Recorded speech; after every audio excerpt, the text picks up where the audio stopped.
my beautiful, beautiful souls. Welcome to today's reading where we are going to be exploring what is about to shift for you, what's about to start changing, what's changing, and what you need to know about all of that, okay? So, as you can see, we have 3 cards in front of me, this card being for pile number 1, this one being for pile number 2, and this one being for pile number 3. Now, before you end up frantically going away and immediately clicking on a timestamp down below because you think you already have your pile, let me just give you guys a little bit of a heads up, okay? Most of the time when we end up selecting cards or piles that way, and I have done this, I love pick a cards, I listen to them, I bet there's a bunch of other amazing YouTubers and readers on YouTube as well. Sometimes we're gonna end up picking a pile from a place of anxiety, fear-based tendencies, energy, and that can actually end up taking us to a pile where perhaps it's going to make sense, but it's going to be aligned with the energies and frequency of that fear rather than from a place of centeredness and calm. So it might not be your highest and truest state. This can be a moment in your life right now where there's just a lot of anxiety going on, right? So I want you guys to really make sure that you do stay here to do a little mini centering practice. I'm going to guide you guys through a little bit of a crazy, that was the wrong word, a little bit of a quick, small little breath and centering practice. I'm going to kind of talk through it quickly. So I would want you guys to kind of pause and do it at your own timing. Like you can pause the video after I guide you or give you guys the guidance for it or the instruction.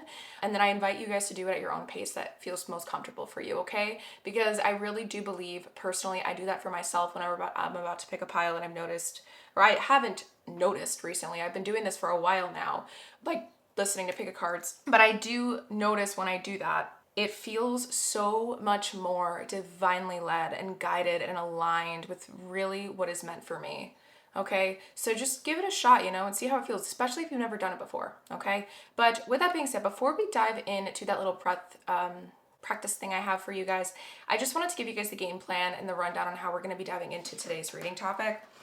Just so I don't have to repeat it 3 different times. By the way, before I do that, I am so sorry about the shadows, right? If you guys have been subscribed to me for a while, you'll notice that my shadows was never really that big of an issue.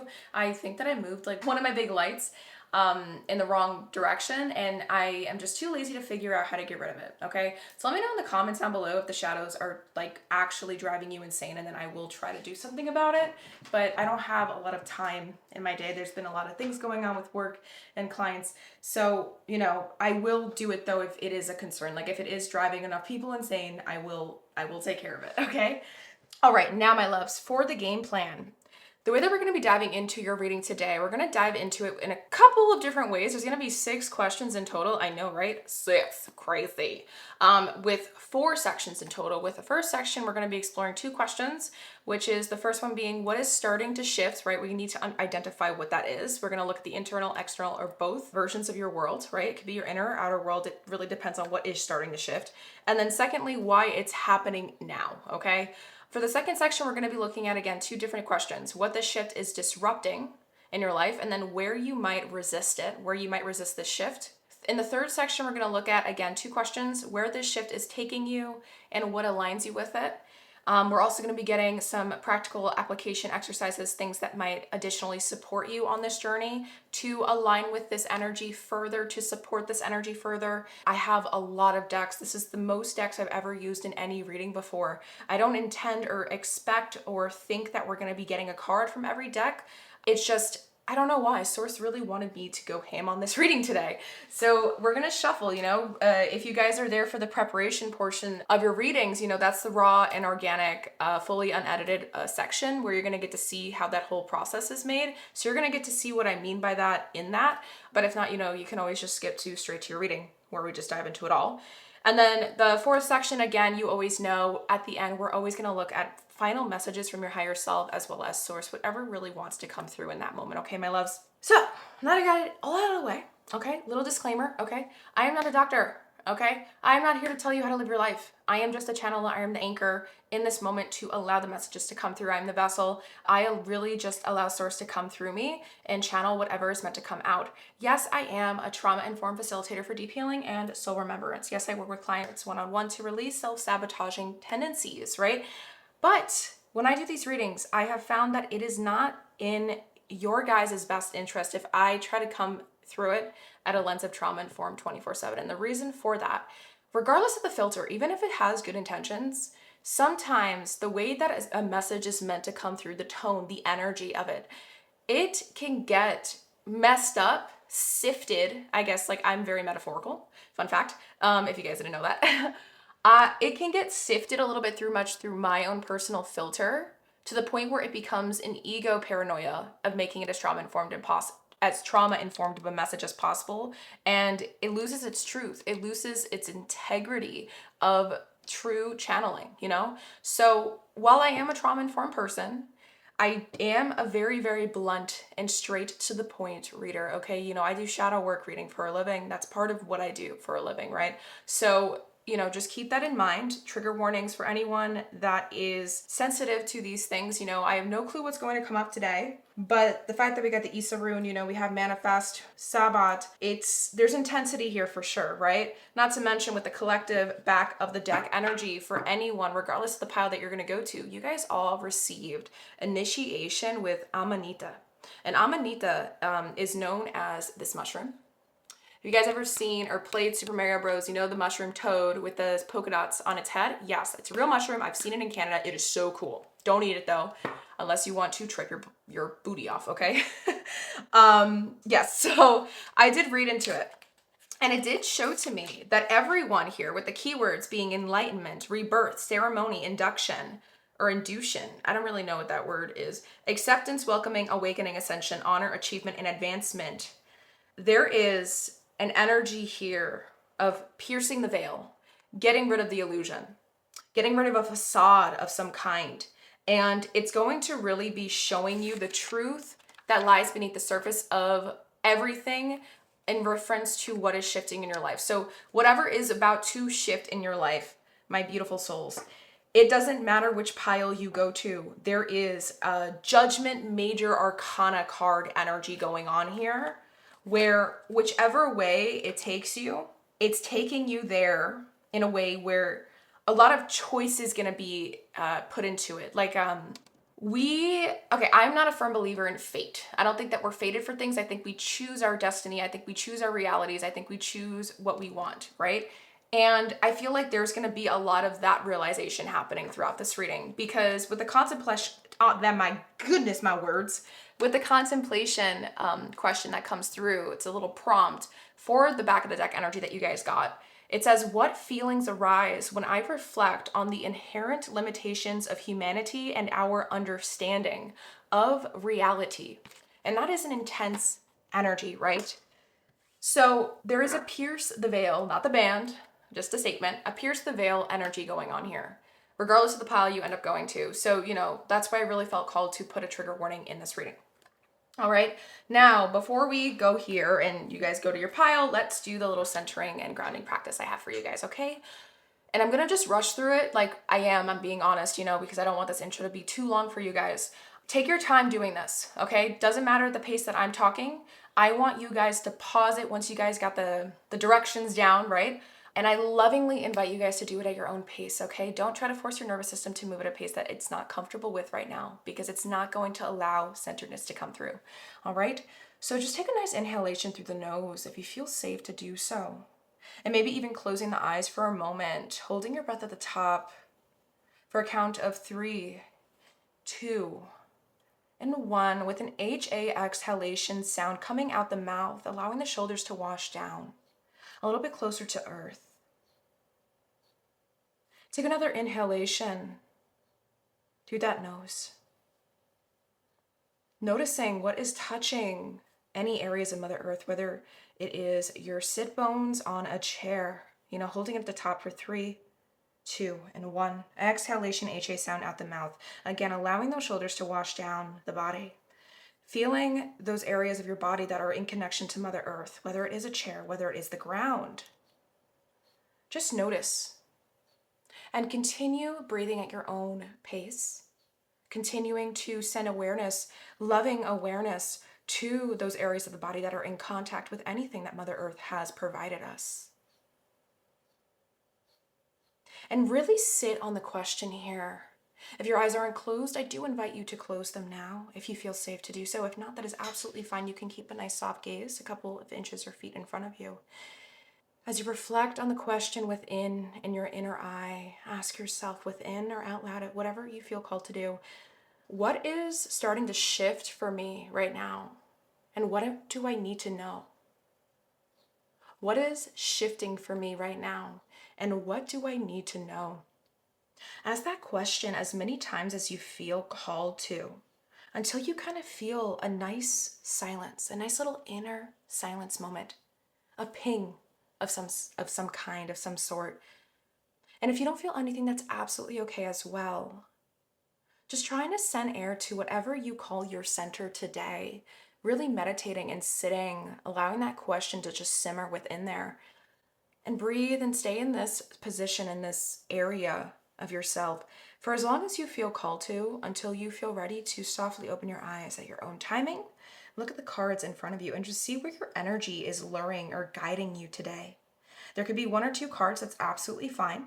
There's no right or wrong answer here, my loves. It could be all three cards for all I know. But sometimes we're always going to end up feeling drawn to do just one at first. So listen to those things, okay? Sometimes in my readings, I may or may not. It depends if I mess up often. I don't believe in screw ups. I think everything happens for a reason. If I do feel called, like if we're in pile number one and I say, oh, I feel like I said pile number two that much, a lot, or something by accident, I might say whoever felt called to both, go to pile number two now. So, I am going to keep everything open, all my options open for this. There's no force or attempt to control anything of this reading here. It is all divinely and source led. Okay, my loves. So again, take a moment here, take as much time as you need to select your pile, and I will meet you at your part of this reading, okay? See you there, my loves. Hello, hello, hello, my beautiful, beautiful pile number ones. This is the preparation portion of your reading today. So this is the card that aids you in selecting this pile, then you are in the right place for that. If not, you can always just skip right over into your pile reading portion itself. But this is where we're gonna be getting really into the nitty-gritty of the preparation process, okay? Completely raw, completely unedited. So I got dice, and I am so excited to use this in this reading today. I've been debating while I was prepping up for this reading and stuff, how I wanted to go about using the dice, if I wanted to do it during the preparation portion or if I wanted to do it in the reading itself. I am feeling called to do it within the reading itself, okay? But the way that we're going to be doing it, actually, I'll explain that in the reading itself. Okay. I keep saying reading itself a lot. I feel like I said it like more than 1,000 times already. But anyways, okay. I'm so excited to use these. We're going to be using them a couple of times throughout the reading today. So I'm just going to place that to the side, because we have a lot of decks. I kid you not, guys. This is the most amount of number of decks that I've ever used in a reading on YouTube before. I don't know why Source wanted me to go ham, but we're going ham. Okay. So for the first section of your reading, we're going to be exploring the first question within the first section, which is, what is starting to shift for you? Okay. So we got a lot of different decks. I got new decks as well that just came in the mail, so I'm really excited to use those. And I don't think we're going to be getting a card or cards from every single deck here, but I felt called to use these all. So, maybe pile one or two is going to get different cards from different decks, and that is the whole point. I'm very excited though, because I've never really done a reading like this before. I'm also kind of nervous because I'm like, oh my God, like what does Source have up their sleeve or its sleeve, And I have no clue. I genuinely have absolutely no clue. As you can see, we got a lot of cards. So, again, like I said, we're going to be exploring what is starting to shift for you, okay? This could be an internal thing, it could be an external thing, it could be both, I'm not going to label anything. So let us just dive into this, okay? So what is starting to shift for pile number one? What is starting to shift for pile number one, regardless of when this reading finds them, it will find them when it is meant to find them, because it is a timeless reading. What is starting to shift for pile number one? I'm going to shuffle 2 more times.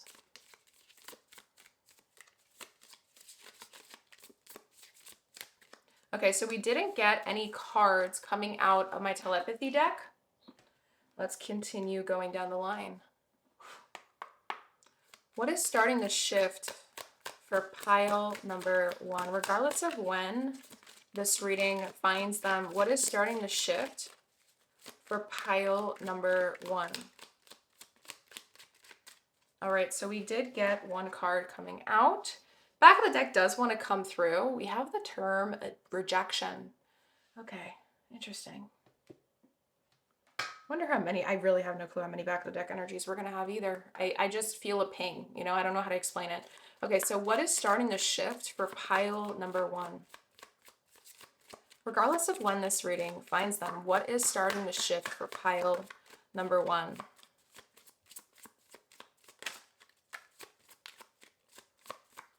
One more shuffle. Okay, next up, oh, we got 2 cards here. Okay, I'm going to just listen to it. Let's keep going. What is starting the shift for pile number 1? What is starting to shift for pile number 1? What is starting to shift for pile number 1? All right, so we got 2 cards here. Back of the deck does want to come through. We have Two-Face, Double Life, Cheater, and Backstabber. Okay, interesting and very aggressive energy.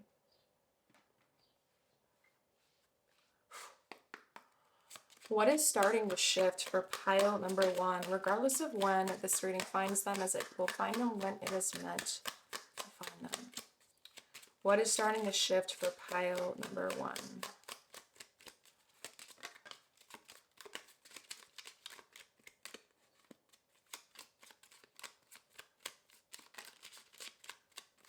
Okay, so we got 1 card coming through. Fox. Let's keep going. What is starting to shift for pile number 1?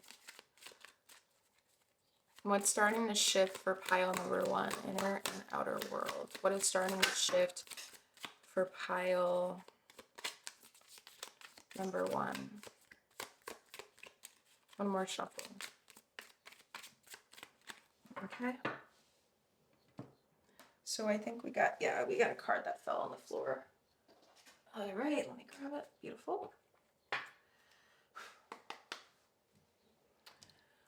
What is starting? Okay, we're gonna redo that. I went a little too aggressive here. I just got these decks, these 2, so I'm still trying to learn how to work with them without being so aggressive because they're kind of thin. What is starting to shift for pile number 1? What's starting to shift for pile number 1? Regardless of when this reading finds them, as it finds them whenever it is meant to find them. Okay, so we got 2. I'm lying. Okay, this doesn't want to go, and this doesn't want to go, but these 2, yes. All right. All right. Okay, let's keep going. We got 2 more decks. What's starting to shift for pile number 1 in their inner and or outer worlds, regardless of when this reading finds them, as it finds them whenever it is meant to find them? What is starting to shift for pile number 1?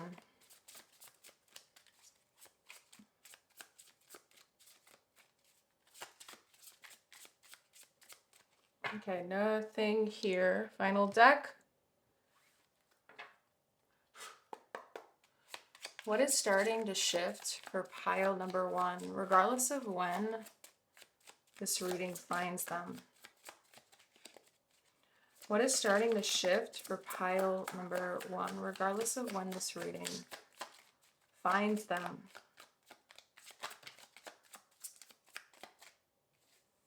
Okay, what wants to come through here? Okay, so we got 3 cards here. Back of the deck energy does want to come through. We have freedom, leap, Uranus, and opportunities. Oh, we got 3 cards. My bad. Okay. Very intrigued. Very, very intrigued. Okay. I'm just going to move this out of the way so all the back of the deck energies can stay together. Okay. Look at all these cards we got for your first question. Wow. Okay, that's beautiful. All right, so we got that set up here. I'm going to place that to the side. Next up, we're gonna be getting these two decks for why it's happening now. So why the shift is happening now.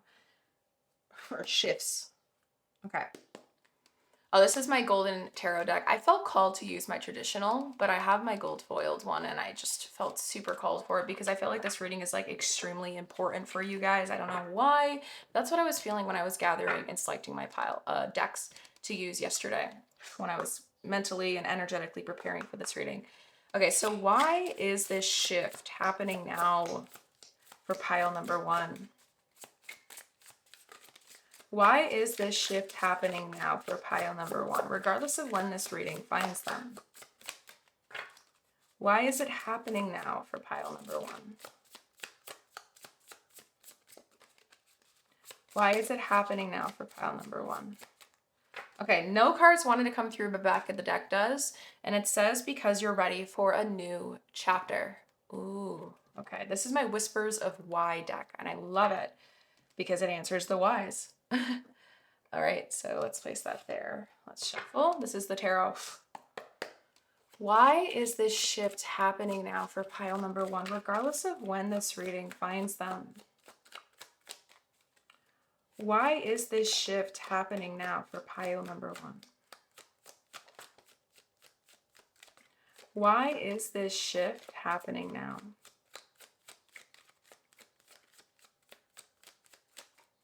Why is this shift happening now? Okay, so we got the Sun card, okay? What's interesting, no other cards wanted to come through. I am going to pull a couple else out that I feel called to. So we got these two.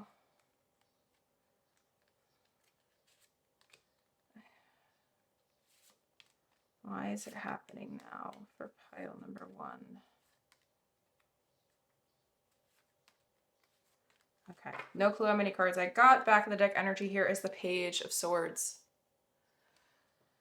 Sun card is definitely a significator card. 1, 2, 3, 4, 5, 6, 7, 8, 9, 10, 11. So 10, 9. These are going to feed in to the significator card's energy. This is the back of the deck. All right. So we're just going to place that up here so we have it all ready for your reading itself. This is going to be the first card to dive into this. Okay. Sorry, guys. I'm just trying to get everything set up. All right. And this was the first card. All right. Okay, got that. Beautiful. Now we're going to be moving into the second section. So the second section has those other two questions. What this shift is disrupting for you. So we're going to be using my two shadow work decks as well as this additional tarot deck that I just purchased. Very excited to use it today. It's my first time using it. It's called the Somnia Tarot. So, all right. What this shift is disrupting for you. We're going to use these two decks for that. Ew, my voice cracked. And then we're going to be using the tarot deck for where you might resist it, okay? So what is this shift disrupting for pile number one? What is this shift disrupting for pile number one? Regardless of when this reading finds them, what is this shift disrupting for them? What is this shift disrupting for pile number one, source?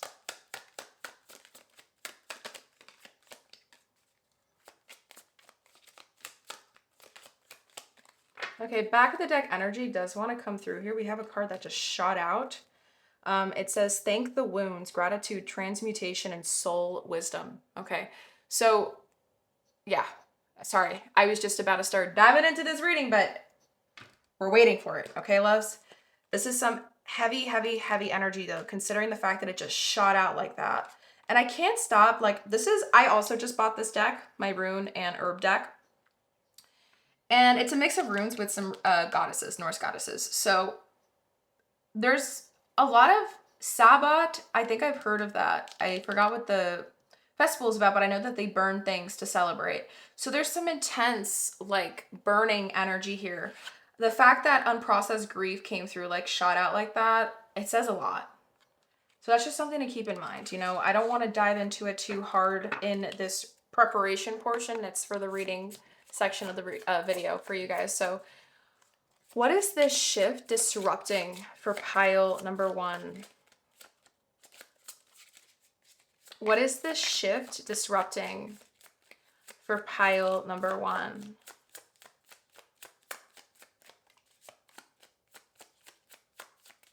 What is this shift disrupting for pile number 1? Okay. You know what? I just felt, I think Source is telling me to do something. We're actually going to shuffle all these cards again. I'm going to keep this card out because it was a back of the deck energy and I don't want to lose it. I feel like there's a reason for it, but I'm going to keep it with this, like this. I'm actually going to shuffle all the 3 decks for both of those questions. Okay. I don't know why. I just feel called to do it that way. So we didn't receive anything with this shadow deck. We're going to shuffle the Somnia Tarot for this section and see what comes out. If anything comes out. Okay. So what is this shift disrupting for pile number 1?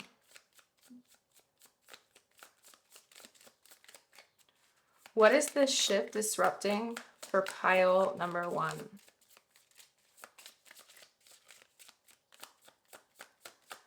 What is this shift disrupting when we're shuffle for pile number 1?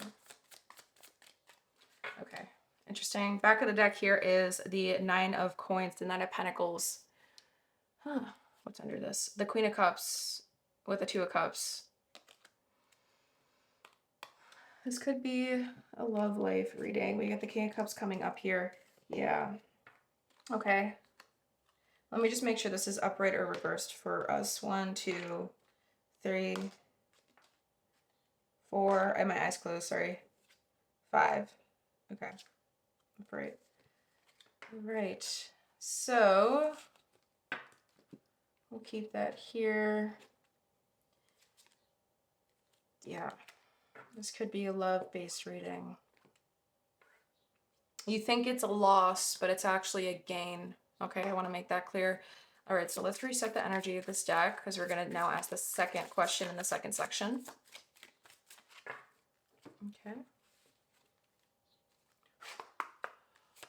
Where might pile number 1 resist this shift? Where might pile number 1 resist this shift? Where might pile number 1 resist this shift? One more shuffle. All right, nothing. Back of the deck energy here is reclaim the lost self, identity, power, soul retrieval. Okay. A lot of intense energy here, my loves. I just want to send you guys so much unconditional love if you are still listening. Okay.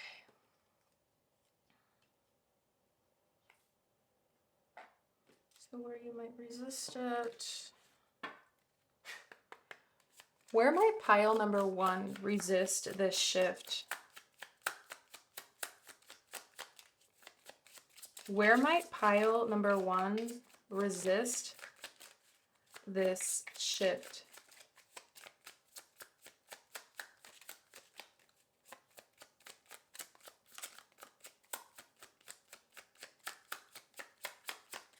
Okay, nothing wanted to come through. Back of the deck energy does. And it is avoidance. Face what you fear, for avoidance is but a temporary refuge. Evasion, neglect, denial. Dude, that is so a confirmation. I send my heart out to you guys because I know this is a painful time. All right, so now we are reshuffling the Somnia Tarot deck, and we're going to see what cards want to come through for this final question of the second section. So, where might pile number 1 resist this shift? Where might pile number 1 resist this shift? Where might pile number 1 resist this shift? One more shuffle.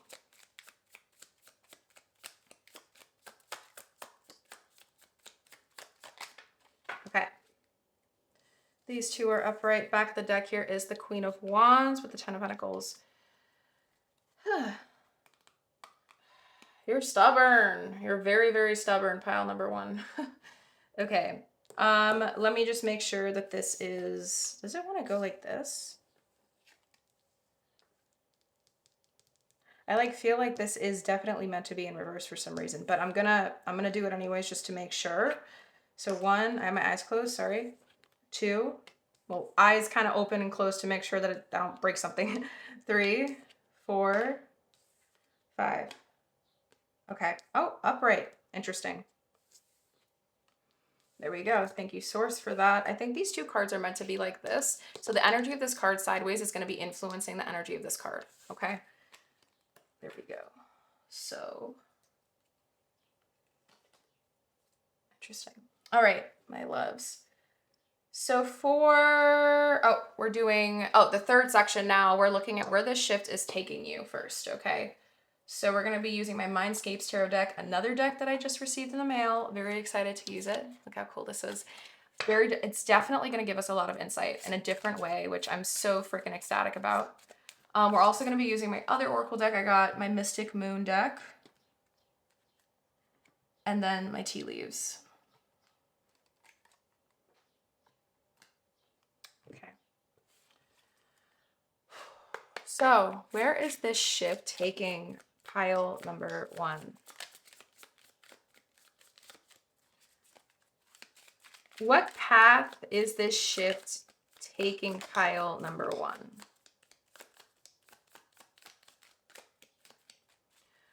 Where is this shift taking pile number 1? Okay. Yeah, I think a couple cards here. Beautiful. Okay. Just gonna randomly shuffle them. All right. Back of the deck here is the Two of Spires, which I believe is the Two of Swords. 7 of Swords. Yeah, it is. 8 of Spires. Wow. 2, 7 of Swords, the 8 of Swords, the 2 of Wands. Okay, so there's a lot of indecisiveness. And again, it has to do with choice. Wow. Okay, that kind of reflects exactly what the collective back of the deck energy was, right? Okay.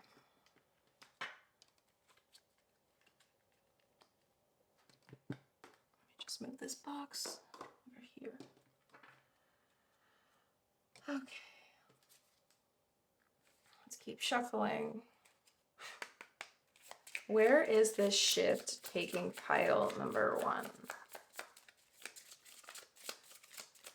Where is this shift taking pile number 1? One more shuffle. All right. 2 cards come through here.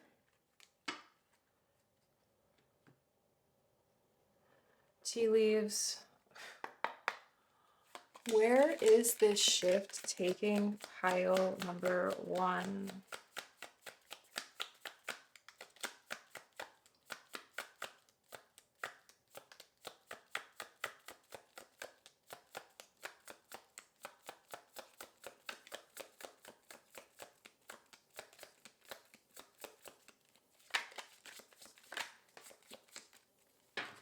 Okay, I'm only shuffling through this once because I feel called to do it that way. My hand cramped on that shuffle. Okay, let's keep going. One more deck. So, oops, I'm so sorry, card. Where is this shift taking pile number 1?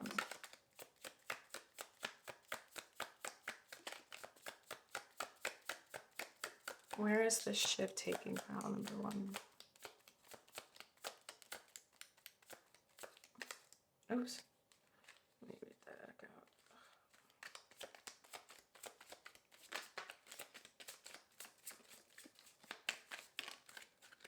out. Okay. Oh, wow. Okay. Multiple cards there. These two want to be alone. I don't know why they're doing it this way. Okay, these two want to be separate. Or these couple of cards want to be separate from these. And these want to be together. Don't know why. Just listening to what source is telling me in my head. Okay. So these are separate from those. All right. Now for this third section, before we get into your final messages from source, we're going to be looking at what aligns you with this shift, okay? So this is another beautiful deck I got. So excited to use it. It's called my Hard Truths deck, and then my Essential Oils deck we're using here as well. Okay. And then we're going to be shuffling each of these practical application as well as potential like mantras, affirmations, whatever is meant to come through that aligns you with this shift as well. We're going to shuffle all these. I'm not expecting all the cards to come through or a card from every deck to come through. It's just I felt called to use all of these for some reason for this reading in particular, this topic in particular. So keep an open mind, right? All right, my loves. So what aligns pile number 1 with this shift? What aligns pile number 1 with this shift?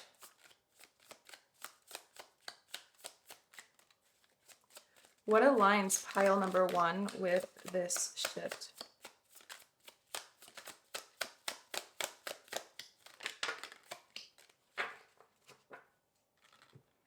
Okay.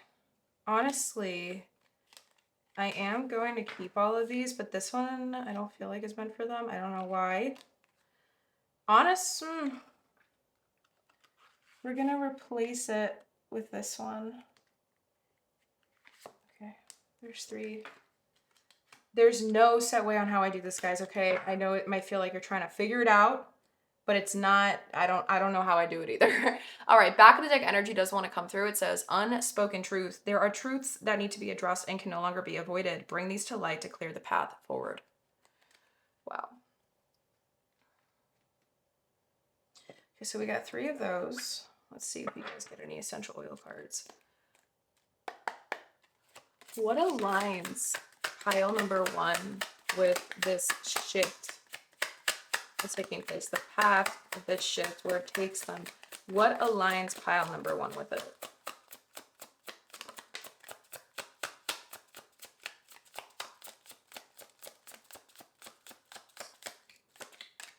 One more shuffle. What aligns pile number 1 with it? This path from this shift. What aligns pile number 1 with it? Okay, we didn't get anything else. Back of the deck does want to come through. It says faith as the key word up here. Spikenard is the oil. Trigger statement. Why does this always happen to me? True statement. I am at peace. Know that everything will work out as it needs to, and hold a space of gratitude as you watch the miracles unfold. So many repetition of energies. Very interesting. Like, extremely interesting, guys. And I'm not just saying that to say it. It just, if you guys are here still, like, honestly, send me a comment down below, my loves, if you're here listening, okay? Because I want to know, of like, are you guys seeing what I'm seeing? Like, I really want to know if there's someone here seeing what I'm seeing, because that'd be so cool, you know?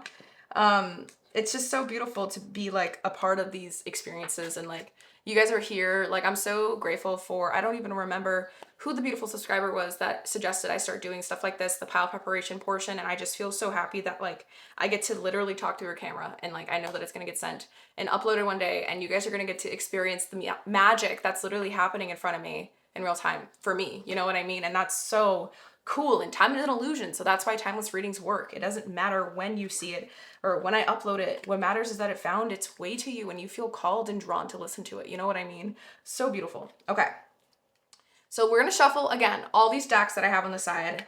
I don't know or think, or I'm not trying to put any assumption here, but I believe we're not going to get a card from every deck, because that just wouldn't make sense. But at the same time, it would make sense. You know, it's how Source wants to roll. So are there any cards in this deck meant for pile number one? I'm going to shuffle you a total of 4 times, okay, Source? So allow a card to come out if it is meant to come out for them. Are there any cards in this deck meant for pile number one? Are there any cards in this deck meant for pile number one? One more shuffle. Are there any cards in this deck meant for pile number one? Okay, so we got 2 cards coming out. I'll place that to the top.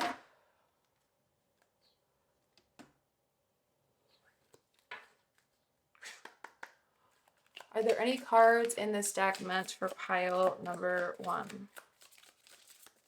Allow the card to come out if it is meant for pile number one. Are there any cards in this deck meant for pile number one?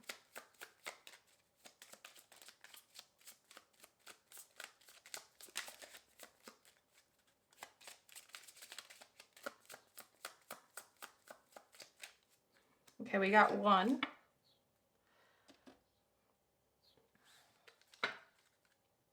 Sorry, I'm at your guided sheet. Are there any cards in this deck meant for pile number one?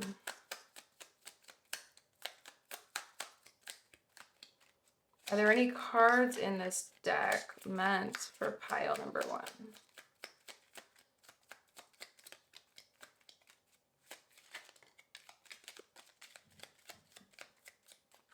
All right, we got 2 cards coming out here.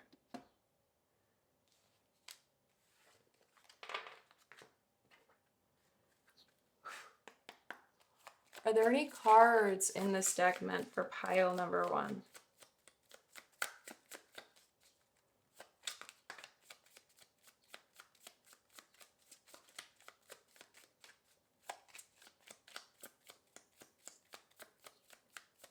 One more shuffle.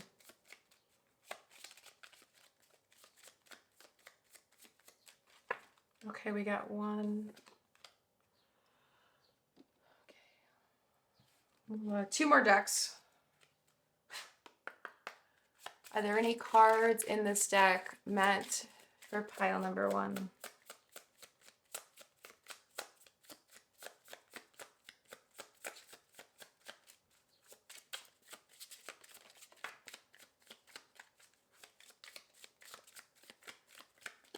All right, we got 1 here.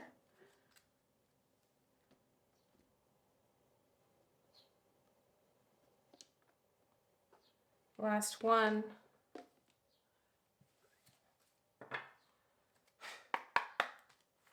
Are there any cards in this deck meant for pile number one?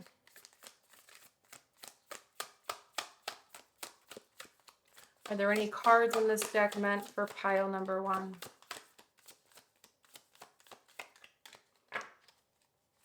Are there any cards in this deck meant for pile number one?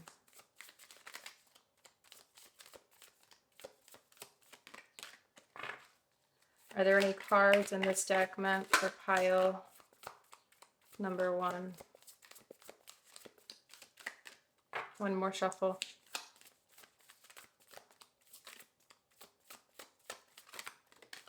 Wow, I don't know why I was like, there's going to be 3 coming out of this. Oh my God, guys, you guys got a lot of guidance and a lot of practical application and a lot, like, no excuses. No excuses. Wow. Like, and what I mean by that, how can I be more kind to myself and offer more grace in this very moment?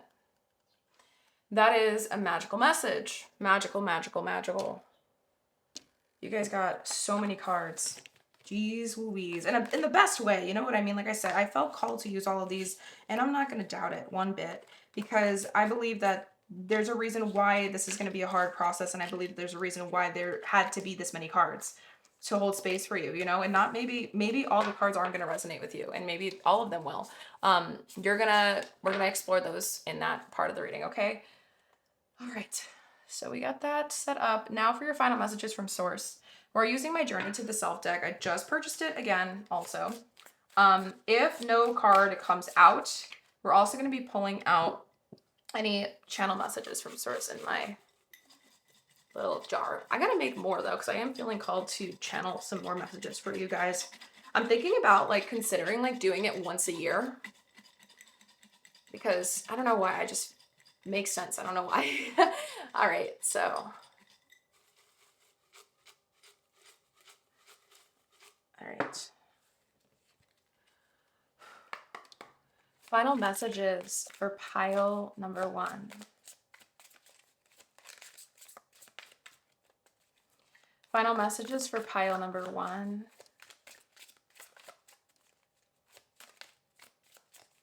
Final messages for pile number 1.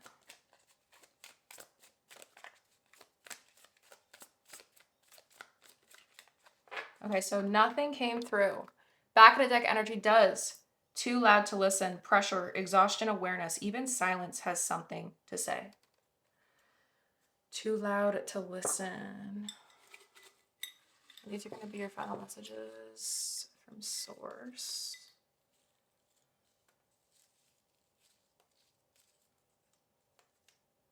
Honestly, if that's it, like if that's, I normally don't get that many, but really, maybe a lot of you guys are going to end up selecting pile number 1. Like I said, I never received this many cards before. Wow. Or Sliplets of Favor. It's just phenomenal how Source just guides me. And I feel so honored and grateful that I get to do these things for you guys. So, you know, I send you guys so much unconditional love.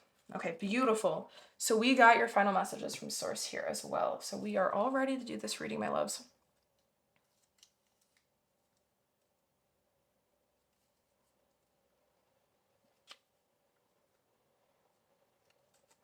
Okay, and I do have a little surprise for you guys in the reading itself. So to use these dice. So I'm very, very excited to dive into this. We got everything nice and ready to just dive right in. So with that being said, my loves, I will meet you at your portion of the reading. Okay, see you there.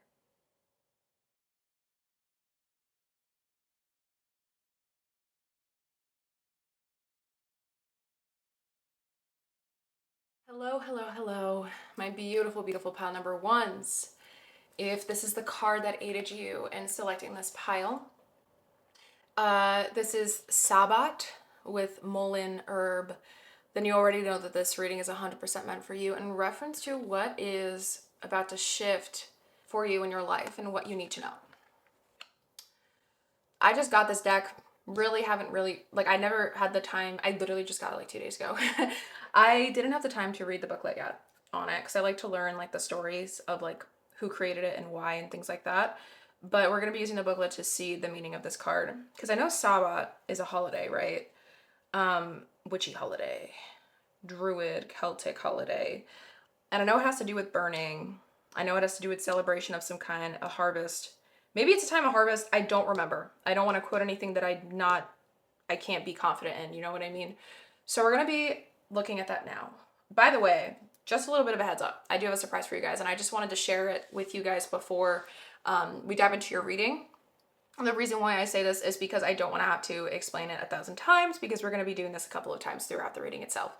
So if you guys were there for the intro, I really hope you were. We got a lot of different sections we're going to be exploring, right?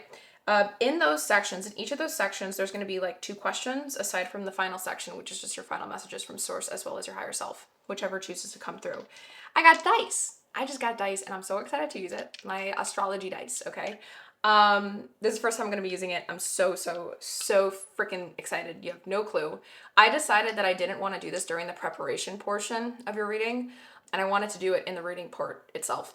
So we're going to roll this dice for every single question that we explore in this reading today.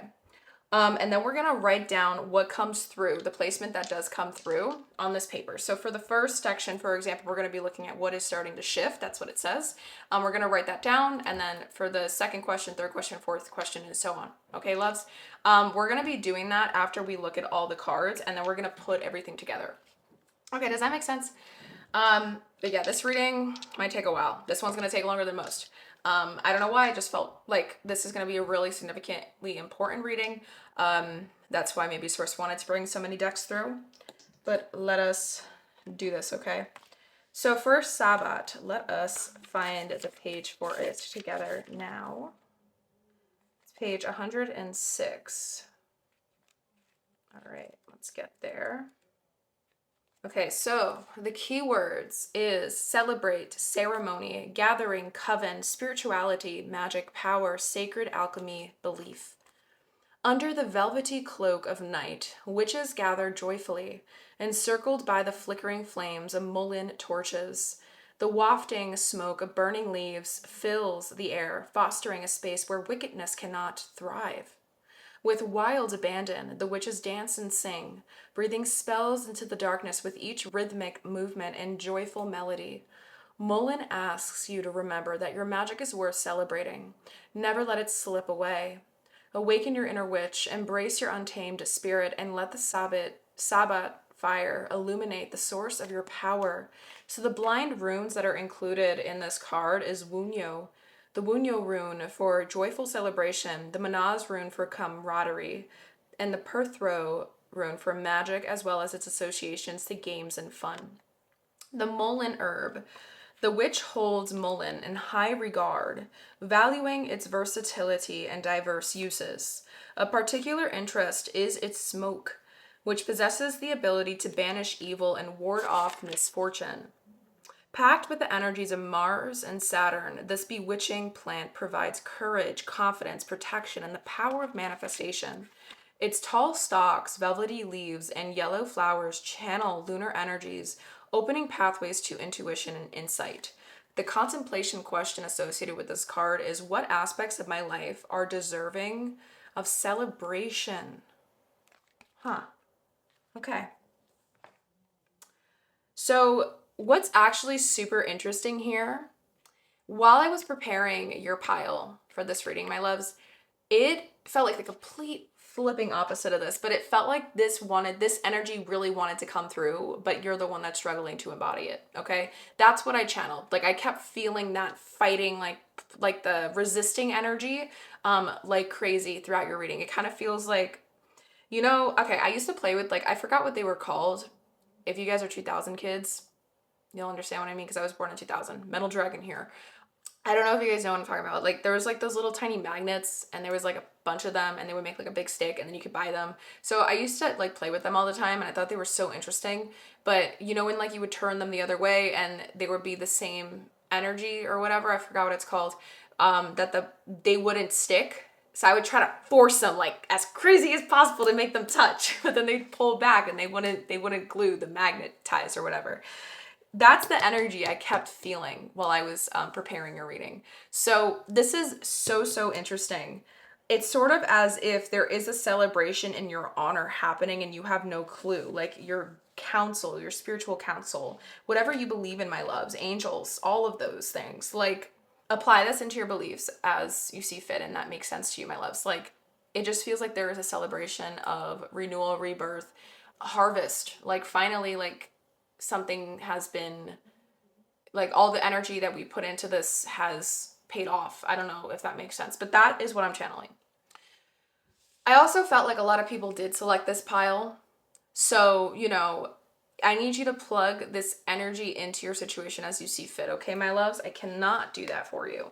So, let us now dive into the first section of your reading where we're going to be looking at two questions. The first one being what is starting to shift for you specifically, and then why it is happening now, why this shift is happening now, okay?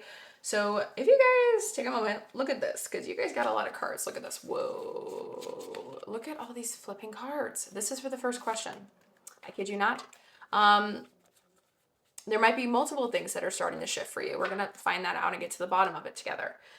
Before we reveal these cards and roll the dice, because we're going to roll the dice after we get all the cards out, I just wanted to show you guys the back of the deck energies that you received. So we have 3 decks that wanted to come through for back of the deck energy.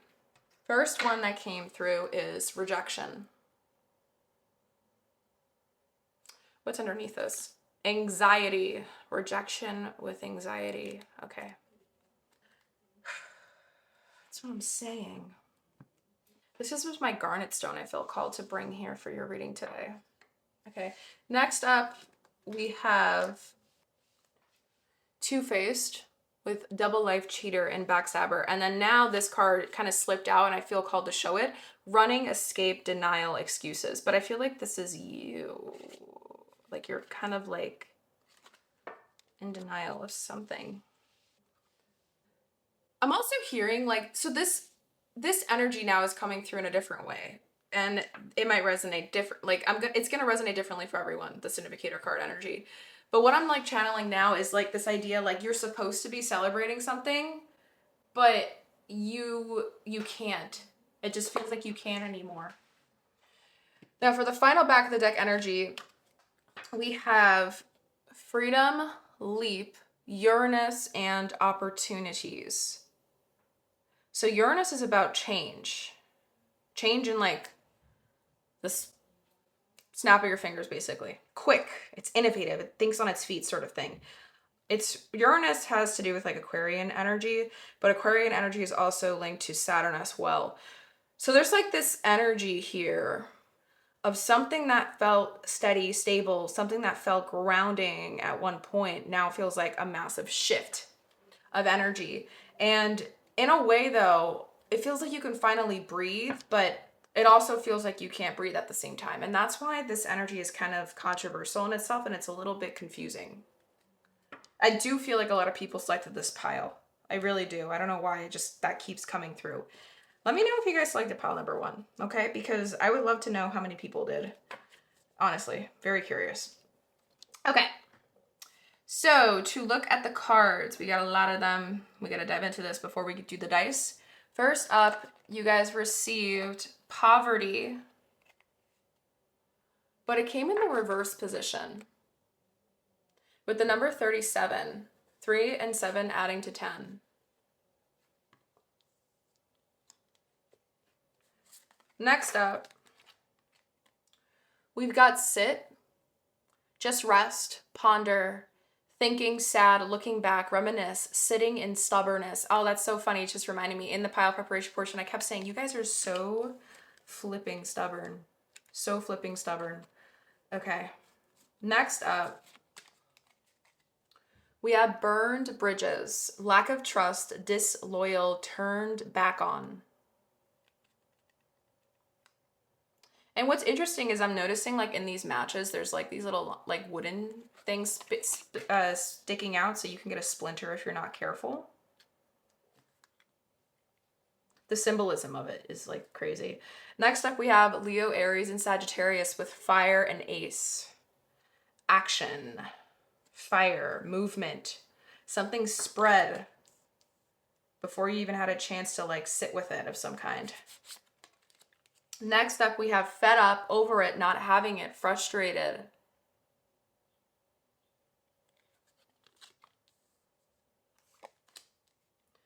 Fate, detours, divine intervention. And keep in mind, my loves, the way that I place the cards down, there's no system to it, but I always keep in mind the cards that are touching each other, okay? There's a reason for everything in tarot. There's no right or an oracle. There's no right or wrong way to do cards. And a lot of people, we get too focused on being perfect and we get too obsessed with that's also another way to kind of distort what's meant for you, you know? So if there is anything here, as I'm preparing to channel, you know what I mean? That is calling out to you organically in its own way, in its own moment, as I'm revealing the cards, you know, feel free to also take notes for that as well, because that is your own intuition trying to tell you something too, you know? For the Malefic Lenormand card, we have Fox with the number 14, the 9 of Cloves. I'm going to have to see the meaning of that. And what's interesting here, the number 14 is immediately reminding me of the Temperance card in Major Arcana. But the fox, I believe, in Malefic Lenormand deck has to do with sneakiness. I'm going to double check that, obviously, because I don't have that memorized. But I am having a gut feeling of that. So it's interesting, like, there could have been like a second chance here at something of some kind. Or just a lot of faith in something. We have karmics. And the thing that sucks about it is that you had to have a lot of faith in something, and part of the thing that you had a lot of faith in, you couldn't control. And I think there was another person involved or people involved. Like, it's kind of like things that are out of your control. And it's like, when it has to do with another person's free will, like that's where you're out of control. That's where you don't have control in the situation. So continuing, we have karmics. Third, wow. Before I even saw that, I said it. So that's funny. We have karmics, third parties, haters, lesson learned. Lesson learned. Definitely lesson learned. That kind of is like confirming to me the energy of like something is being celebrated for you, and it's bittersweet. It doesn't feel good at all for you, but there's this energy of like, yes, like finally they saw it, or like all our hard work has paid off. Remember, next up we have glow up, major transformation, drastic changes, self-improvement.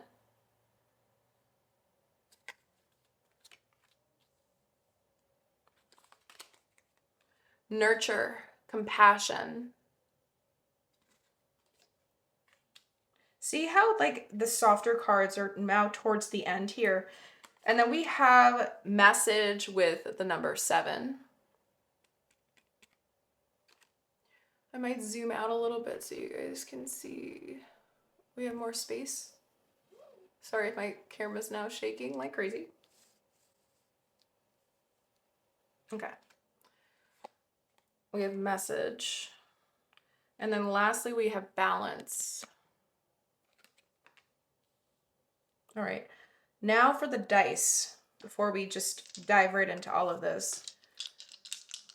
So, what is starting to shift for pile number 1? Regardless of when this reading finds them, it will find them when it is meant to find them. What is starting to shift for pile number 1? All right, so bear with me, give me a moment. I suck at memorizing the symbols of the planets. I believe that is Pluto. No, I lied. That is... Oh, it's Uranus. That's why I was like staring at it upside down. Okay, that's Uranus. Oh, wow. Uranus and Uranus. Uranus in Libra in the 11th house. Okay, let's write that down. Uranus in Libra in 11th house. Okay. All right. I'll also try to like place it here for now too, so just so you guys have the visual too there. Okay, you probably can't even see it, but it's there. Uranus and Libra in the 11th. I'm so sorry for my nasty handwriting. I'm a lefty. They always blame me. They always say your handwriting is bad when you're a lefty, which sucks. Okay. Oh, now for the fox. Let me just see the meaning of that fox really quick. Fox, egoism, treachery, fraud, caution, suspicion, priority for own interests. See, that's what I was channeling. Like, ugh, my heart goes out to you guys. All right, so what is starting to shift for you, my loves? In your inner world, outer world, I feel like there's a mix of both things coming through here, which is actually really beautiful because it's like this is the outer and this is the inner. That's what I'm channeling immediately. It does suck. You know, I want to make that very clear. Like, there's this energy here. Look, we got fear, anxiety, rejection. It does suck a lot how it had to get to this. Okay, now I'm having a really specific channel message. I don't think it's going to make sense for everyone. Whoever has been subscribed to me for a while, if you have been listening to my pick a card readings, I feel like this is something that you were warned about. Not even warned about, but like there was something here that you were meant to do, or there was this energy of like, you've had a reading about the same situation before, and I'm hearing like, we told you so. I don't know why that's coming through. Your guys are kind of sassy. This energy of like, we told you like this would happen, like we warned you, like we really tried to warn you about it, but you were too scared to do something or stand up for yourself or take a stance or lead from a place of like integrity or your truth of self-respect. Lead from a place of like what you deserve is what I'm trying to say. Like there was still some sort of core wound that was like running the show that led it to unraveling this nasty way. So I want to make it clear, the thing that's starting to shift for you is something that was inevitably meant to happen to teach you something and show you something, prove a point to you in a way, in a very not so pleasant way, because you had a lot of trouble looking at this without intervention from like whatever you believe in. Like there's this idea here that the universe literally provided this lesson to you to show you, like, this is what we mean by putting yourself first, like crossing all the T's and dotting all the I's, double checking something, being aware, being extra cautious, having more awareness, because there's this idea here that what shifted for you was something that you didn't see coming at all. And it was, you had the perception that everything was okay, or everything was going to be okay, or that something just felt right, like it was going to be going in the right trajectory. But then what came through instead was something entirely different, to the point where you feel like you've been used or taken advantage of during a time of a lot of vulnerability and healing for you. This journey, this moment, the thing that, wherever this shift in your life taking place, I think it definitely has to do with people, because we have the 11th house here. So that is about the collective, like looking outside, thinking of the future, thinking about humanity, thinking about, this could even be, it's the house of friendships as well. So there's this idea here of like, you really had truly good intentions. You know, we got Uranus in Libra, for goodness sake, in the 11th house. So, but the thing is about it is that you worry constantly, incessantly, way too much about how everyone else is going to like handle the truth, or like see things, or like react to things. So you never really say anything. And you got so good at doing that in your outer world that your inner world, it's like, if it feels like your spidey senses are tingling per se, you always keep like pushing it under the rug, or sweeping it under the rug, because you've also started doing the same thing that you fear others will do to you if you speak up on the outside. Does that make sense? It's like you've just been projecting your own fears onto like your own assumptions of how you think other people are going to react, like when you speak up, or when you express yourself, when you communicate, when you ask questions, when you feel sussed out about something and you just want clarity for yourself to be able to trust and feel better about. That was actually, like, that very assumption was just a projection of what you've been doing into yourself and your own inner world, pile number one. So every time you had the spidey senses, whenever you felt like something was off, whenever you had a gut feeling, it was like you kept sweeping it under the rug, kept sweeping it under the rug, and kept giving everything the benefit of the doubt, because you didn't want to think that way. And it kept you in a really bad space of limbo when it came to this thing, this situation, because you try to see the good in everyone, but at the same time, you can still have a big heart and try to see the good in everyone, but it doesn't mean that everyone is worthy or deserving of your time, of your energy, of your heart at 110%. This had to happen to show you that not everything is rainbows and butterflies sometimes. And it really sucks. The way that this happened was not fun. Okay. This shift, this whole thing, this change, it wasn't fun. And at the same time, you know, it says what's starting the shift. So this could be about to shift for you, this realization you're having. It could be as if like you're realizing some of your friends aren't even your true friends. And you realize that through something very brutal that hurt and stung very bad. And now you're going to have trust issues. But here's the thing. Okay, trust issues, normal. We're going to feel that because this is now a trauma. You know what I mean? But at the same time, okay, we need to remember, under every angry person is a sad person. I always tell people that. But above that, to get out of the sadness, to get out of the depression, get out of whatever fill in the blank it is, the heavy energy, the funk, I call it sometimes. I get in a funk sometimes, you know. We have to get angry. We have to fill energy within our bones, fire, through our breath. And it's where we choose to channel that fire, that energy, that anger, that allows us to be able to have so much more power in this life than we realize.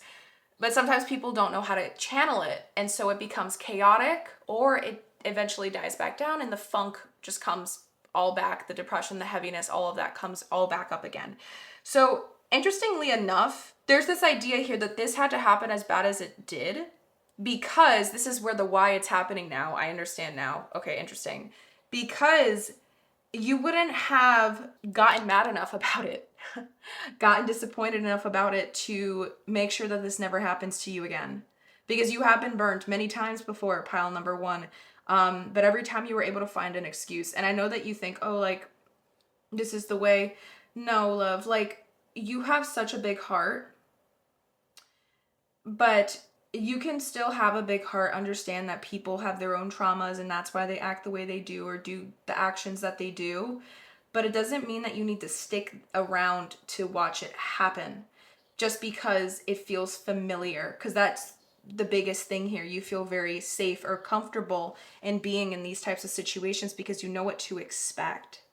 And that's why you don't like to look this way. You don't like to see the truth. And this was a big burn, but in a way also a big win for your guides. It's bittersweet. It is very freaking bittersweet. Because now they get to like harvest the intentions and wishes that they put on your life and experience that you were meant to have to like never, to make sure that this doesn't happen again, because you were worthy of so much more, you were deserving of so much more, but they wanted you to see that as well. And so, oh, my voice, I don't know what happened there, sorry. This had to happen, right? Because let's now go into the second section because I feel called to. So you got tarot here. You got a lot of tarot that came out here. We're going to layer it. This had to happen because you're ready for a new chapter. This is my Whispers of Vi deck. Because it's time to trust the unknown. You're ready for changing the script in your life. And it had to be such a heavy ending on this current path you've been on. The shift had to be so unbelievably, ridiculously hard and painful to see so that your ego does everything in its power to make sure that this doesn't happen again. And now the thing that you need to make sure is that this doesn't become something that makes you build walls up. But I don't think it will. Your heart is so pure, my love. Your heart is so pure and it's so full of so much love to give. If anything, if you were to stay here or just lock yourself up from receiving love ever again, then that would be an issue. But I don't see that happening. You are still a hopeless romantic in a way. I don't know how to explain that. And that could be in friendships. That can be in your love life. This definitely has to do with a person. And this can also have to do with family. You know, this can also have to do with a living situation where you shared a space with people. And you stayed there because it was safe. You stayed there because maybe it was cheap or even free, you know, but you couldn't take it anymore. Something had to happen to show you that this isn't what you deserve anymore because you're ready for a new chapter. Like, this had to happen the way it did so that you can like message heard. You know what I mean? Message heard. I'm going to now put my life back into balance and I'm going to try to start taking matters into my own hands so that I can go through the level up, so I can go through the major transformation, the glow up, take drastic changes that I need to get to a life of more love and align with more unconditional love towards myself. But in order to do that, I need to start changing the script that I have in my head, the narrative I have in my mind. And that's something you're starting to get motivated for now. But it's going to take some time. This is still very, very fresh. This wound is very, very hard and it needs time to be processed. I want to make that extremely clear. Okay, so, and you might even be denying it right now. You don't want to hear this, but it had to happen. All right, my love. So why it's happening now. So we have, because you're ready for a new chapter. This is where I'm going to take this paper. So what's starting the shift? And we're going to, for number one, we're going to move that here, because we're going to then roll the dice for why it's happening now. But before we do that, let's look at the tarot. So, oh, sorry, you have more tarot up here. So this is the first card that wanted to begin the reading. This is the back of the deck energy. So why it's happening now. We have the Page of Swords. Underneath it, we have the Eight of Wands and the Ace of Cups.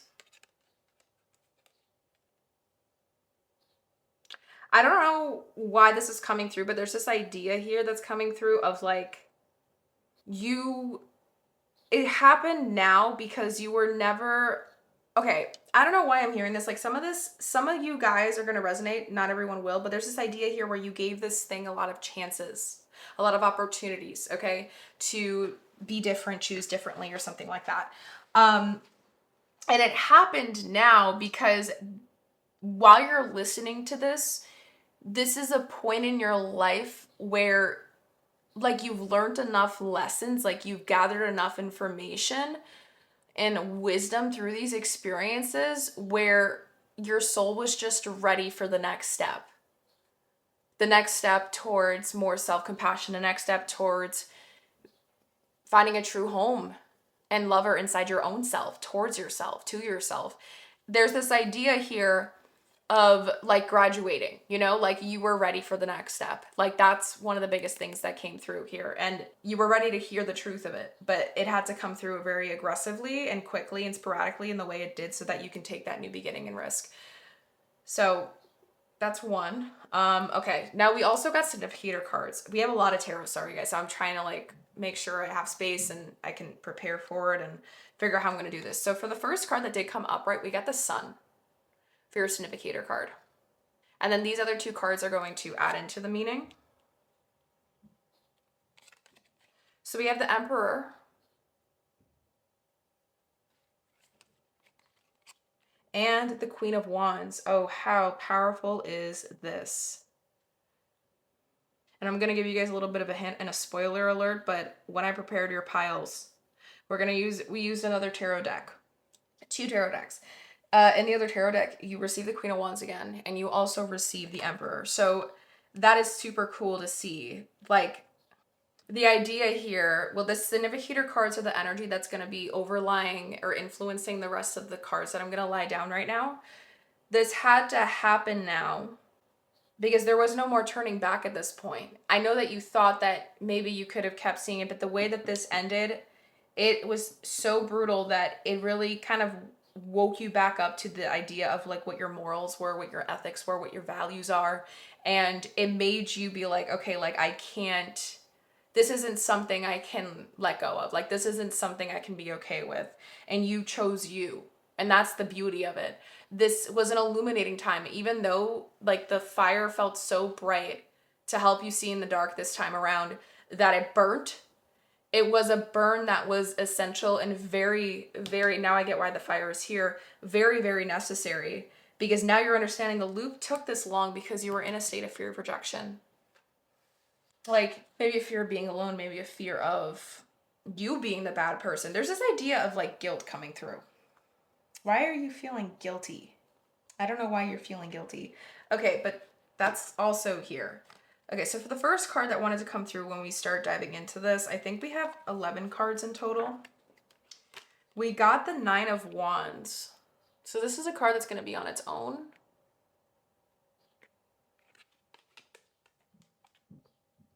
I'm actually going to do this. Okay, on its own. Beautiful. So first up, we have the Knight of Cups. So why it's happening now? Let me place this over here. Next up, we have the Eight of Cups.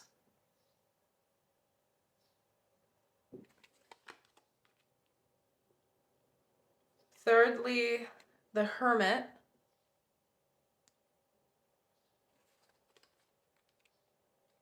Fourthly, the Knight of Wands. Fire, fire, fire, speed, movement. And then lastly, for this first row, oh, we have 3 cards. We have the Five of Pentacles.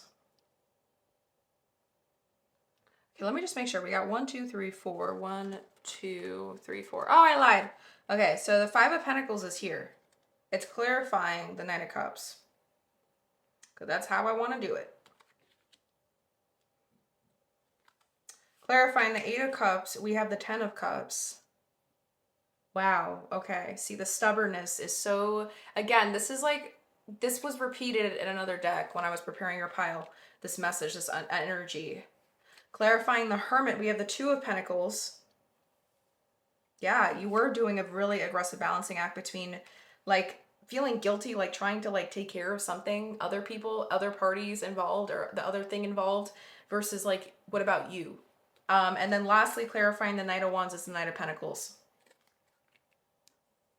Okay, so let me now roll the dice so we can look at all of this at once. So, why is this shift happening now? I'm sorry, my ring keeps getting loose. For pile number one, why is this shift happening now for pile number one? Why is it happening now? All right, so we have the North Node in, I think this is Capricorn. I'm just having a brain fart. How Capricorn looks. The North Node in Capricorn in the 10th house. Wow. So this could have also been a work related thing, like a colleague, a buddy, a person, a collaboration. This could have been work related as well. Okay. Let me write this down though. Or you chose your dreams. You couldn't deal with it anymore. You couldn't keep settling. Okay, so we got North Node in Capricorn in 10th. Okay. You couldn't keep settling, pile number one. You just couldn't do it. Okay, let's pretend that the Capricorn symbol is facing the right way, okay? I don't even know if it is. I'm like literally having a brain fart moment. All right.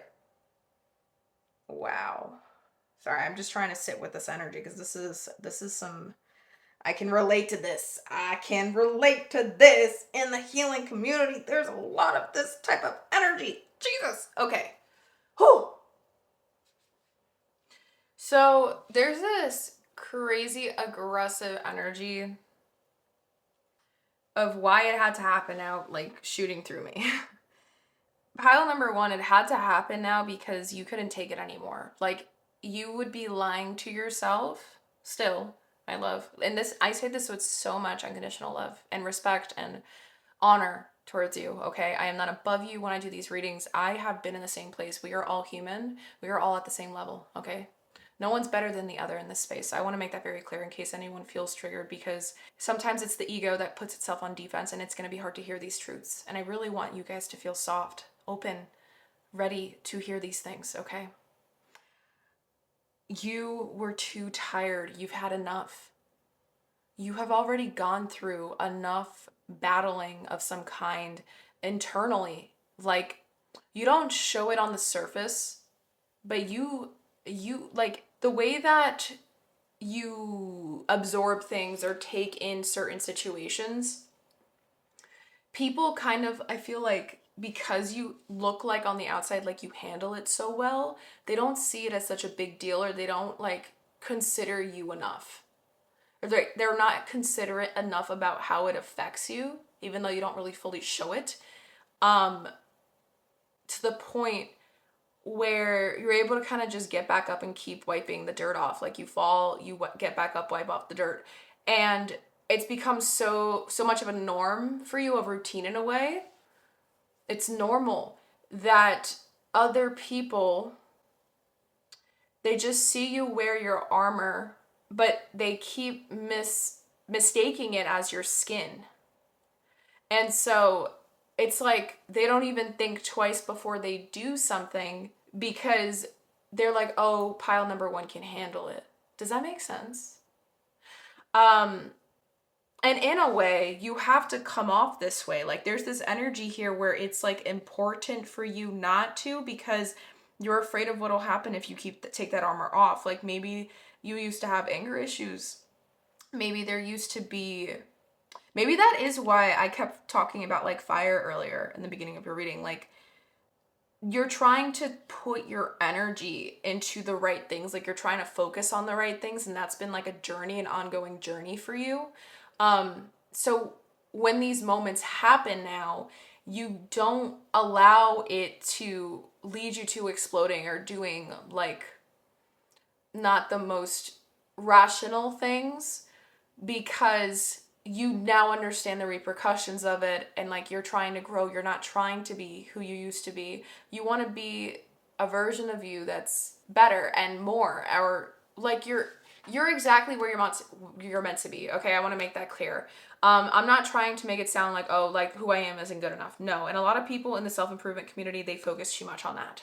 Okay, but there's this idea here of just refusing to go take steps back. Okay, so you put on this facade, you put on this gear, this armor, like you're ready for battle, and you are, and you're resilient. You know, you've had to develop resilience through this journey of wherever this shift took place in your life. Like you've developed a lot of resilience in that area. Like you've gone through a lot of adversity in that area as well. And so this is happening now, though, because Source wants you to continue to choose yourself, but now this time around, choose yourself in a way where it's undeniable. Like it's too loud to not listen to anymore. It's in a way where you put your foot down and you say, this is for good. Like I'm done, you know? You haven't done that before. You are a hopeless romantic, pile number one, but in a way where you're the hopeless romantic in you. Okay.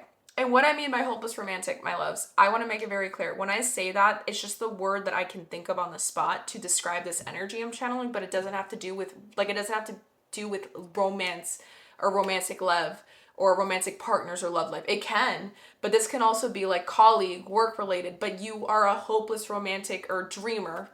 We'll say dreamer. You are a dreamer when it comes to this area of your life. And sometimes the dreamer in you can get so carried away about the love it has to give and the love that other people can give and how everyone can be fair and everyone should be thinking the way I think, right? That it can lead you, but it's only like this aggressively because it in reality deep down it still thinks it's not good enough. Like, I don't know if you get what I'm saying. Like, it doesn't want to believe that it needs to protect itself. So it just takes the punches instead. It doesn't think that it's worthy enough or important enough to protect itself. And what I mean by that is set boundaries. If a boundary gets crossed, you walk away. You know what I mean? If someone disrespects you, you walk away. If someone doesn't show up with integrity in the way that you show up with integrity, you walk the frick away. And that didn't happen because you have a big heart, my love.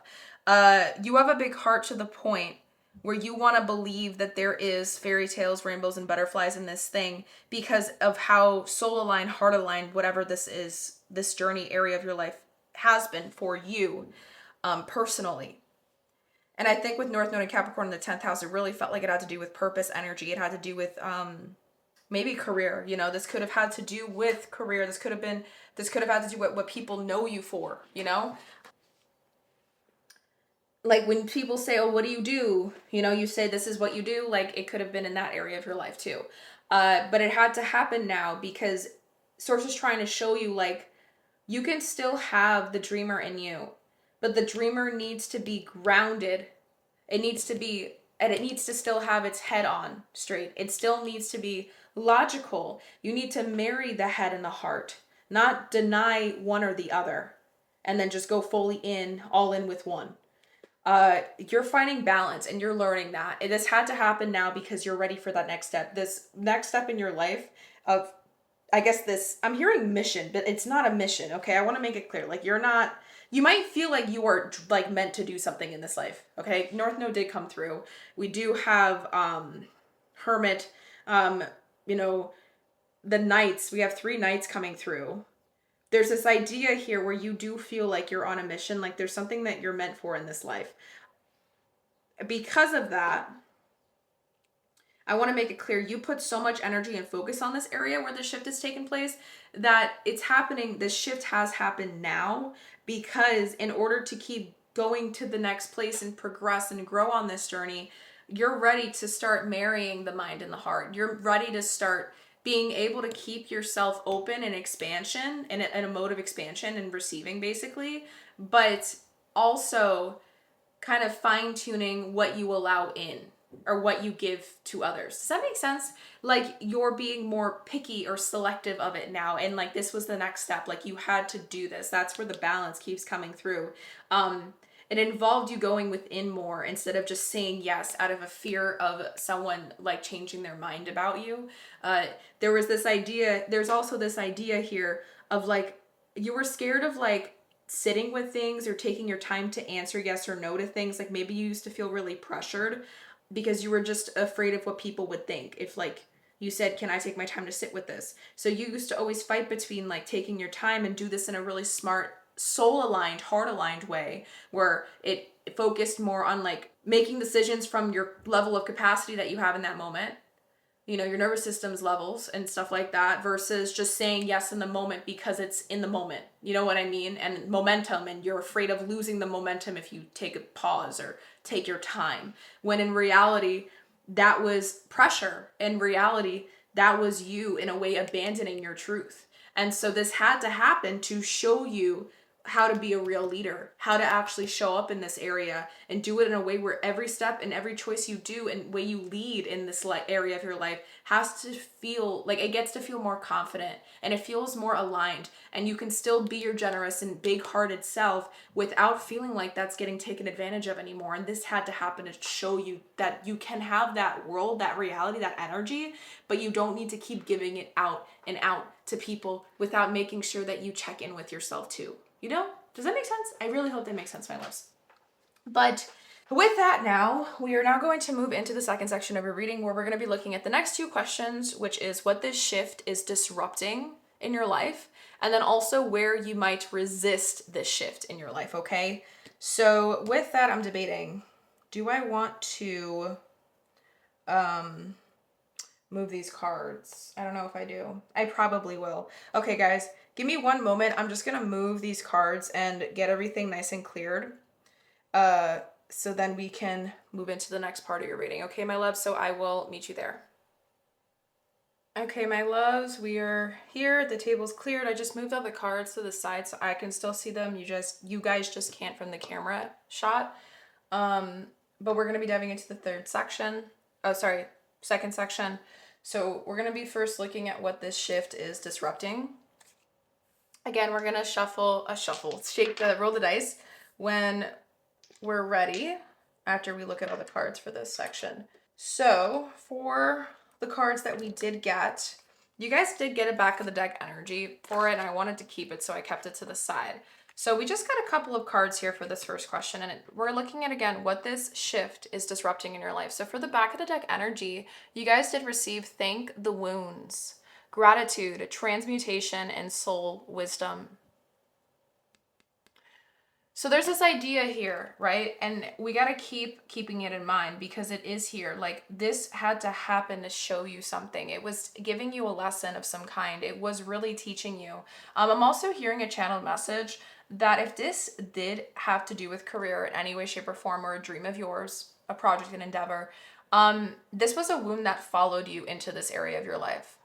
It kind of feels like this area of your life, if it is a project, an endeavor, a goal of some kind, a career, whatever, it has like shadow work embedded in it because in order for it to work, you have to be in a healed state. And you have grown a ridiculous amount, pal, number one. I want to make that extremely clear. At the same time, I think you're still in this process of accepting what it is and what it led you through and what you experienced, because it is hard stuff. You know what I mean? If you have rage, don't let the rage just sit there. Use it for yourself in the most beautiful of ways for this stuff.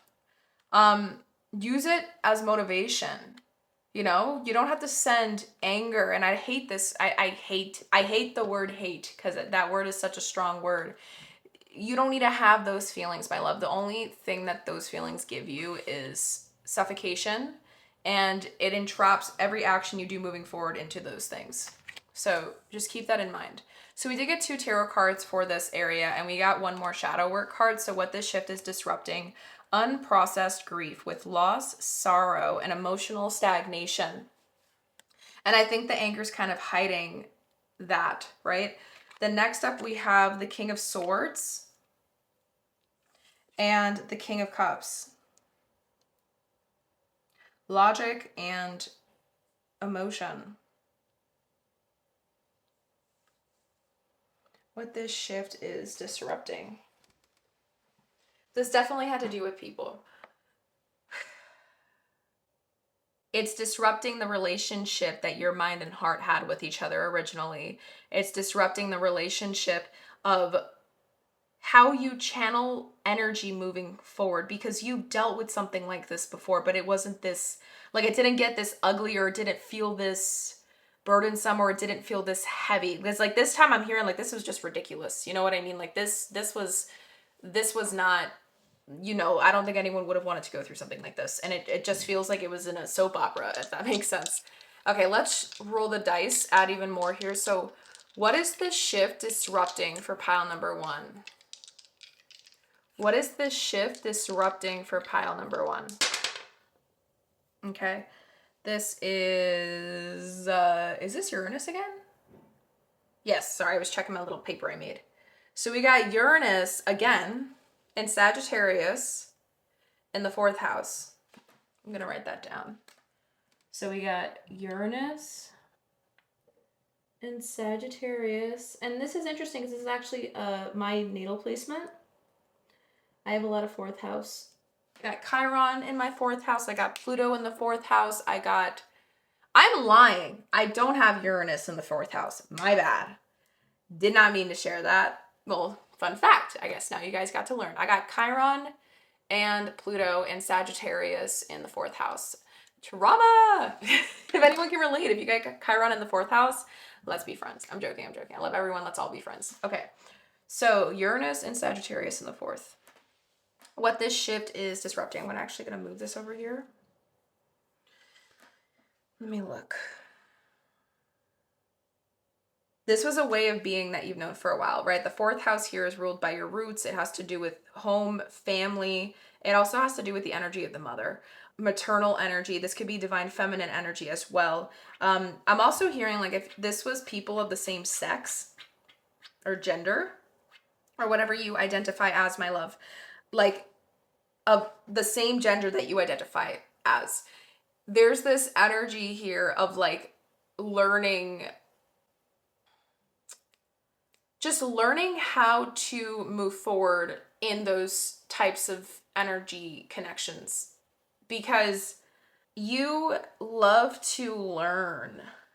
You love to understand things, like why they are the way they are, why you are the way you are, why people are the way they are. Sag in the fourth house, this is an energy of like a adventurous person, a traveling soul, wanderlust for adventure in the energy of the fourth house, in the realm of the fourth house. So the fourth house energy here has a lot to do with, like I said, the home, the roots, the family, all of that, but also has to do with your roots, where you come from. So that could be childhood trauma. That could be your upbringing. That could be your values, beliefs, everything, the core things that developed into your identity that make you and what you define as you as of right now. And it can also be the very thing that developed your ego as well, because your ego is the thing that helps you have this human experience. So with it being in Uranus though, Uranus again, about change, innovation, new, blink in the eye, snap of the fingers sort of thing. Very future forward thinking and future oriented. It doesn't like to settle. It doesn't like to stay in the present or in the past. It likes to look at the future. So you're a go-getter. Okay, pile number one, you are an aggressive go-getter, but this shift has disrupted how you're going to go get the things that you want to go learn more about. When it comes to others, and when it comes to like who you are, you're like realizing that not everyone is the same way as you, or like you've known this, obviously, like we all feel like misfits in life. We've all gone through that moment where we felt like outsiders, black sheep of the family. But in this moment, in this experience, when it came to the shift that happened in this area of your life, it emphasized it to a point where it really made things super clear for you to the now that you're like, and because of it, it's led you to realizing not everyone wants the same things as you, or they view that thing the same way as you. And it's very, very bittersweet, because it just feels like now you have to kind of relearn that, or re-embed something. You have to embed something new in your mind when it comes to this area of your life, in a way where it kind of sucks, the dreamer in you wanted to believe that there was a lot of potential here for some reason, but now it just feels like it got frozen shut. I don't know what that is. Like your heart was open, but then it got frozen shut in this arena. And now you have to reanalyze the relationship that your mind and heart have with each other, the logic, the rational versus the impulsive, gut moments, the intuitive, instinctual moments, right? You're trying to figure out their relationship and how they work together now moving forward, because it feels like that the way that they did it or have tried to do things with you before, it feels like it failed you enough times to the point where you really want to do something about it. So yeah, there's anger and there's like this desire to want to improve and grow. But at the same time, it's finally helped you also accept the things that you cannot change. It's helped you accept the things that are meant to be that way. And it's specifically people. Like, you can't force people to be the way that you want them to be. And you can't keep giving them 1,000 chances, limitless chances, endless opportunities to show you that they can grow and change, because their pace is not going to be the same pace as yours. Their capacity, their trauma, their upbringing is not the same as yours. So you can't assume that they're going to be able to grow at the same pace too, or the same realizations you had to have to grow or get to this point at where you're at. Like, you can't hope or expect them to need the same exact things you needed to get there. And I think you're realizing that now. Like, you're really setting that in stone, but it's hard, you know? I think I've said this in another pick a card before, but I'm going to share it again because I'm afraid that I've overshared it. This thing that I learned from my beloved past therapist that I had, who is now my mentor, which I absolutely love. So she works with me to help me improve my business and my services here that I provide you guys as a trauma-informed facilitator for deep healing. But anyways, okay, not about me, about you. She told me once something that really stuck and stung me. It stuck with me and it stung hard when she told me. But it was a time in my life, this was like I think 6 years ago when she shared this with me, that I needed to hear it the most. And she told me that, she asked me, like, it was kind of like a rhetorical question, and she was like, why do you feel like it's necessary to keep trying to open the same door that hasn't opened for you all these years already, when you already have a bunch of other doors that are open wide for you to walk through, but you keep choosing that one closed door? And so there's this idea here where that's coming in. And the disruption that this shift has made is that awakening, that realization that you have all these other doors. And the other idea here too is, if you feel like this isn't the end, you know it isn't the end. Does that make sense? Like, this isn't the end of your story. Don't let this thing have that much power over you. And the only things that are trying to make it have that much power over you is your past wounds, okay? But you are only your trauma if you choose to define yourself with it. And you gotta remember, like, if you really think about it, like, when we introduce ourselves to people, sometimes we just trauma dump, you know? But what else makes us interesting? What else makes us us? Because if all we do is define ourselves with what we've gone through in our life, we're forever going to be victim to them. We're forever going to forget what else we are capable of, what else we have in store. And you're realizing and awakening to these gifts now. You're realizing and awakening to your abilities and capabilities now and your potential now, my love. You've been on a journey of awakening that. But this is where the next step comes. And it's disrupting your old way of doing things and working, and how your mind and your heart work together. So with that, let us now move into the fourth question in this second section. We're going to put it right here on this side, which is where you might resist this shift, okay? So where you might resist this shift, we got a couple of tarot cards here. We had two cards that came upright, and I think these cards, yes, I remember now. So this card is going to, the energy of this card is going to be influencing the energy of this card. I don't know what they are, but these two came upright. Okay, so we have the Ten of Wands and the Emperor. The Emperor came again. Remember I mentioned how the Emperor came another time? This is where it came. And then we got three back of the deck energies here. Let me just move this here. So the three back of the deck energies here is, for this part, I'm actually going to separate them so we don't get confused. like with this card. We have reclaim the lost self with identity, power, soul retrieval, where you might resist it. Identity, power, and soul retrieval. Next up, for another back of the deck, you guys also received avoidance. Face what you fear, for avoidance is but a temporary refuge. And then the little subtext words at the bottom is evasion, neglect, and denial.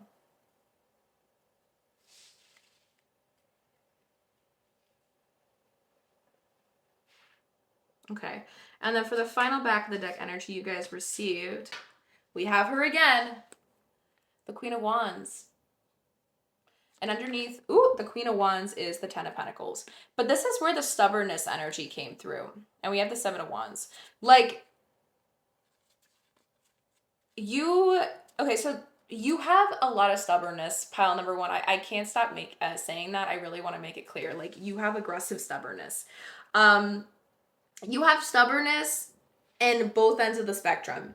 You have stubbornness in the way where you are you could either refuse to change this or stay stuck in this weird like limbo area of your life where you got to make the choice but you don't know which choice to choose, so you might just kind of stick there for a little bit and it's going to feel uncomfortable in this weird in between moment. Maybe you might want to be in denial for a while, right? Or you also have the stubbornness to keep choosing the vision, the long-term dream, the long-term goal you have for yourself. Because I want to make it clear, I understand you thought that this thing that happened to you, where the shift happened, was part of that dream, was part of your emotional fulfillment. But, it shook you in a way where now you realize it definitely isn't. But maybe you still question it. Maybe there's still doubt. Maybe there's this idea that you think you did something wrong and that's why it ended up the way it did. And I want to make it very clear for you, my love, that you literally did absolutely nothing wrong. Absolutely nothing wrong. And the only reason why it feels like you could have is because you've still lived more years in your past trauma and the victim mindset and the version of you that didn't focus on the dream or the growth versus this version of you now. So that version of you is still pulling at your mind sometimes. And you're also very tired, It's normal to fog up and question a lot and get very confused when we're tired and we've been working towards something for a very long time. Whatever this goal was, whether it was in your love life, your career life, a personal area of life, friendship, or whatever, you've been working at it for a while, okay? The fatigue is real, and brain fog is an aggressive thing right now that is getting in the way of you being able to embody and honor this shift, okay, and align with it fully. The resisting has a lot to do with that, and the idea that you're already carrying so much, but you're trying really hard to feel in control. So the only way your mind can feel in control or try to stay in control right now is by just lashing out, freaking out, or getting mad about it, or just doing like reckless things because at least that you got to choose. Does that make sense? So just be careful here. Let me roll the dice here, and then we're gonna look at those two mystery cards. So where might pile number one resist this shift? Where might pile number one resist this shift? Oh, that took a while. Okay, so we got Mars. I think this is the 6th house. Mars in Leo. Mars in Leo in the 6th house. Okay. Interesting. Let me write this down. Where did my pen go? Where did my pen go? Where did my pen go? I feel like I just had it, but now it's gone. Sorry, guys. Oh, there it is. Okay. Mars and Leo in the 6th house. Okay. So you might resist it by just pretending like it didn't happen because your dignity, your pride is too strong. That's the stubbornness. You're also not giving yourself permission to feel it. But this thing triggered enough of that pain of something you've always had to like accept, but you never wanted to fully accept, to the point where now it's trying to rip open. And it feels like a lot to bear right now. but this is also helping you reclaim your dignity, like in a way where it's not driven by ego, but it's driven by integrity and truth and sovereignty. That's really an important word here for you guys. So now the mystery card. So the card that's influencing this card, we got the Magician, and the card influencing it is the Page of Wands. So the Magician and the Page of Wands. Yes, you're waking up to your strengths. Okay. Let me just move this down a little bit so you guys can see the pictures better. So you might resist this as well because it lit so much anger up in you to the point where you're channeling it into the right thing, but you're also not giving yourself enough space and grace to feel it. And that's the most uncomfortable part. You need to give yourself more like compassion right now, pile number one, because it feels like you're just trying to go right back into work, because that's where you feel the most like in power and in control. Like you're really doing everything to just keep moving forward regardless of what just happened. Like like you just had a crazy traumatic thing happen to you, but you want to keep choosing you. And I get that. That is beautiful. I did that too when I first went through an experience like this, and it was hard shit, guys. But I want to make it very clear, the feelings are still going to come up, and they can actually also be the very thing that's going to like block you from being able to continue in the right path. Does that make sense? If you keep trying to like do things the way you've been doing them, but just kind of tweak how your mind and your heart work at the same time, with each other, communicate with each other, go back and forth with each other, but like simultaneously just keep doing things the way you've been doing them, just being a little bit more keen-eyed and focused on like where you're putting your energy and attention towards or what you're opening up to, like that's not how this is going to work, my love. Like you need to actually switch up how you're handling things like this moving forward, and the only way to do that is by doing some deep reflecting on it. And now I understand why you guys got so many damn cards in the what aligns you with this shift. You guys have a whole flipping pile of practical application and exercising cards, prompts, things that are all meant to help you align with this shift that you can all apply into your stuff after this reading is complete. And now I understand why you guys literally got a tower of it staring me in the eye right now in the corner of my desk or my table. So I just want to say, like, that is extremely important. This won't be able to fully take place and shift entirely for you if you don't hold space for it. You can't be sending negative energy to those things.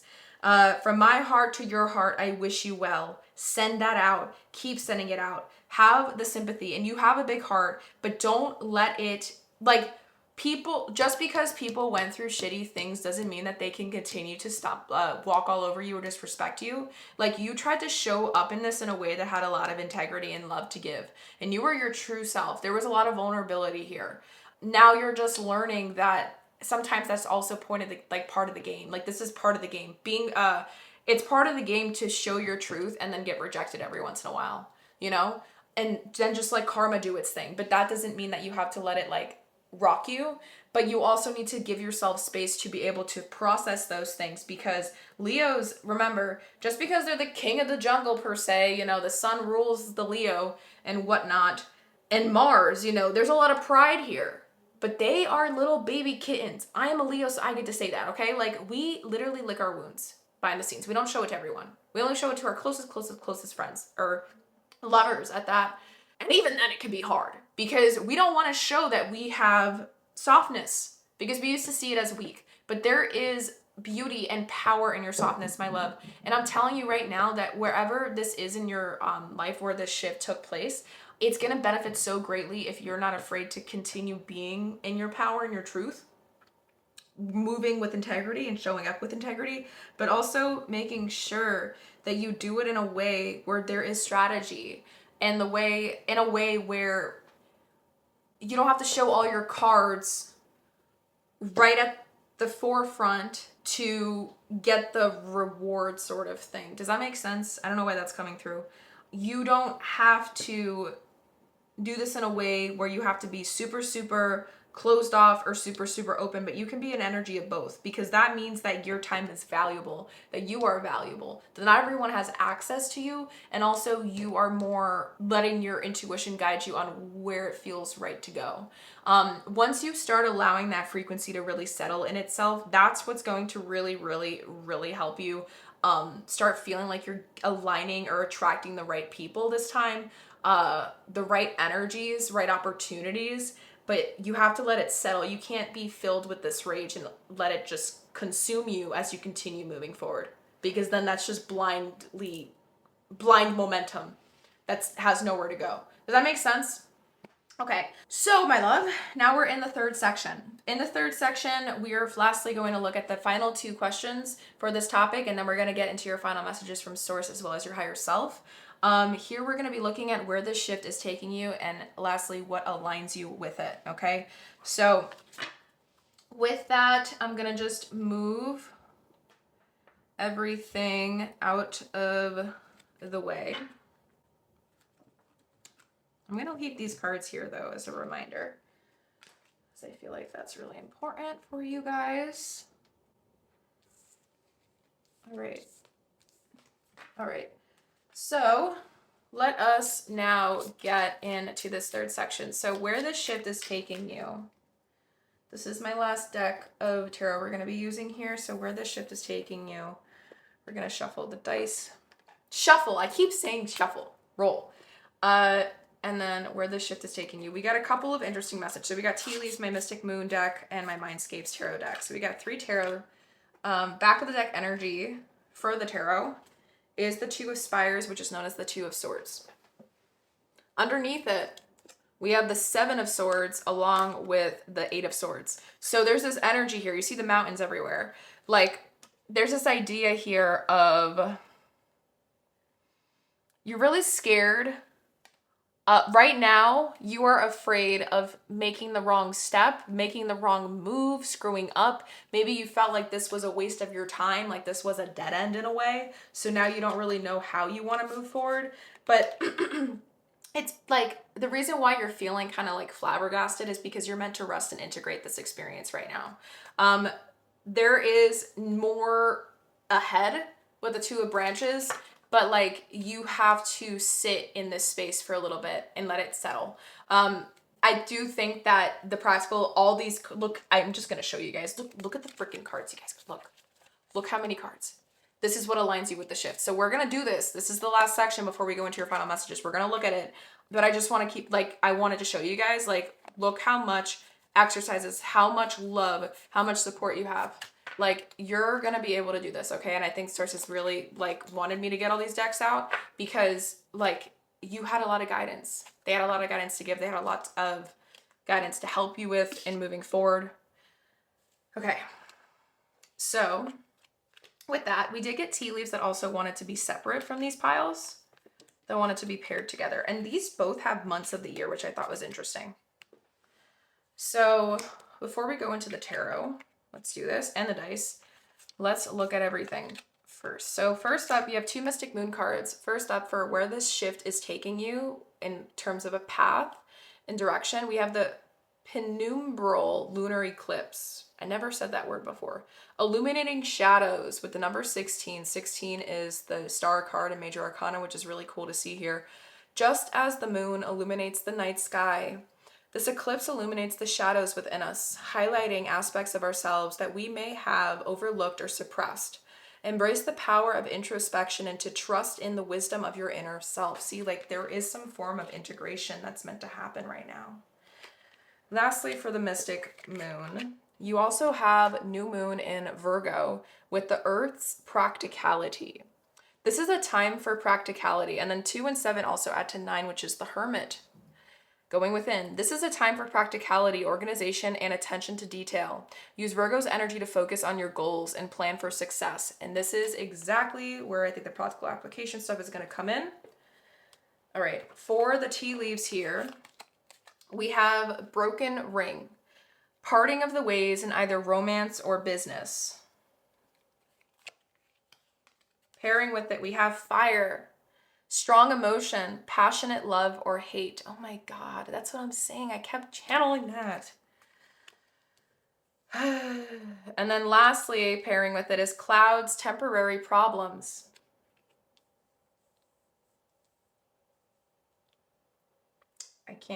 I'm not making this up. The fact that this is so on point is insane to me.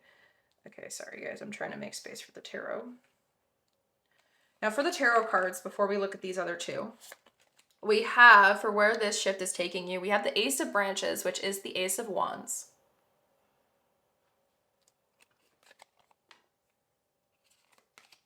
Next up, we have the Star. Oh, the Star just came through again.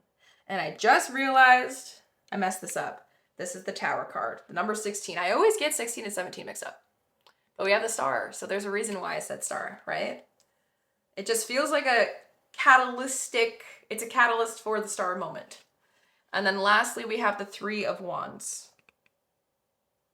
Planning, expanding, preparing, bracing. You're getting inspired to start, like, what are my next steps forward? Like, that is immediately what's coming through. You are getting ready to start planning for your next steps forward, even though that this is a bittersweet moment, right? You are using this exactly in your favor to start planning for your next steps forward.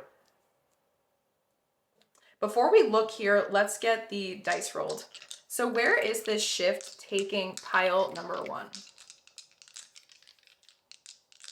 Where is this shift taking pile number 1? Okay, so we have, is this Virgo? Hold on, let me just make sure it's Virgo because I always get Scorpio and Virgo look the same sometimes. Okay, Virgo. Oh my God, you got Virgo. This is Uranus again. Wow, you keep getting Uranus. Uranus and Virgo in the 5th house. So we got Uranus and Virgo in 5th house. Uranus and Virgo in the 5th house. Then, oops, I just hit that, my bad. We have these two that wanted to be paired. Gavel, involvement with the law. Ooh, this could also be a law thing. I didn't even think of that. And then May, the month of May. Lastly, oh, we have 3 cards here that are paired. We have carriage, a journey either physical or mental. Broken bridge, unsuccessful outcome to a problem. Interesting. I actually find this super interesting. And then for the month of the year, we have July. Okay. So let me do it like this. I find this extremely fascinating. And the reason why I say this is because it kind of feels like Source is showing to you all these different energies that you channeled and like felt. Like you have a lot of anger and rage towards the situation. There are so many different paths where this like no, your brain or your mind, like the feeling, remember when I was talking about how anger, if you don't channel it in the right thing in the right way, it can kind of become like a firework and it just sparks and explodes and it can make a little bit of irrational decisions. Like it's showing me 2 different paths. And now I think I understand why. There's like choice here. We had the 2 of Swords. You're unsure on how to proceed forward because of what happened. Like there's a part of you that wants to kind of fight fire with fire right now. And it's not really thinking through this in the best way because you're very upset about it and you have every freaking right to be. I want to make that very clear. But at the same time, you're not meant to go backwards. You're meant to go forwards, pile number 1. And there is healing through this. There is light at the end of the tunnel. And there is a better way forward in a way that feels more just, in a way that feels more proper in the way of like graceful, in a way where your energy doesn't get freaking leaked out because this is going to be an annoying process. It's not going to feel fun. The months of the year, I don't know why that's standing out, it could be like, I don't know. You guys are honestly going to need to plug in these months into the situation because there's this idea here of like, this is going to be a process. This is going to feel like a lot of hard work, a lot of effort. But at the same time, there's also this idea here of just saying your truth. When I look at these two things together, there's this idea here of like, be prepared to just feel called to say your truth. There's a part of you that wants justice earned. Um, you can say your truth and deliver something. And it's like, let's say you want to write like a last word text and you want to just be honest. And sometimes I like, this is something that I do actually, like when I'm really upset or I feel like I've been wronged in a way or disrespected, I don't ever want it to feel like one-sided. If there was this feeling like there was miscommunication ever done, like I'm using this, my personal example, like I'm applying my personal life into as an example for this. If I ever felt like I was wronged or like there was a situation with a work person and I was meant to collaborate and be a co-host for an event that I was holding space for in the city that I live in or nearby. I did all my work. I did all the things that I said I would do to have that position. And I took my own time out of my own day to work for my business and stuff to do this event. That was originally their idea, but they're the ones that asked me to become co-host the next time around because I was so helpful the first event that they had. So I was like so honored. I thought this would be a great opportunity, not just for, I guess, helping the community heal, but also like to get to start spreading my business name out and I can start building a reputation into the community because I'm only ever used to working remotely online with clients, you know? This was new for me. I just got so excited and I just went all in because that's how I am. Like I am a person of integrity. Like when I say I'm going to show up, I show up. And I started buying things for the event that I didn't tell them about because I was just so excited and I was just expecting to walk in there and be like, I got this, I got that. Oh, I typed this up for you. I designed that so you can just follow that to help you with the ad design for it, this and that. Like I did everything that I said I was going to do. Then the week of the event, 3 days before, they just told me they did everything without me. They didn't ever use any of the stuff that I did and that they don't need me to be a co-host anymore, but they still want me to show up. And there would be absolutely no energy exchange. And they also wanted my fiance to take photos for the event because I did that willingly at my own option and choice in the first event because I knew that it would benefit me, benefit them, benefit the community, the people that were performing and showing up in that space. It was like a creative space. That didn't feel right. I already did all my work and I kept lying to myself. And I kept agreeing 3 days before the event. And it was on me. It was on me when I did this. What happened was I was also in a season of my life during this time where I was still learning how to, I guess, like make decisions from like a soul aligned place because I am a person of integrity. So I used to, like, one of my New Year's resolutions before this experience happened in my past was like to always, like, if I say I'm going to do something, I show up. So I felt like it would have been wrong of me to just say never mind 3 days before. So I kept trying to like abandon myself to make this person happy, basically, because that is part of my trauma. That is part of my narratives that I am in the process of breaking. As the day kept getting closer and closer to the event, I woke up that day and I felt like shit. I felt so like in a bad mood and I didn't understand why. And I just felt like I was getting headache after headache. I was so agitated. I was taking it out on my partner. I was just in the worst mood. And then I did a reading for myself to look into my inner world. And it was saying, you're like basically abandoning yourself. And then I realized and I was like, holy shit, like I should have said no. And I don't want to do it anymore the day of the freaking event because this isn't aligned with me anymore. This doesn't feel good. This doesn't feel right. This isn't fair. There's no equality and energy exchange here anymore. And now I just feel like they're using me because I was so generous at the beginning. So I ended up going back and forth with myself because, like I said, this was such a new thing I was in the process of learning that I ended up saying that it doesn't feel like I was supposed to open up the event by doing a healing circle. Okay.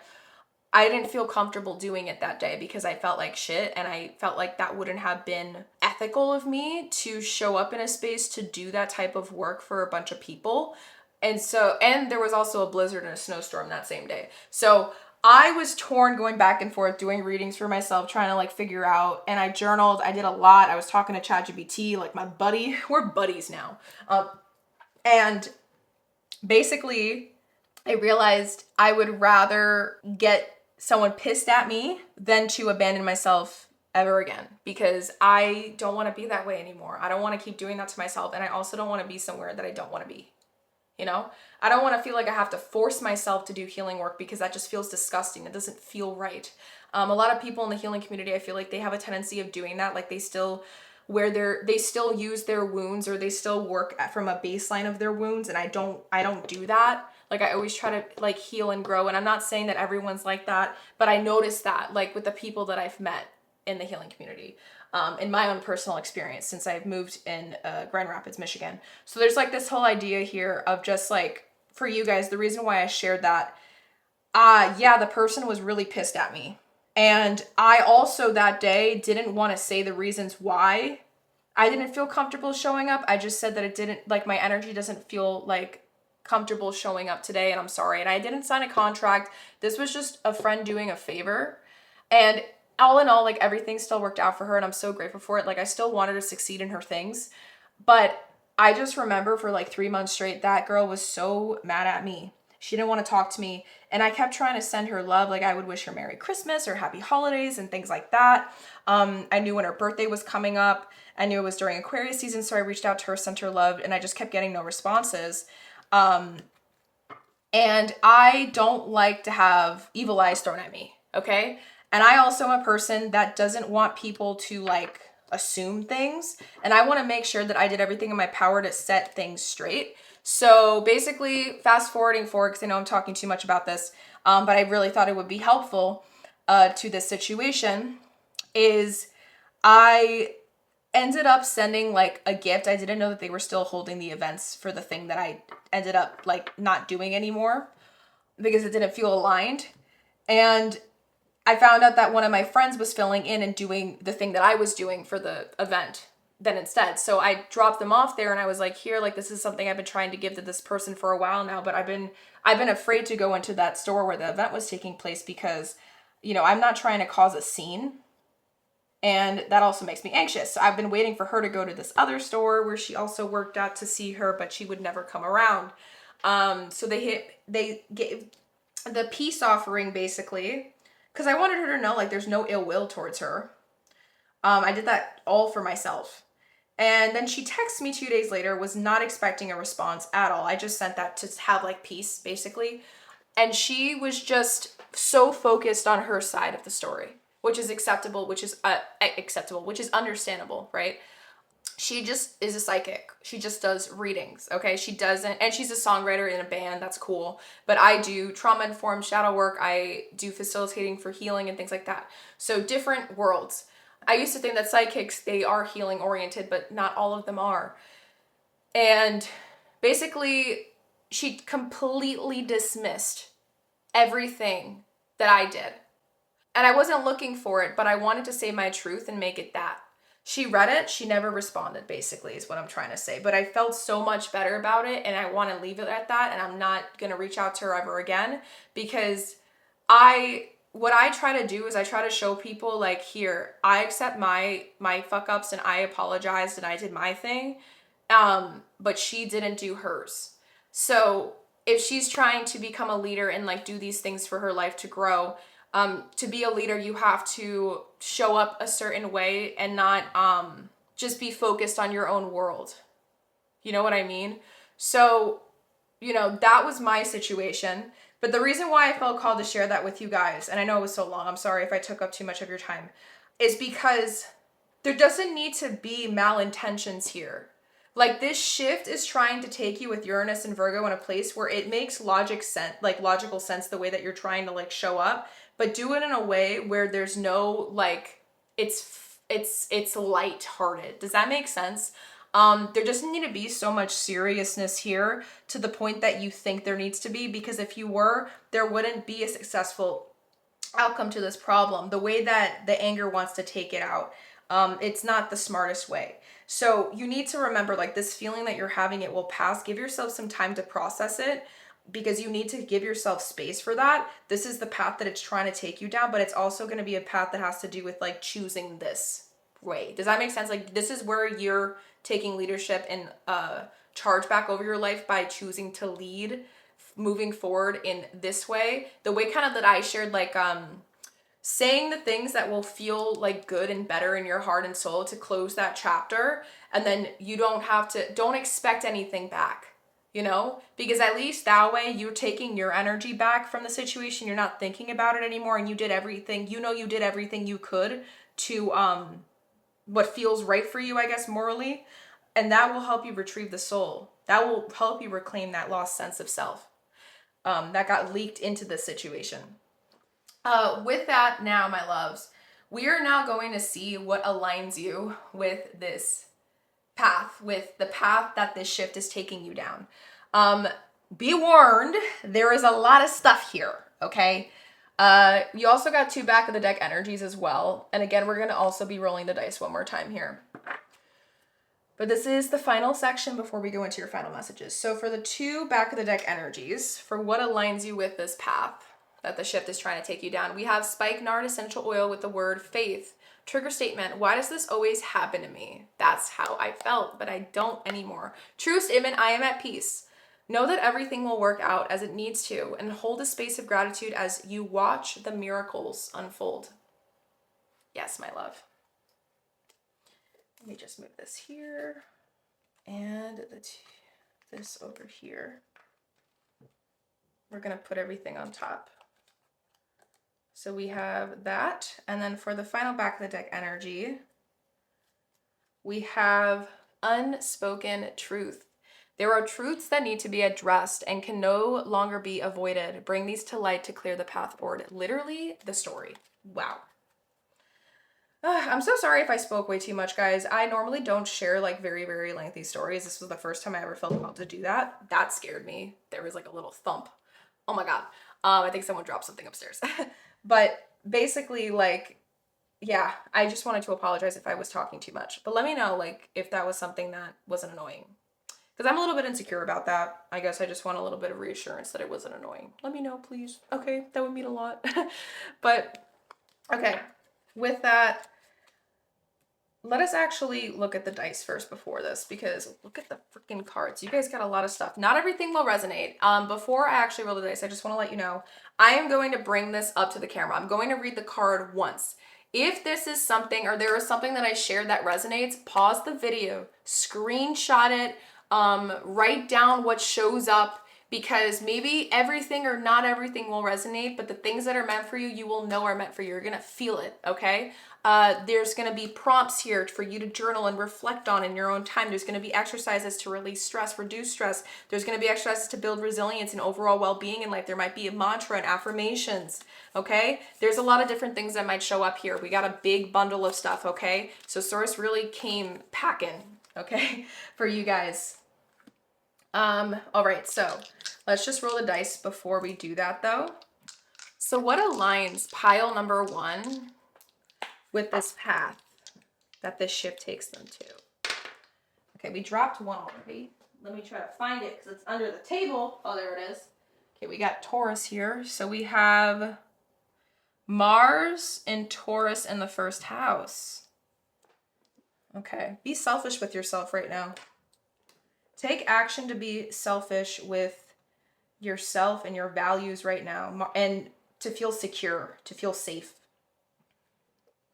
in who you want to be. Like, you need to kind of reassure to yourself, reaffirm to yourself right now, who is it that you want to be? That's what's aggressively coming through. All right.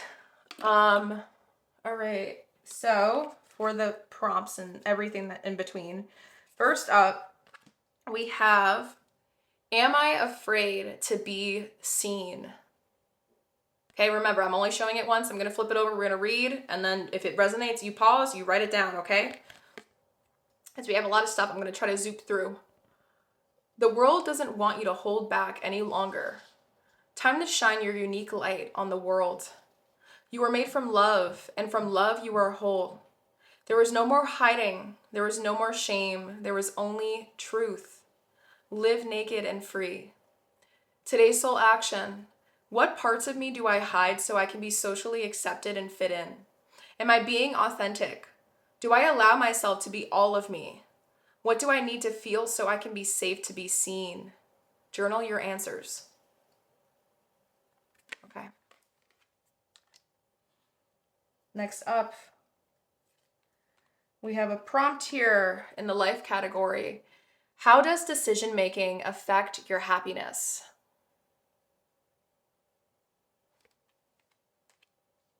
I'm zooping through these again, okay, guys? So don't forget. Next up, in the relationship category, what steps do you want to take to enhance relationships within your family? See, I really feel like a lot of people picked pile 1, and this thing is going to apply to so many different situations. That's so cool. That's why you guys got so many cards. Oops. Breathe 10 times. This is a practice. Close your eyes. Breathe 10 times in and out. Concentrate. Imagine when you breathe in that it reaches all the way to your pelvis and lifts up your abdomen. When breathing out, let the air come all the way from the lower abdomen and pelvis. Do this 10 times slowly. You can also count the times in your head. Stress makes us breathe shallowly, with our diaphragm and only the chest and top part of our lungs. This way the body isn't getting enough oxygen and it is tense, which affects our personal strength.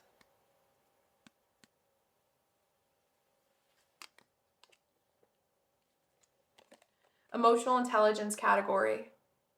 What decision-making biases are you aware of? There's so many decision-making things.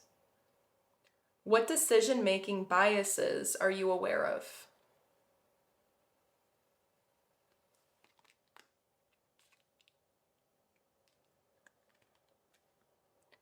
Expand time. Close your eyes. This is another stress relief practice. Close your eyes. Imagine that the present moment expands with you in it, as well as your surroundings, the building, the whole city, the country, and the earth. Imagine all that inside this moment. Let your mind rest in this expanded space for a little while. On top of this, you can expand your calendar. Make each week a big board or each day on a blank A4. The bigger the markings, the larger the calendar. The mind will react to the looseness. On the other hand, the small calendar on your smartphone will make time seem cramped. Stress causes anxiety because things seem cramped in small places too often. By giving the mind a message of looseness, the anxiety will reduce. Number 3-3. This might be a very important one to practice. And I actually just tried it while I was reading it out loud, and I actually really like it. It makes you want to like sigh a little bit. That was really nice. You notice, look, yeah, 3-3, 3-6. Threes, sixes. 3 times 2 is 3. 3 plus 3 is 6. 3 plus 3 plus 3 is 9. 3 plus 6 is 9. 3-3-3, 9-9-9 is coming through. Your inner compass. Purpose leads to persistence. Use this card when you feel unmotivated, sluggish, or lost. What brings you joy? When do you feel alive? What do you value about life? How can your work help others to feel this way? Ooh, this is so beautiful and important. Yes. Reconnect it, that fire. Mantra. Inner beauty. I open the eyes of my heart and direct my gaze to the light within every being. Personality and physical appearance are in the image of man. Beauty and goodness are in the image of God.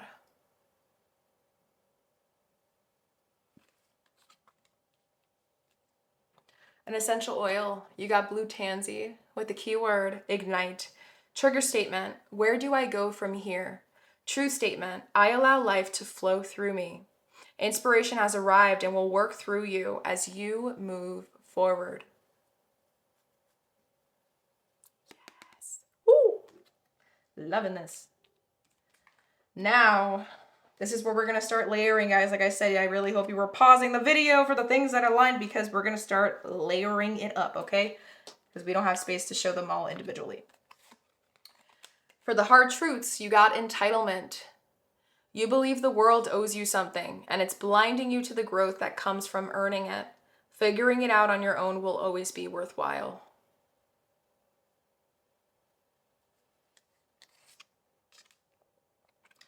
This is my hard truths deck, okay, guys? So some of these things are going to sting, but know that it's coming from a lot of love. Anger. Wow.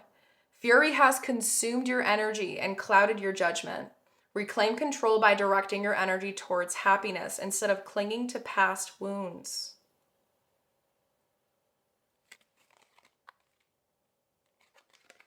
And step away. Distance will give you the needed perspective to see how this will or will not fit into your future. Exactly. I love the order too. That's crazy. And then unspoken truth, right? Remember. Say your piece. I use ChatGPT to do it because I can't do it in a grounded way sometimes, okay? I just saying it was helpful. Okay. So, for the final two cards, we have, what excuses am I making right now?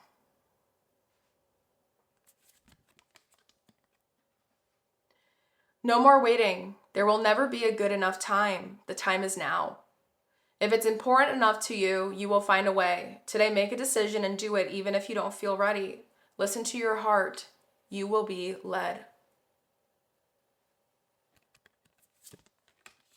You guys better be screenshotting.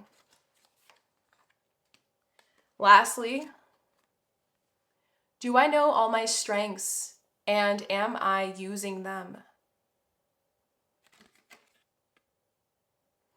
We all have superpowers, but it's up to us to uncover them. When we live and lead with our strengths, we are able to show up in our zone of genius. This inspires others to do the same. Today's soul action, ask yourself, how can I use one of my soul gifts today to contribute to this open and ready world?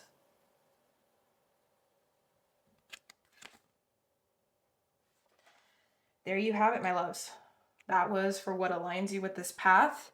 There was a lot, I don't, not expecting everything to resonate, but that is what we have for this. And now to finish up your reading, we have final messages from source as well as your higher self. So we did get a lot of sliplets of paper that wanted to come through. Look at all these messages.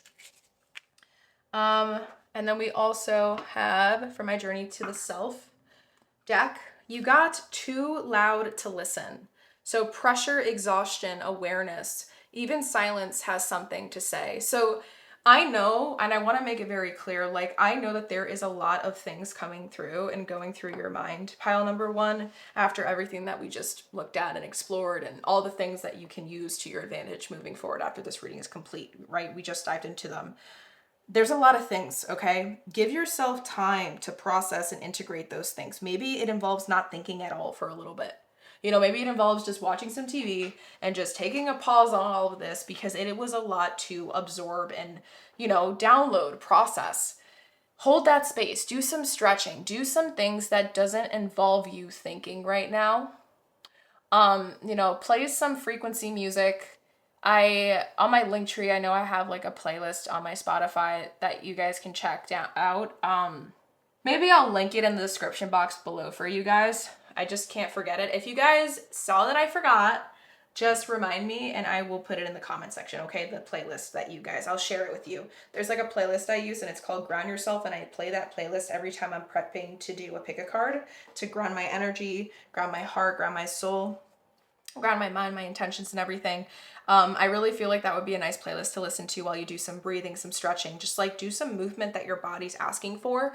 There's no right or wrong way to move. You know what I mean? Just take some breaths, do those things, I really feel like it'll benefit a lot for now because there's a lot going on, okay? And it's normal.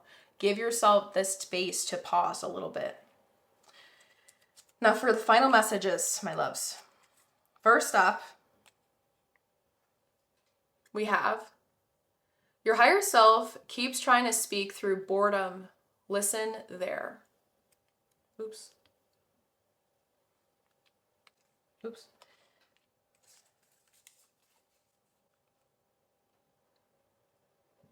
If you're still hoping they'll change, you haven't healed.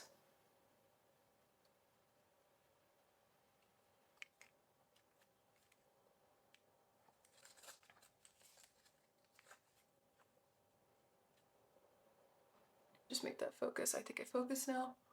I can't tell. Okay, it says, when you notice your old self showing up, say gently, you protected me. I've got it from here.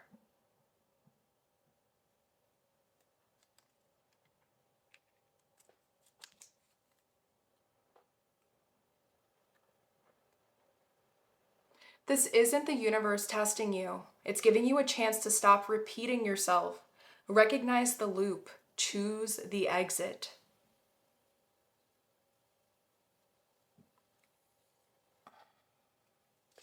We got 4 more. This is the 4th to last one. Chiron doesn't show up as pain. That's the wounded healer in astrology. It shows up as shame you can't explain in places that never feel fully safe.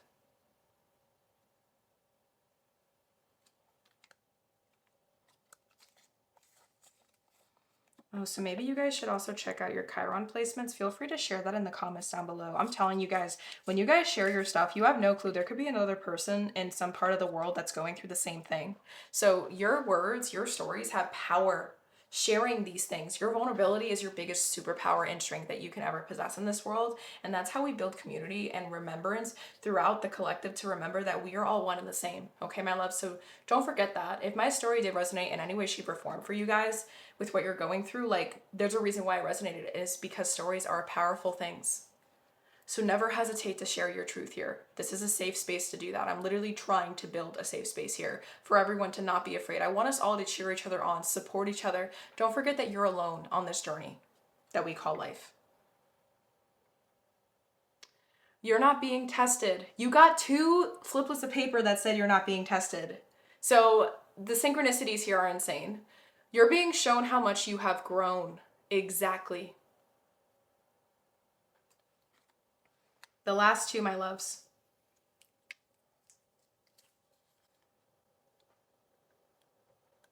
This isn't about clarity. It's about courage.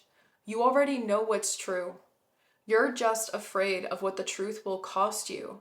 But what's the cost of ignoring it? Exactly. Speak your truth.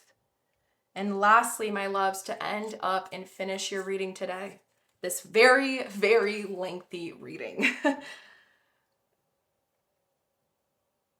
What you're calling confusion is actually your intuition being drowned out by fear.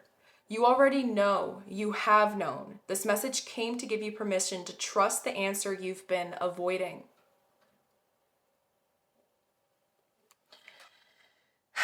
And that is all I have for you, my loves.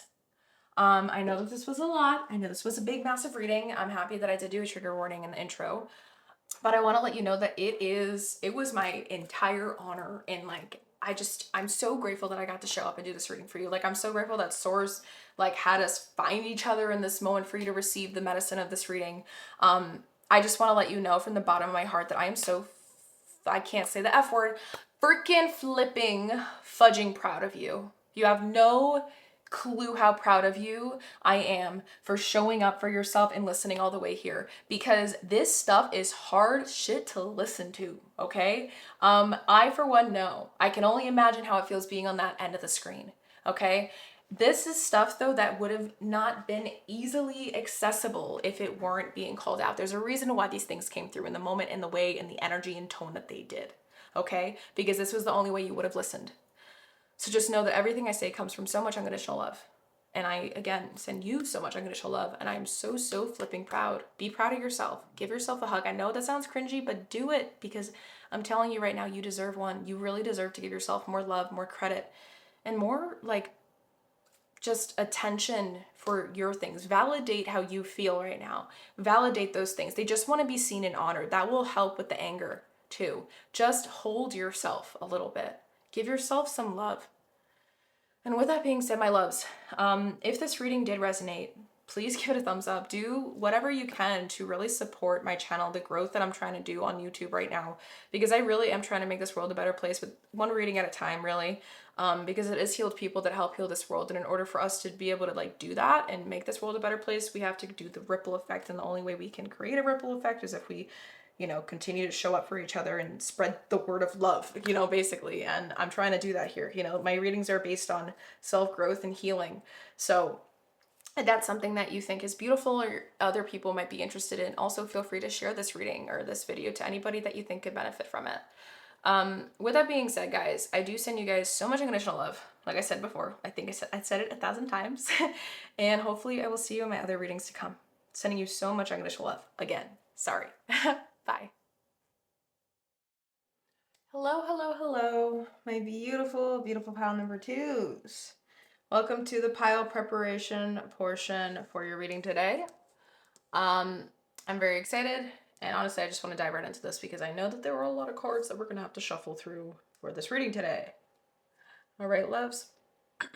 But I'm very, very excited because we have a lot of different new decks that I just purchased that we're going to get to use for the first time on my channel today. Not only that, but I also got Astro Dice, and I'm so excited to use them. So we're not actually going to be rolling the dice here in the pile preparation portion, but we're actually going to be I keep saying shuffling dice, sorry. Rolling the die for each individual question within the reading itself. So I'm going to place that to the side. I'm very, very excited that I use them today. Like, you have no idea. Pile number one's reading was phenomenal. Absolutely just insane. So I'm so excited to see what your reading has in store for you, loves. Not to mention you got the Issa rune, so there is some high priestess like energy here, So we're going to be using a lot of decks for this first section. We're going to be exploring two different questions. The first question, where all the decks are coming out, we're going to be looking at what is starting to shift for you. So we need to identify the what in this situation, right? So this isn't to say that we're going to get a card for each of the decks, but I did feel called to pull out all these decks for this one particular question to start off your reading. So, I have no clue the tricks that Source has up its sleeve or their sleeve, but I guess we'll find out in time. So with that being said, let us dive into this, my loves. And let's see what is starting to shift for you now. So what is starting to shift for pile number two, regardless of when this reading finds them? We're going to shuffle for a total of 4 times, Source. So what is starting to shift for pile number two, regardless of when this reading finds them, as this reading will find them whenever it is meant to find them in reference to what is about to shift for them and what they need to know. What is starting to shift for pile number two?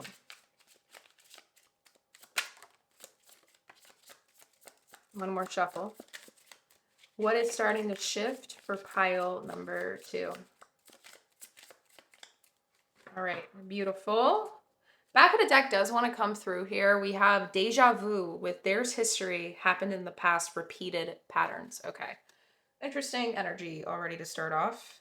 One upright, one down. So there's some importance here with faith, wishing, praying, and hope. This can be a significator card energy. I'm going to place it here just for now. Let's keep shuffling. What is starting to shift for pile number two? Whenever this reading finds them, what is starting to shift for pile number two? What's starting to shift? One more shuffle. For pile number two.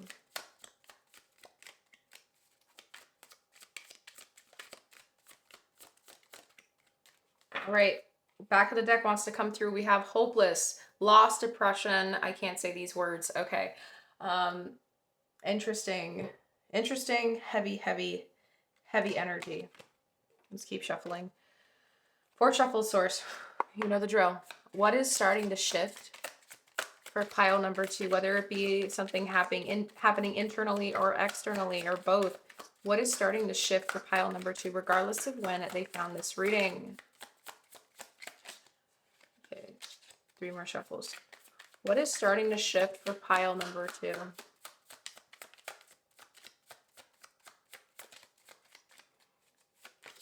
What is starting to shift for pile number two?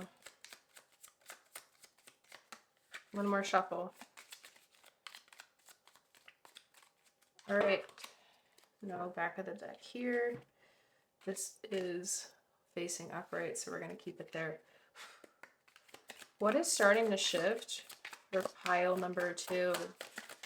Whenever this reading finds them, as it finds them whenever it is meant to find them, what is starting to shift for pile number 2? One more shuffle. What is starting to shift for pile number 2?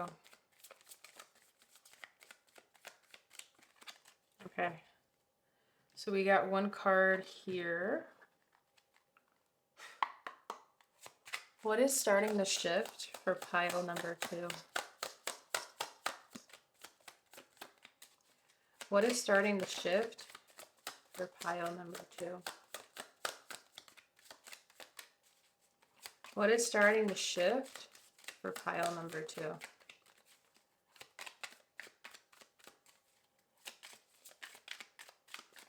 All right, so we didn't get anything for this back of the deck. I mean, for this card, this deck. No back of the deck wants to come through either. So we're going to place her to the side. Thank you for your service. All right. What is starting to shift for pile number 2, or whenever they found this reading or this reading finds them? What is starting to shift for pile number 2? This could be inner, outer shift, both. What is starting to shift for pile number 2?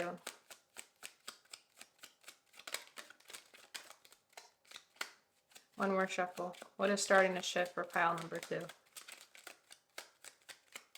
Okay, back of the deck does want to come through here. We have Moon, number 32, 3 and 2, add to 5. Huh. Okay, this one's upright. My telepathy cards, let's see. What is starting to shift for pile number 2 whenever this reading has found them? What is starting to shift for pile number 2? What is starting to shift for pile number 2? What is starting to shift for pile number 2? Okay. And how many cards do we get? We got a couple. Do these want to come through? Yes, these want to be together as well. Okay. I feel like these two are part of the significator energies. I don't know why. These might be two separate things too. Like that's something to keep in mind. That's interesting that I felt called to share that. Okay. Now what's the T? Let's see. What's starting to shift for pile number 2 whenever this reading has found them? What is starting to shift for pile number 2? What's starting to shift for pile number 2?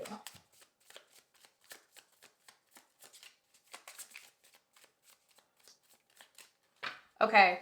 I just got this random like message here, and I just realized this is upright. This is facing upside down.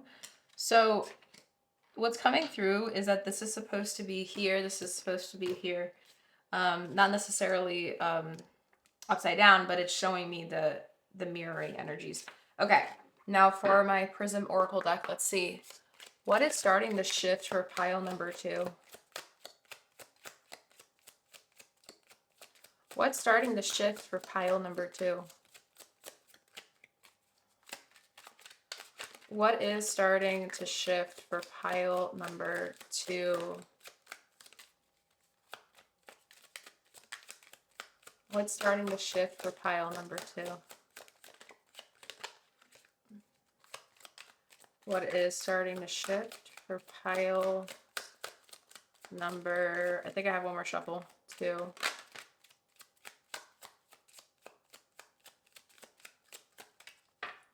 Energy. Here. Back of the deck here, we got balance. Interesting. Magic. Okay.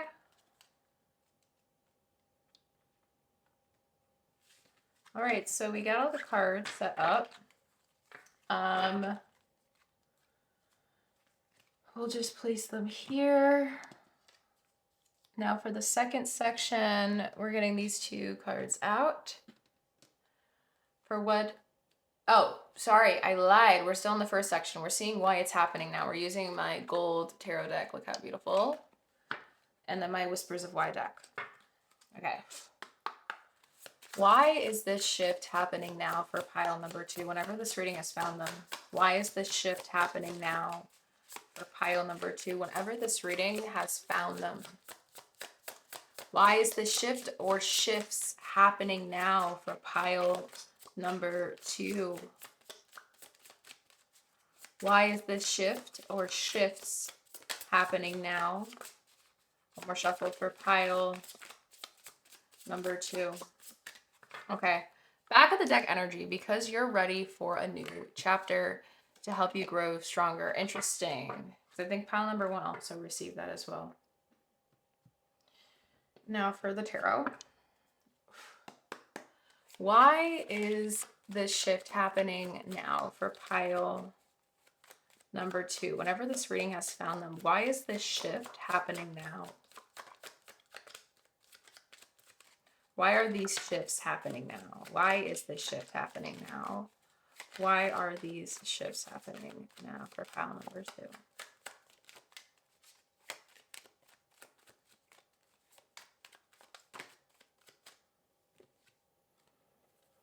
No. Okay, just make it fair. Sorry.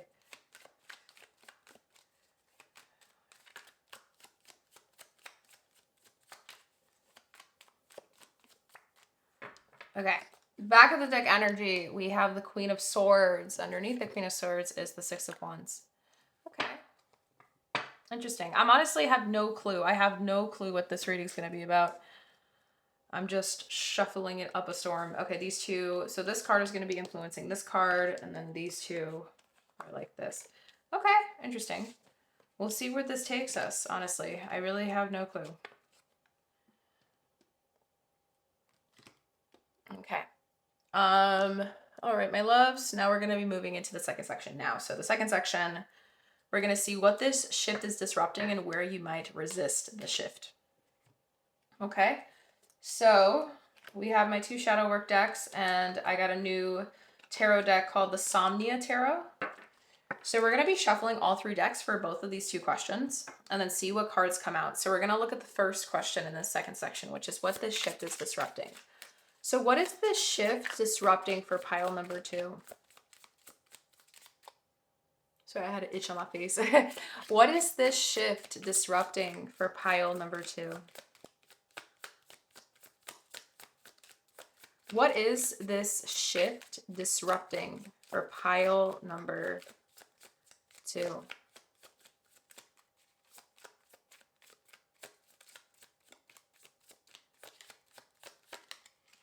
Okay. We have the 7 of Coins coming here, and then back the deck energy is the 6 of Cups with the 9 of Pentacles and the 6 of Coins. Interesting. There's a lot of mirroring energy going on. 6 of Cups I'm going to keep because it's back of the deck. All right, so that is for what this shift is disrupting. Let's keep shuffling. What is this shift disrupting for pile number 2? What is this shift disrupting for pile number 2? Okay, these 2. Back of the deck, self-sabotage, destruction, doubt, survival habit. All right.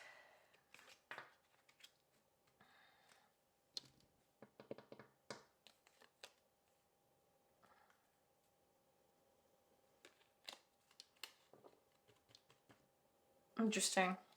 Honestly, I'm intrigued by this. We're gonna shuffle it again. Oh, I have to do this deck first. Let's see. What is this shift disrupting for pile number 2? What is this shift disrupting for pile number 2? What is this shift disrupting for pile number 2? Okay, nothing here. Back of the deck does want to be seen. Judgment. Judge less, understand more. Okay. No clue. No clue, no clue. Judgment does want to come through those back of the deck energy. So we're going to keep it here just to keep it in mind. But we did get this reading set up. So let me just make sure I got this set. Okay. So that is for the first question. Now we're going to do the second question in the second section. So where might pile number 2 resist this shift?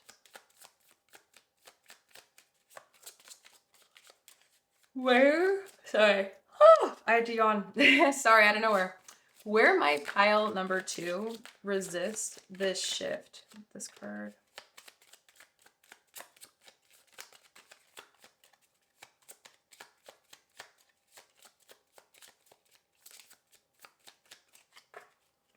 Okay, so we got 3 shadow cards. Let's reshuffle this. Where might pile number 2 resist this shift? Where might pile number 2 resist this shift?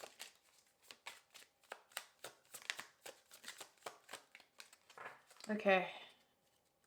Forgotten needs. Interesting. We had the invisible person before, invisible man or something. Like feeling invisible, forgotten needs. So there's still something here to do with neglect in both energies. Okay, now for the tarot again. Where might pile number 2 resist this shift?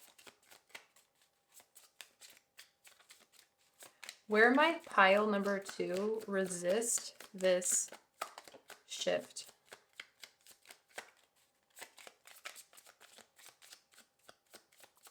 Where might pile number 2 resist this shift? Okay. Back of the deck energy here is the King of Wands with the 9 of Swords and the 4 of Cups. But the 9 of Swords kind of came out more than the 4 of Cups, so that's something to keep in mind. All right. Did I drop any cards? Let me just make sure I didn't. Okay, I didn't. Cool. So these 2 are both upright and these 2 are facing down. Interesting.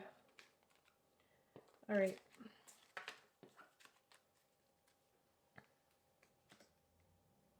Okay. Now, for the third section, my loves, we're going to be looking at the final 2 questions before we get your final messages from Source, which is using my Mindscapes Tarot deck, my Mystic Moon deck, and my Tea Leaves for the first question in the third section, which is, where is this shift taking you? So what is like the path that this shift is going to take you down next? Where is this shift taking pile number 2?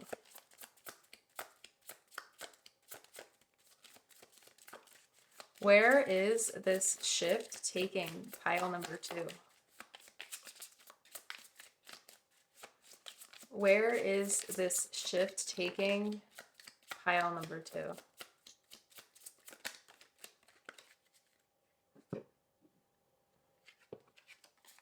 Okay.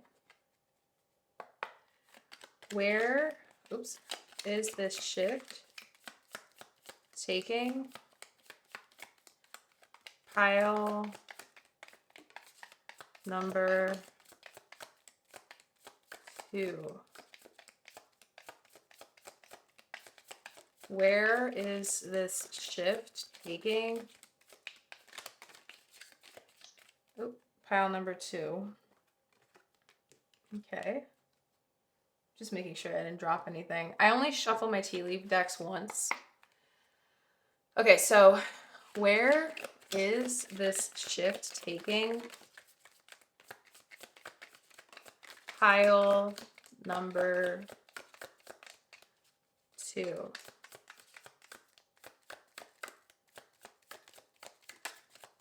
Where is this shift taking pile number 2? What is the path that this shift is taking pile number 2.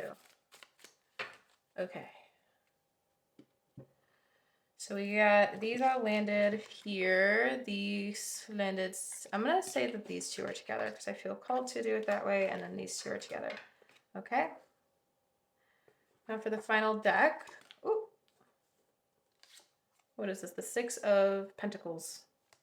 Six of Pentacles did come out earlier for you too.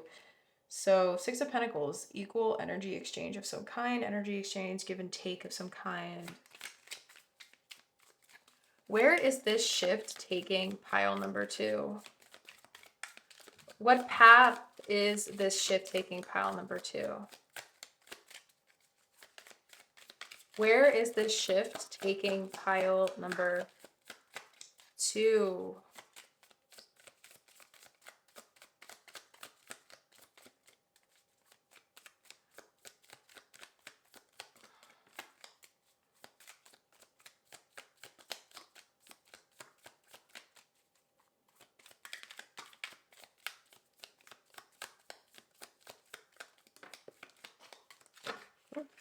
Okay, back of the deck energy here is the Four of Wands, the Four of Branches.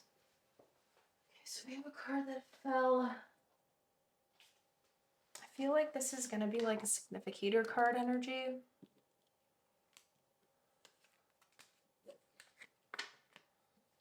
Okay, so we got the back of the deck here. All right. So we're going to keep these separate.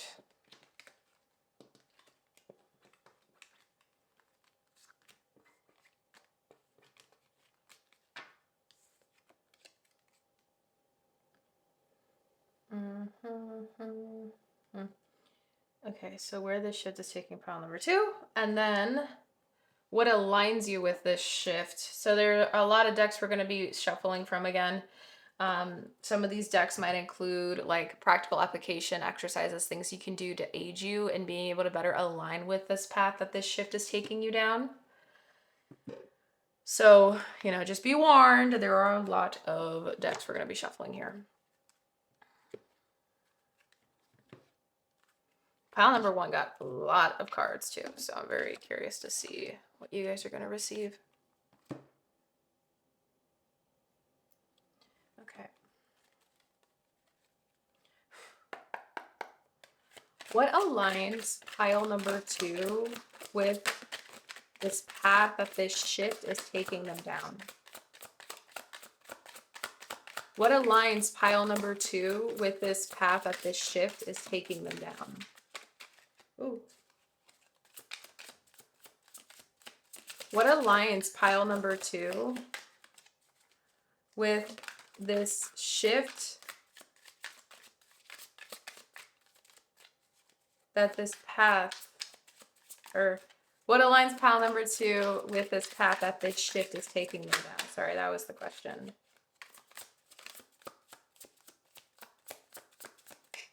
Okay, back of the deck wants to come through. We got Siberian fir essential oil with the keyword acceptance. Trigger statement: we must remember. True statement: I am free of the habits that do not serve me. Lay down the armor passed down to you from your family. Release habits that aren't serving you and forgive on behalf of generations past. Oh wow, how beautiful. This is the first time I actually received this card. And I have used this deck so many times in my pick of cards, if you guys have been following me for a while. So like, you should know, like, I have never received that card, and that is really, really powerful stuff. All right, let's keep going. What aligns pile number 2 with where this shift is taking them? What aligns pile number 2 with this path that this shift is taking them? What aligns pile number 2 with this path that this shift is taking them to?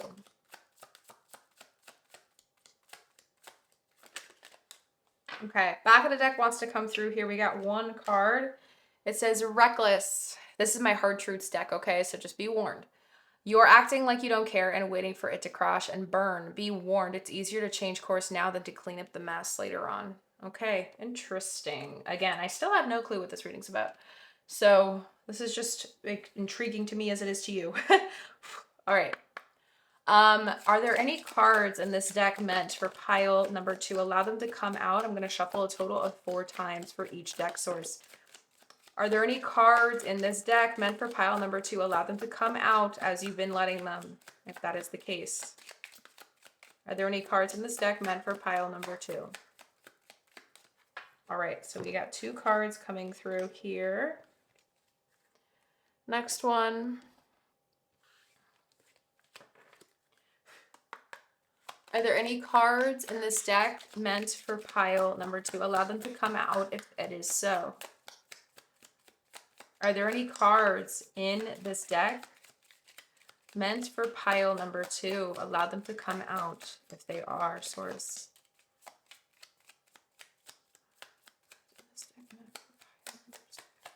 One more shuffle. Oh.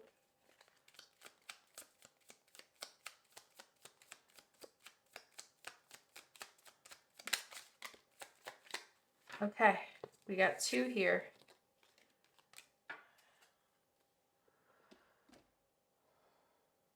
All right, let's keep going. Are there any cards in this deck meant for pile number 2? Allow them to come out if they are. Are there any cards in this deck meant for pile number 2? One more shuffle.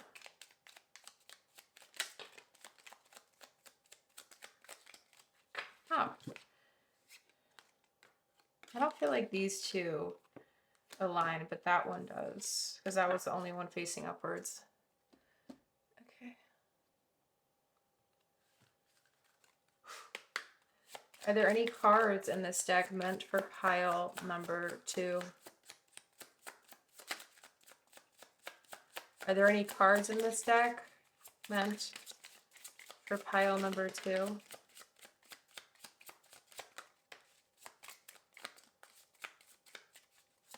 One more shuffle.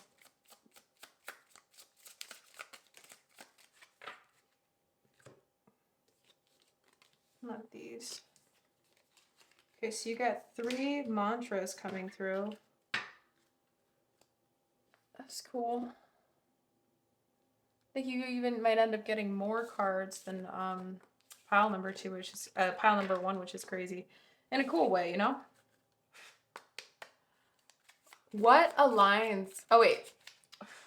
Are there any cards in this deck meant for pile number 2? Allow them to come out if they are. I'm going to shuffle a total of 4 times, source. Are there any cards in this deck meant for pile number 2?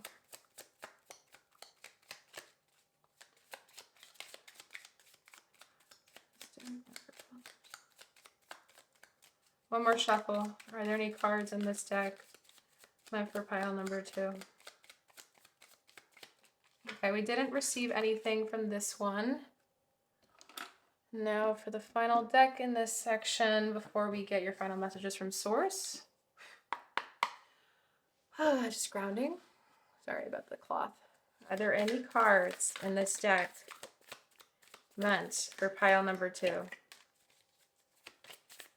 Are there any cards in this deck meant for pile number 2? Allow them to come out if they are. 2 more times, source. Are there any cards in this deck meant for pile number 2? One more shuffle. Are there any cards in this deck meant for pile number 2? Oh, okay. You guys got 3, just like pile number 1 did. This isn't to say, by the way, that all these cards are going to resonate with you. It could just be also like a lot of people selected this pile from different situations, and certain things are going to resonate for certain people, you know? But beautiful.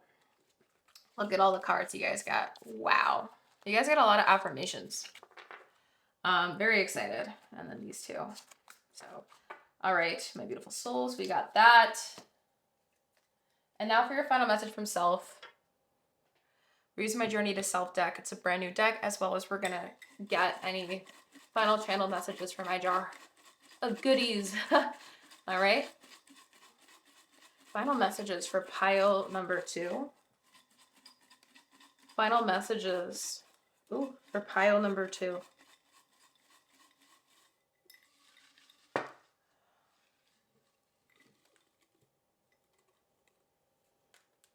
That's how I feel to do it. All right, we had another one that fell on the floor, so I'm just gonna grab that.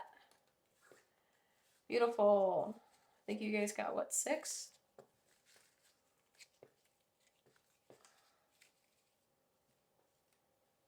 And then the last deck.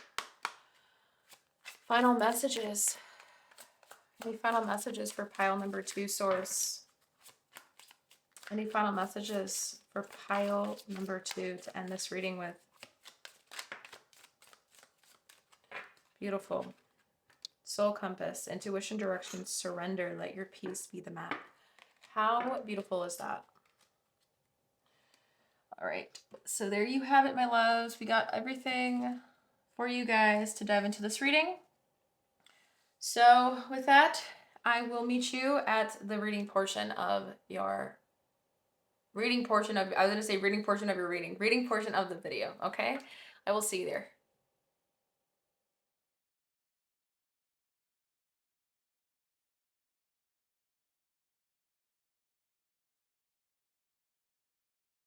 Hello, hello, hello, my beautiful, beautiful pile number 2s. If this is the card that aided you in selecting this pile, the beautiful Isa rune with hellebore, I believe, is the herb that's associated with it, then you already know that this reading is 100% meant for you in reference to what is starting to shift, what's about to shift in your life, and like what you need to know about it, okay? So in this reading, we're going to be doing things a little bit differently if you guys have been following my readings for a while now. And the reason for that is because I ended up purchasing Astro Dice, and I am so flipping excited to do this and dive in, make this like be the very first reading in my YouTube channel where I'm going to be using the Astro Dice, because in pile number 1's reading, the way that the Astro Dice, like the way we did it, and the way we're going to do it for you, I just want to say it was phenomenal. Astro Dice, so helpful. I don't know, it just makes readings like a game changer in a way. And you'll see why based off of how we're going to be exploring this topic today, my loves. So before we just dive right into exploring the meaning of this card, because this is a new deck I just purchased, we're going to be using the booklet itself to explore the meaning of it and everything, the keywords with that. I just wanted to go over the game plan a little bit. So we are going to be exploring this kind of how I shared in the introduction. So that's none of that is going to change. The only thing that is going to be like adjusted that I didn't include, which I wanted to do in the reading itself, not in the pile preparation portion, was in each section that we're going to be exploring, in each question we're going to be looking into, we're going to be rolling the Astro Dice once, and I'm going to write down the placement that comes through. So for example, like this would be, what is this? Neptune. So this would be Neptune in Virgo in the 11th house. And then I would write that down for what's starting the shift, because that's going to be the first question we're going to be looking at. Does that make sense? So we're going to be doing that for all the questions, except for the final messages from source. And that is how we're going to do it. But we're going to be rolling the dice after we reveal all the cards that came through, and also the back of the deck energies, just to piece everything together. All right, so now that I was able to kind of go over that with you, let us just dive right into this, because I do feel like this reading is going to be a pretty lengthy one at that. Aren't they usually, though? All right, so let me just try to see if I can find the page where the Isa rune is here. Page 54, so 5 and 4 adding to 9. Interesting. Something to keep in mind. Okay, so let's go to 54. All right. So, for the Isa rune, keywords in this card, it says Isa cannot be reversed in a reverse position. It's about stagnation, introspection, solitude, pause, cold, freeze, ice, immobility, meditation, stillness, and winter. The once flourishing wilderness now rests beneath a blanket of ice and silence, a silence so profound it pervades the ether. Concealed amid the frozen landscape, a cave dwells, the sacred abode of Isa, and Helbor. Isa embodies desired stillness, yet it also bears the burden of forced stagnation. Helbor, faced with the inevitability of enduring winter's chill and solitude, embraces this time for introspection and reflection. Within these moments of quiet contemplation, this pair reminds us that even a caterpillar must first accept the seclusion of the cocoon if it wishes to gain its butterfly wings. Translating to ice, Isa is the essence of winter and everything it entails. Psychologically, this rune represents a state of mental calmness, focus, and mindfulness, making it an excellent companion for meditation practices. On the other hand, Isa symbolizes harsh realities such as a lack of progress and cold heartedness, lending to its utility in binding and malefica, I guess. We don't do that here though. Okay, let's continue. For Hellbore, Hellbore, also called Christmas or Winter Rose, gains its Yuletide monikers from its ability to withstand freezing temperatures. Because it survives severe environmental conditions, the Saturnian Hellbore is a symbol of tenacity. In magic, this poisonous flower drives away evil and breaks curses. So the contemplation question associated with your significator card here, my pile number twos, is what arises when I allow myself to be still and turn inward? But there's a lot of discomfort there, right? There's a lot of discomfort in being in this stillness because it requires a lot of tenacity, it requires a lot of perseverance. So there's this energy here of awakening, I think, that's trying to really come through. This is kind of reminding me a little bit of the energy of Hermit card of Major Arcana, right? We had 5 and 4 adding to 9. That's where the page of this card was. And not only that, but this energy of judgment in a way as well, because there is a reckoning coming through within this stillness. But this feels kind of forced. It doesn't feel fun. Let's look though. I am quite curious to see what your cards are going to have to show us for this first section. So let's just dive right into it, my loves. All right. I'm just going to have my little garnet crystal with me on the side for some little energetic support. I did feel called to use it for this reading. All right, so we're going to put the dice to the side. We're going to get the little paper out, my pen out when we're ready for that. Actually, I'm lying, literally going in the way of everything because this first section is going to have a lot of cards. You guys get a lot of cards for here. All right, so for this, oh yes, I remember now. You guys ended up receiving 2 separate piles of cards that wanted to be separate from each other. And I found that so interesting. I believe this is the back of the deck energy. So let me show you guys first. Before we look here, I want to show you guys the back of the deck energies that you guys received. All right. So first up, you did receive balance. But underneath it, that I wanted to just sneak through right now is magic. So there's like this energy here of, okay, what I'm hearing just energetically, like right now, straight through, is this is essential for a recuperation of some kind within your soul, whatever that means. I don't know what that means. We're going to have to see, right? But there are 2 piles, and pile number 1 did not get that. So this could be 2 things that are starting to shift for you, you know? Obviously we're going to have to see, like, it could be your inner world that's shifting and your outer world that's shifting, and then what specifically with those things. But let us keep going, my loves. We're going to keep piecing things together once we have all the cards out on the table. Next up, for my Malefic Lenormand deck, you guys also received back the deck energy with the moon. Underneath it, that did kind of slide through earlier, was dog. So 3 and 2 adds a 5. I did see 5-5 earlier, so there is some sort of like chaotic change right now, a disruption of some kind that keeps coming through. And then we also have a deja vu. There's history, happened in the past, repeated patterns. We're also going to have to look at the meaning for this deck. And then for the other back of the deck energy, your final back of the deck energy, we have hopeless with loss, depression, and that word.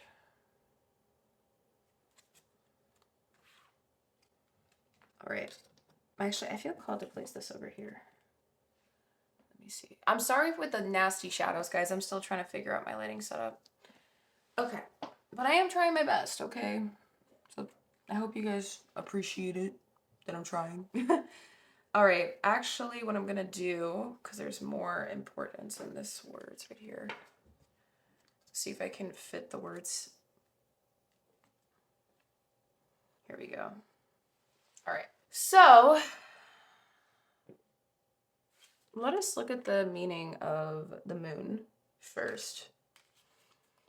So 3 and 2 add to 5, 32. The moon, it says night, mystic, subconscious, talent, dreams, wishes, emotions, intuitive decisions. And then underneath that, we have the number 18. 18 in Major Arcana is the moon card. So there's like this weird confirmation of moon energy coming through.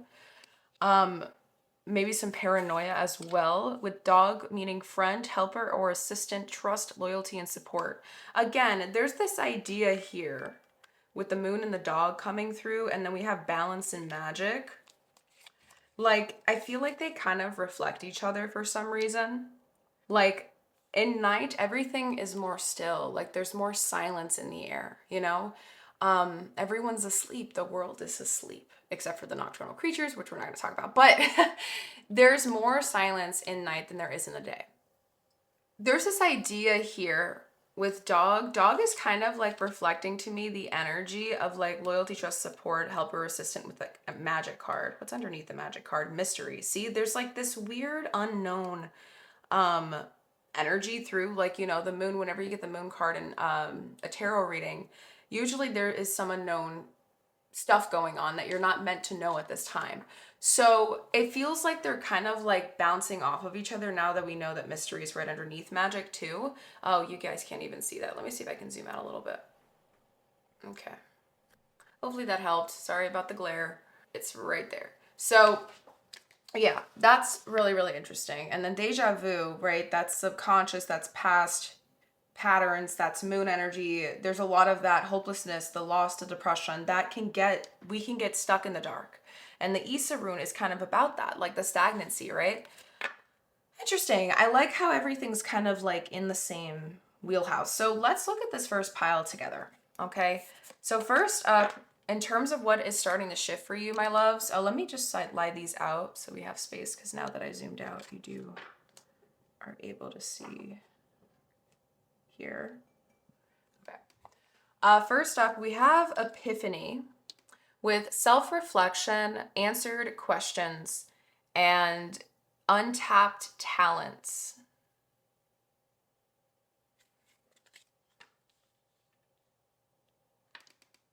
Next up, we have observe. Notice all the noteworthy things in your relationships.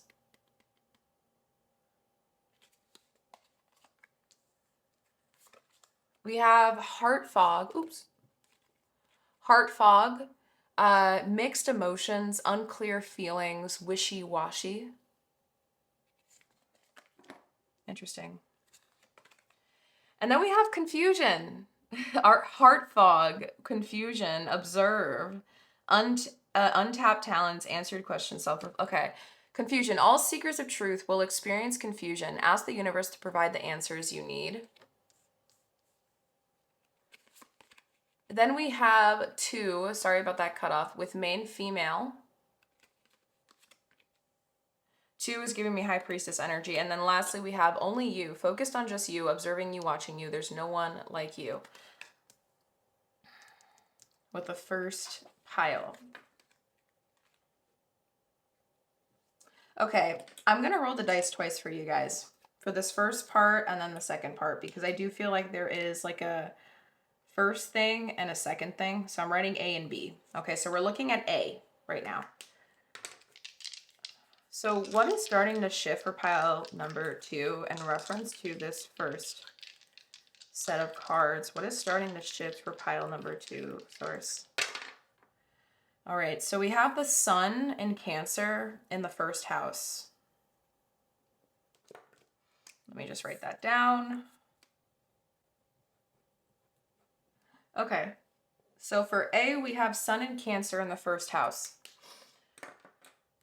Adding into this, which kind of makes a lot of sense. So first off, what I want to share in terms of what is starting to shift for you, what is shifting for you, my love, there is this energy here of there may have been a shift in your views, your feelings towards a certain situation that you're in, whether it could be with a person, right?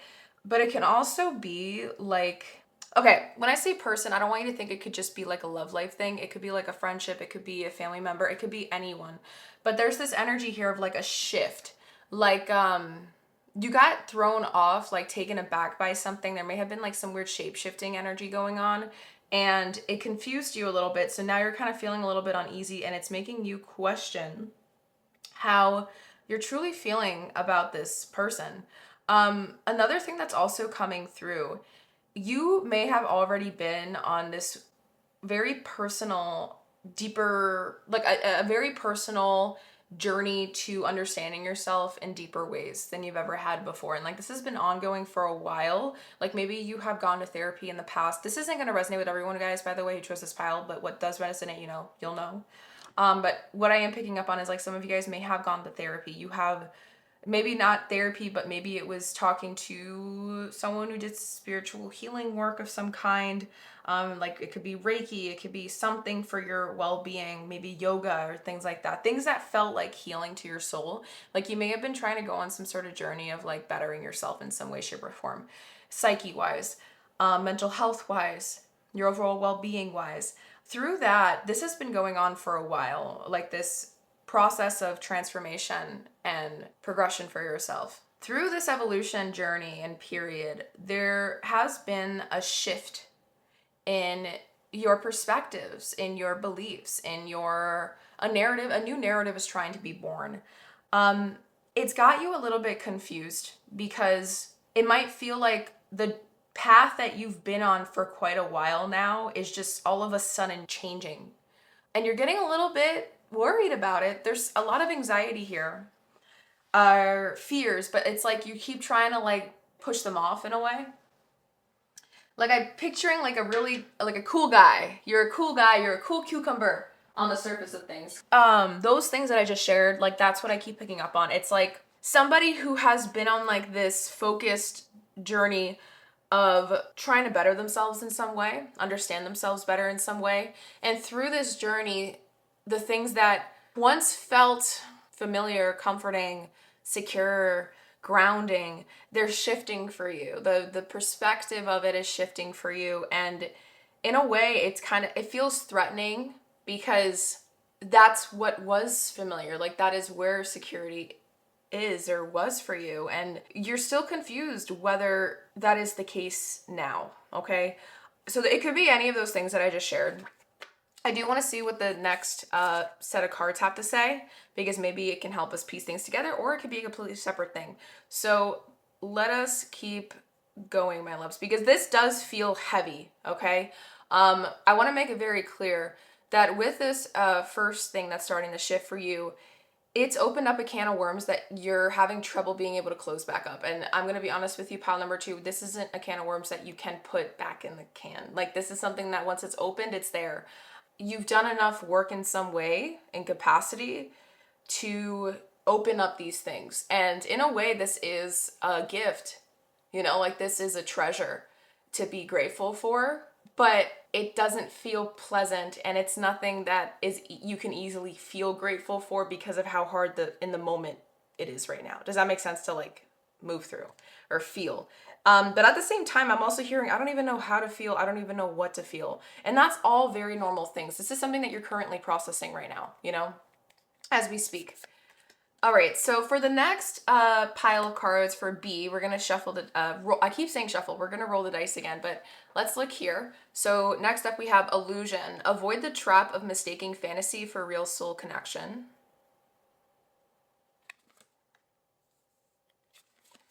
We have energy.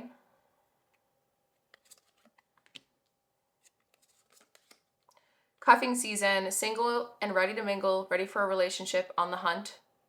By the way, when you see like a lot of relationship-based cards, it doesn't need to be, what's the word?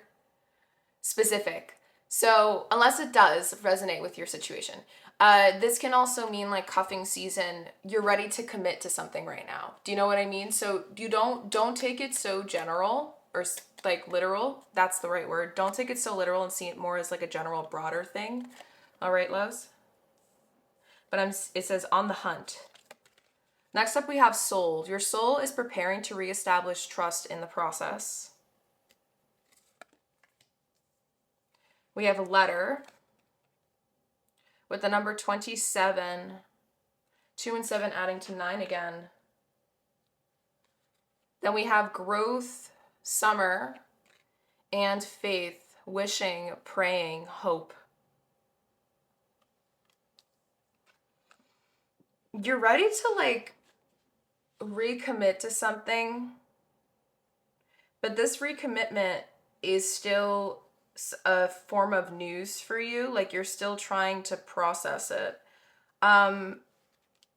Let's see what letter means. I feel like it's a given, but let's just make sure so we're not missing anything for 27. Communications, talk, news, private information, trust, official document. Okay. Now let's roll the dice here for B. What is starting the shift for pile number 2 regarding this pile B? What is starting the shift for pile number 2 regarding this pile B? Okay, so we have, what is this? Is it Uranus? Okay, we have Uranus in Capricorn. I'm like having a brain fart on how Capricorn's supposed to look. Uranus in Capricorn in the 4th house.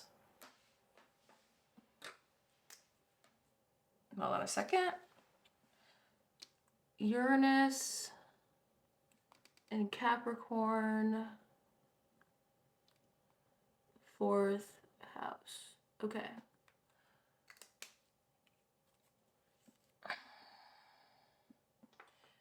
So, on top of that, what's under this? We have wishful thinking, second chance, deja vu, nostalgia, deja vu, deja vu. There's this feeling like you feel with this shift that's been happening. This could be something that already happened and you're sitting in the aftermath of it, the residue of it, recent residue.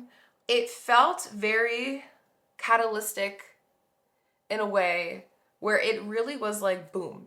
It happened really out of nowhere in a way. Or it just felt like it was slowly creeping up on you. But now that it's there, it's hard to shake off, you know? With Uranus energy, it's about change. Change in a way where like once it's there, there's no going back.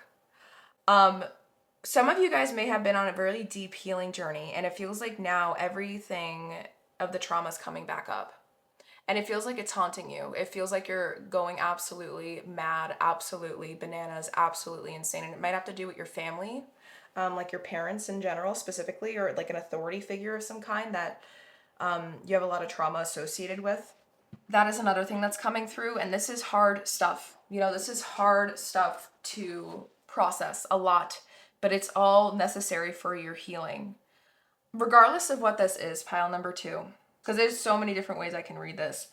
This is all helping you, okay? Like, I need to make that extremely clear.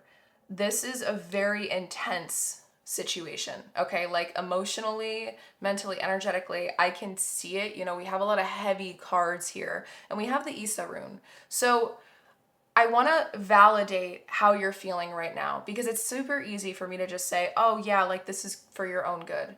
Okay, I want to make that clear, and I can understand how that comes out. Like, I would get pissed if I just hear that all the friggin' time.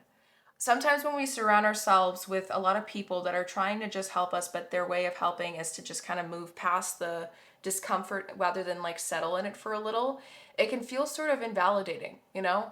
I don't know if you're around people like that right now or have been in your upbringing, like you think something is wrong with you because you have these big emotions and sometimes you need space for you to feel them and sit with them and process them, and maybe that wasn't accepted in your upbringing of some kind.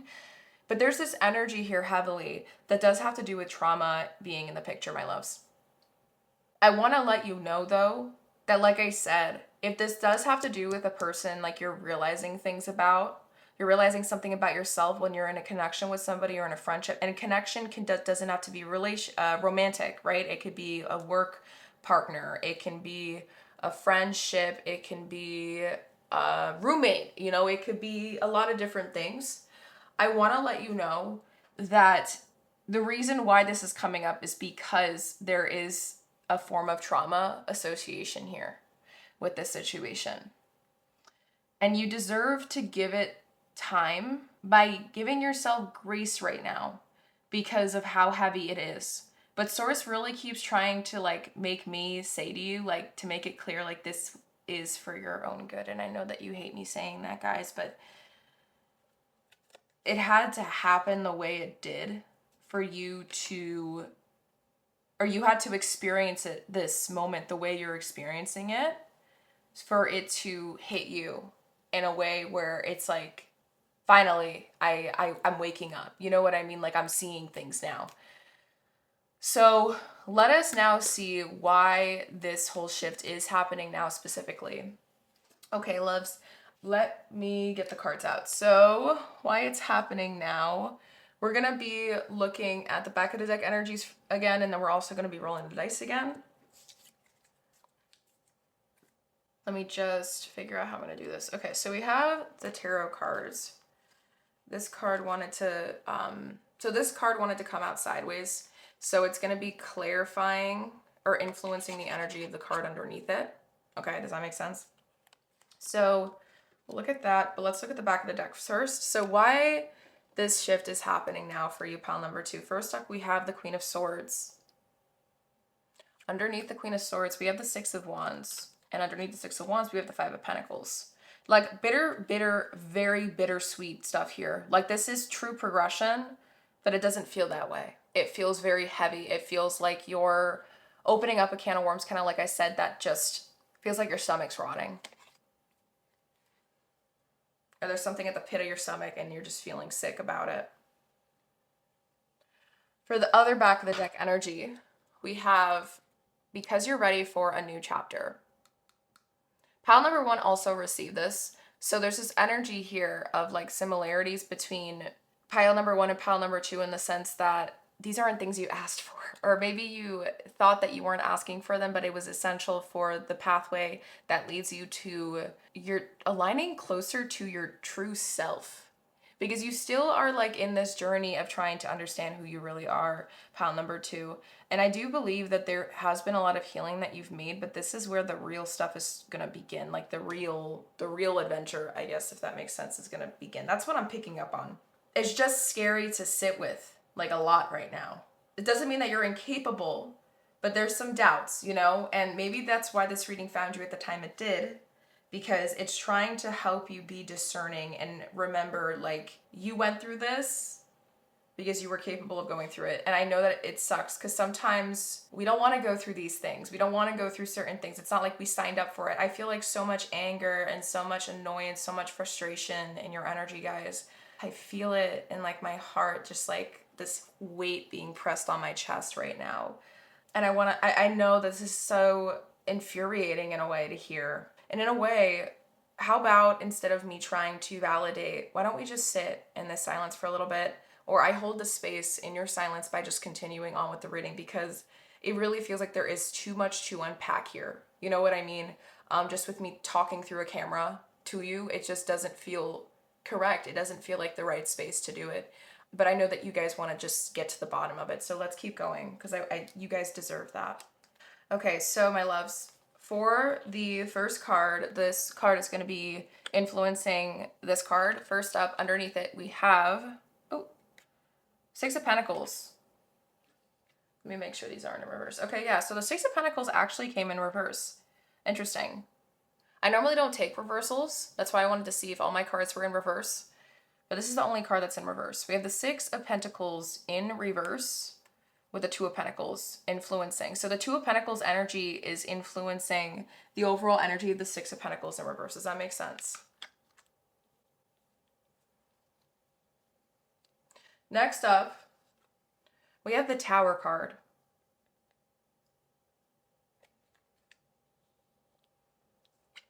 And then thirdly, we have the Two of Cups.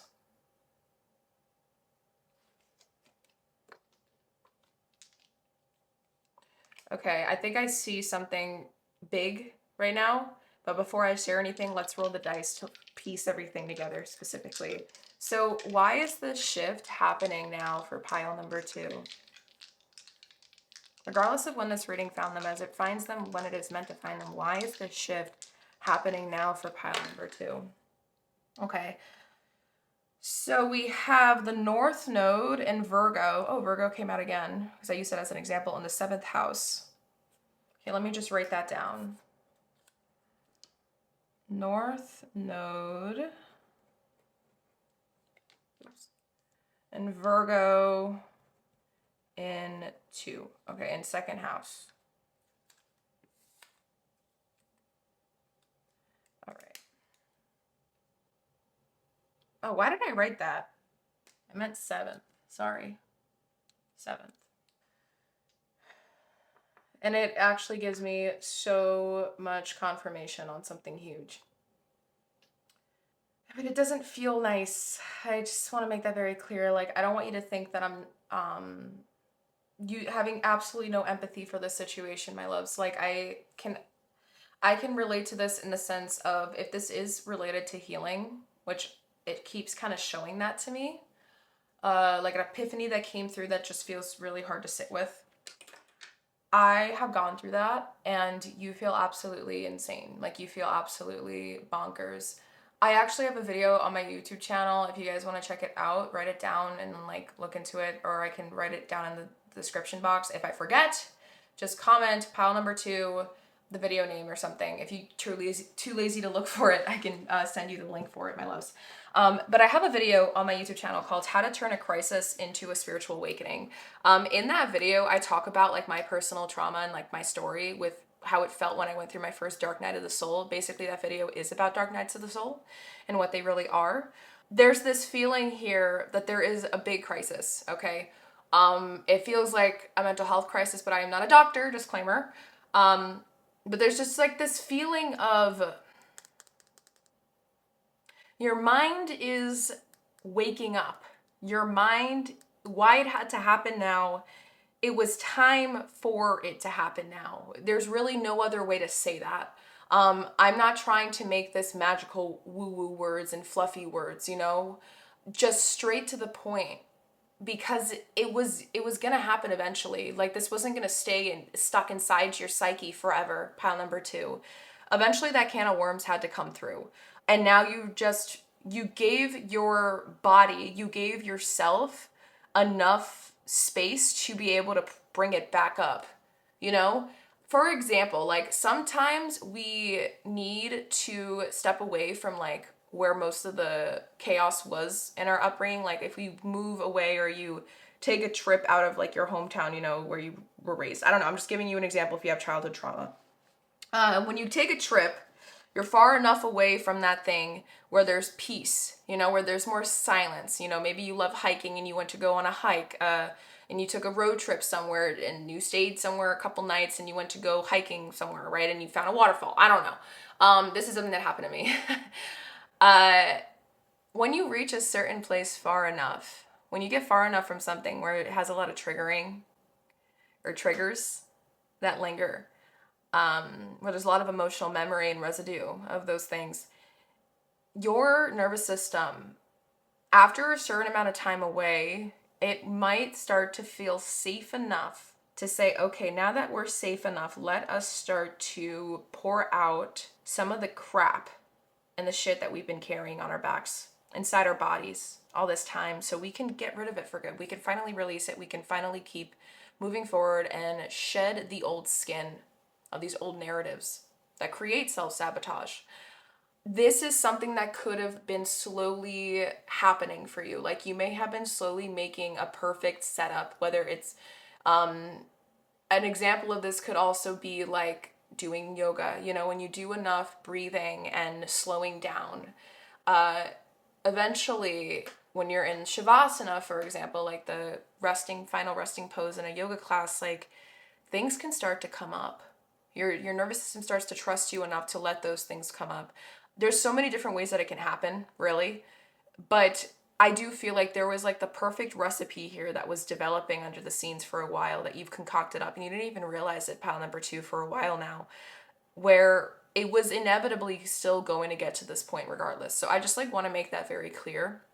There is a child's book that I really feel called to share with you guys that I actually read to my clients when I'm moving through like trauma work with them.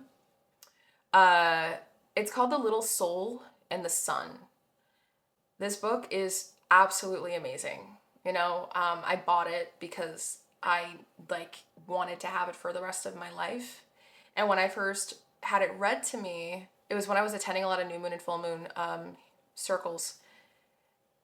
It absolutely shook me to my core and melted something, softened something in me that I thought was hard for good. It was hardened for good, iced out for good. And I feel like that book could be so beneficial for you guys. The Little Soul and the Sun, okay?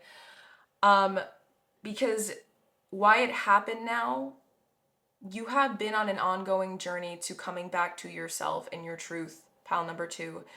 This wasn't anything new. It was inevitable. I want to cut the deck. I don't know why I feel called. We have the Hierophant. Yeah, it was inevitable. We have 5 here again. So like the chaos, temperance, this was inevitable healing because you've been taking the risk to take the shot, take the chance to make this change. And I don't think you realized what was really in store with it. Does that make sense? Like you were like, I know that it's going to be hard, but sometimes it is worse than we think. We can't control those circumstances, but what we can do is show up and continue to show up for ourselves in the process. You're being called to do that right now, to step up to the plate, to show up for you in ways that you're not used to. And it's very uncomfortable and it's very unsettling. And in a way, it's a little bit scary. But Source feels that you're ready. And like your inner world, your higher self feels that you're ready. You were always ready for this moment. I want to make that very clear. Even though it felt so like left field in a way, you were always ready for this to happen. And that's why it had to. It was inevitable. It was inevitable to realize how much you've been trying to tackle at once without ever getting anything in return. Like it was inevitable for you to realize that this isn't a healthy energy exchange. And what I mean by that is like the term reciprocity. I don't think you've ever gotten enough of that throughout your life.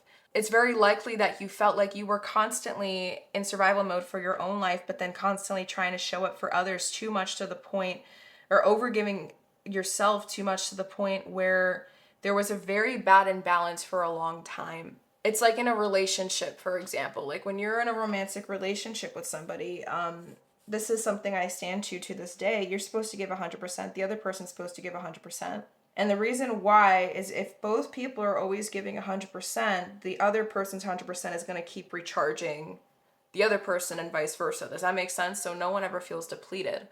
And of course, there's going to be days where it feels like another person is giving the 100% and the other person can't. But then they get right back up when they're better, And then that helps with the other. So it's like we need to consistently be in that energy. And it feels like for you, you never got that. It was very unfair. And now you're reconnecting to that truth. You're reconnecting to being brutally honest with yourself, being super straightforward with yourself in the sense of like, I deserve better. My soul deserves better. My heart deserves better. I deserve better. You're ready for the next step. You've always been. I don't like how abstract I feel like I'm talking. I want to be specific, guys, but the way that the cards are making it, it's making it abstract. Does that make sense? So you really need to plug in the situation into your own stuff, or plug in what I'm saying into your own situation. Sorry, that's what I meant. Because this can really be applied in so many different ways. So maybe a lot of people chose pile number 2, but I hope that makes sense.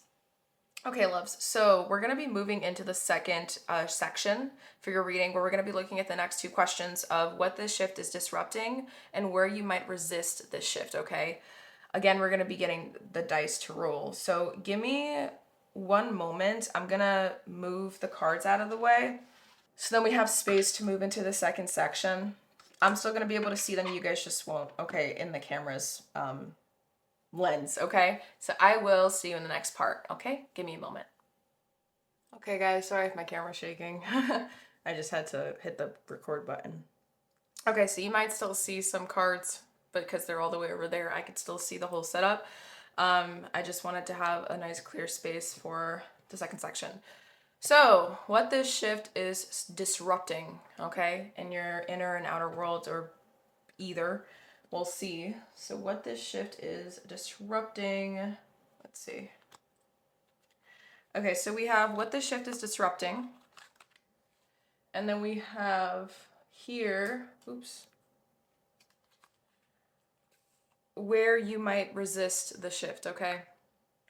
So we're going to be looking at those two questions together, but we're going to be looking at the first one first. So with this, the back of the deck energies before we explore both is forgotten needs, neglect, suppression, yearning for care.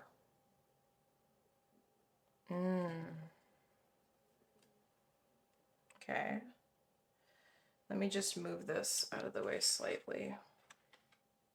Here we go. Forgotten needs. And then for the tarot, we're using my Somnia Tarot deck. We have the King of Wands. Underneath the King of Wands, we have the Four of Cups and then the Nine of Swords. And then the Two of Wands. Okay. So King of Wands, Four of Cups, Nine of Swords, Two of Wands.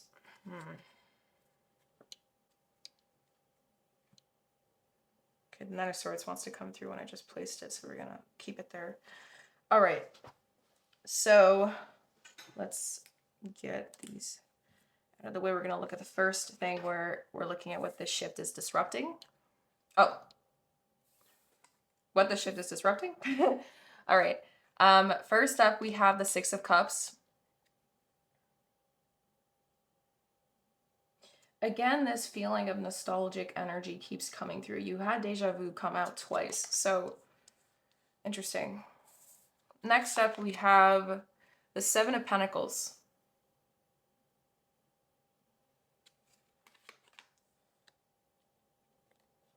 We have Judgment. Judge less, understand more. Criticism, evaluation, and condemnation.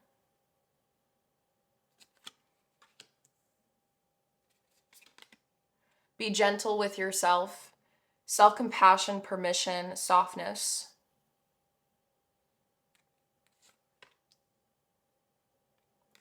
And not everyone will understand. Isolation, authenticity, self-trust. So there's like a little bit of a pattern here. I don't know if you noticed that, but it just has to do with like you going into your inner world, like consistently. Look, there's something here about going in because not everyone's going to understand. Now let's just roll the dice for this third part, and then we're going to explore that separate. So what is this shift disrupting for pile number 2? Whenever this reading has found them. What is this shift disrupting for pile number 2? Okay, so we have, I think this is Neptune. Let me just make sure I'm correct. Yep. We got Neptune and Gemini in the 6th house. Neptune in Gemini in 6th house. Okay. Oops, I just dropped this. Okay.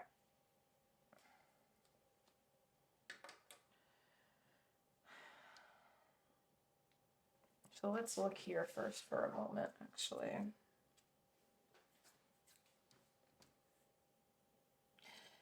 Again, there's so many different, like, remember how I was saying there's a lot of abstractness to this reading itself for you guys, in particular pile number 2. It's kind of following us here because when I look at this, I see this again in so many different ways. There's so many different ways that this reading could get plugged into multiple variety of different situations. This shift is disrupting something that once felt familiar, you know?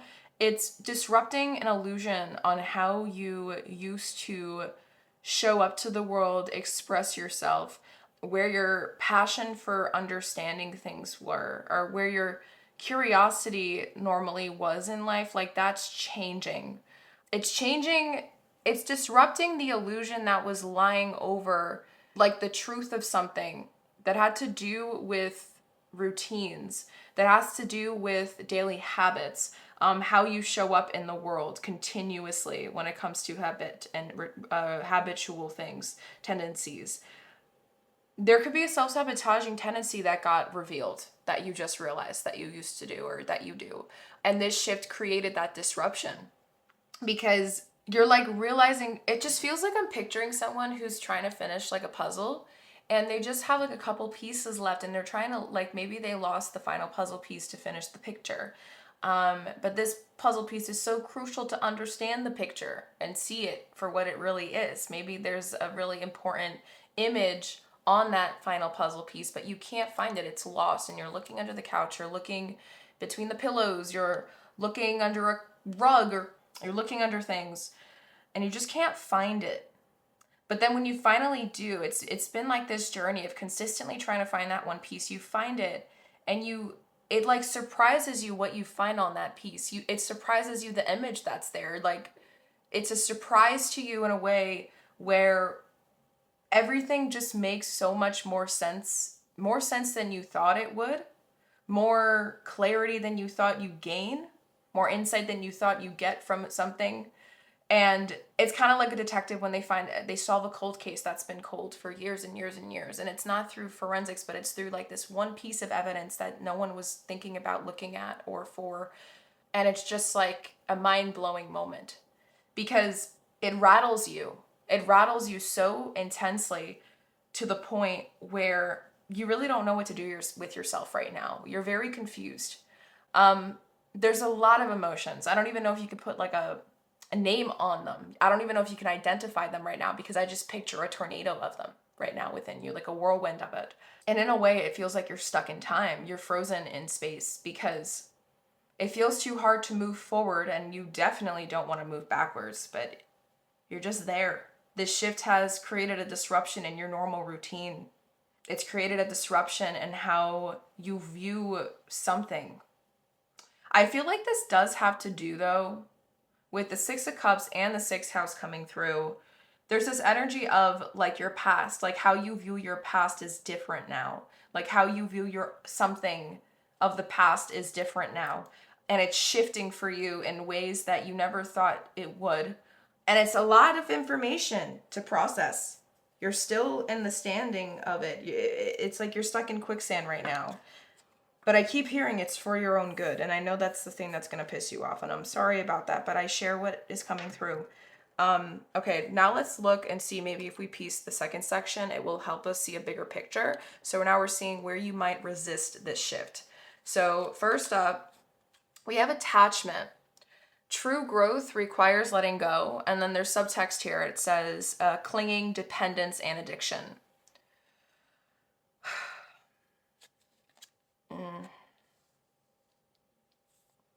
Let me place this crystal here so we know there's a separation. Next up, we have the Four of Wands.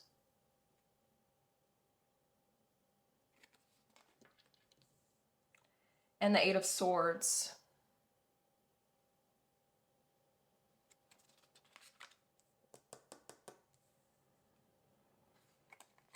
We have a lot of shadow work cards. And then we have ego. Beyond the facade of ego lies the depth of true character with arrogance, pride, and vanity.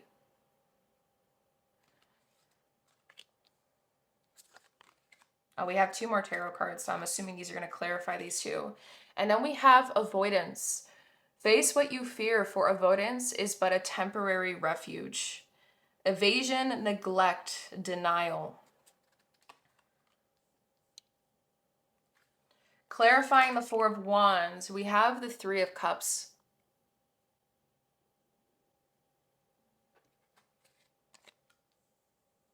And clarifying the Eight of Swords, we have the Knight of Swords. I know you want to do something. I know you do, but it is comfy. You're wrapped up in a way with something. Okay, let's roll the dice. So where might pile number 2 resist this shift? Whenever this reading has found them, where might pile 2 resist this shift? Okay, so we have Sun. Virgo keeps coming through, guys. Sun and Virgo in the 11th house. Okay, let me just write that down.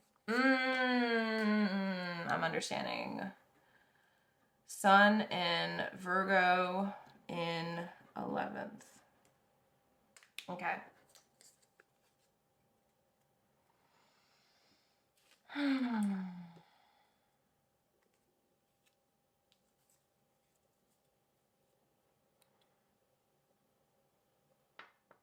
Okay. I get it. You are so desperate, my love, to just be seen right now, to see yourself. There's a part of you that's desperate for your attention. And I feel like you really do want to give it to yourself, but then there's another part of you that's just so scared to let go because there's still a form of security here just because it is familiar. Um, Through this shift, whatever is shifting in your life, like in the area of life that it's affecting you the most, there is a form of comfort still there. The reason why it's still there though now isn't for true comfort, but it's just because your brain it's predictable. You know, like there's still things about it that are still somewhat easy to understand, expect, assume, and in a way, I'm also coming up and coming through with this idea of a fear of like being judged or like letting others down because of your decisions. Like if you were to like move forward, because I know that a part of you really wants to do something about all this stuff that you've realized in terms of the shift that's taking place or about to shift, about to shift. And it's probably because it's going to affect others around you. And what I mean by that, this could also be like a thing that's now coming through that makes a lot of sense actually is like a really bad habit that you used to have and now you're realizing why that habit came to life. And so now that you realized it, it makes it more like desirable to want to stop that habit or like work on releasing it. But you're afraid of like being honest with yourself about it, so you're staying in this weird limbo because maybe in your immediate surrounding, there's environmental influence that kept feeding the habit too. And in that environmental influence, there was other people that did that habit. There could be addiction here, you know, addictive tendencies of some kind. Maybe there were certain people around you that continue to influence this habit because they had similar beliefs as you did. Old narratives that were similar to yours that kept feeding your old narrative and your old narrative feeding theirs. Like a trauma bond of some kind because it's here, it's showing it to me. And you also care a lot. You care a lot about the people involved. It's just hard to care about them because you're also mad at them. You're ashamed at yourself. You're ashamed at them. You're upset. There's just a lot of emotions going on right now, pile number two. And that's why you might resist this right now. You might resist this because it's hard to let go of the very things that once brought you comfort, even though you now know deep down that the things that are bringing you comfort, they're not bringing you real comfort. It's like a band-aid over how you really feel inside. It's still a lot. It still brings despair because you know the moment that that band-aid comes off and you got to change it. Eventually a band-aid, like they start getting nasty, right? You know, like metaphorically, I burnt myself with incense yesterday. I made a little hole in my arm. Yeah, I know. Funny me. Anyways, you know how a band-aid, like when you have a band-aid on for a while and like you're doing your day, you go about your day, eventually that band-aid's gonna start to get like less sticky and it's gonna start to peel off or it's gonna get dirty. There's gonna get stuff around the rim of it and eventually you have to switch it out. Like there's this idea here where like in this situation, you've realized that the comfort that came with it was so temporary. And it's like you would constantly, metaphorically speaking, have to switch for the next thing or the next band-aid in a way, you know? Like this could have been a toxic relationship. This could have been addictive tendencies. This could have been, and when I say toxic relationship, it's like extreme highs, extreme lows. Like it has to keep getting that fix. You know what I mean? This could also be like a loop in a way where you feel like you're constantly giving so much of yourself to something only to realize that it's never giving you anything back to the point where you have to ask like reassurance if you're doing something right and then this them giving you like some form of validation even though it doesn't equate to what you've already been giving. It gives you enough to be like it gives enough for you to re-trigger that loop to give more. Does that make sense? Further in feeding it some form of imbalance of some kind. There's, again, like I said, so many different ways to explain how, like, this situation, but in terms of where you might resist it, it's all the same but in different ways, you know, because everyone's situation specifically tailored to them. It's hard to get out of it. This is mostly what you've known for a while now. This was your normal, is what I'm hearing. And it once felt good. You know, like there was memories here, but that's also why there's like this feeling of like guilt on like wanting to do something about it. It's very complicated. You know, guys, I do want to share before we move forward. We do still have a lot of stuff to explore in your reading, loves. But I did want to send out the invitation for anyone that does feel called, just because I do feel like it could benefit anyone who's found this pile. I am a trauma-informed facilitator of deep healing and soul remembrance, okay? I do work with clients one-on-one to release self-sabotaging tendencies through the use of science and spirituality, and like marrying them together to find wholeness within, basically. That's just a quick way to summarize it. If that is something you're interested in, I do I said awful, offer free soul clarity calls. It's in the description box down below, to see if like our energies work together, to see if anything that I do provide a service and offering wise could benefit you and where you're at. You can even share with me the situation that you're in right now, and we can see if we can come up with something together, if we'd be a right fit for each other. If that's something that you're interested in, my love, feel free to sign up. There's absolutely like no pressure in that call to commit to absolutely anything. But I just feel like for some of you guys, if you do feel comfortable, you know, or even sharing something in the comments down below what you're going through, because you'll be surprised.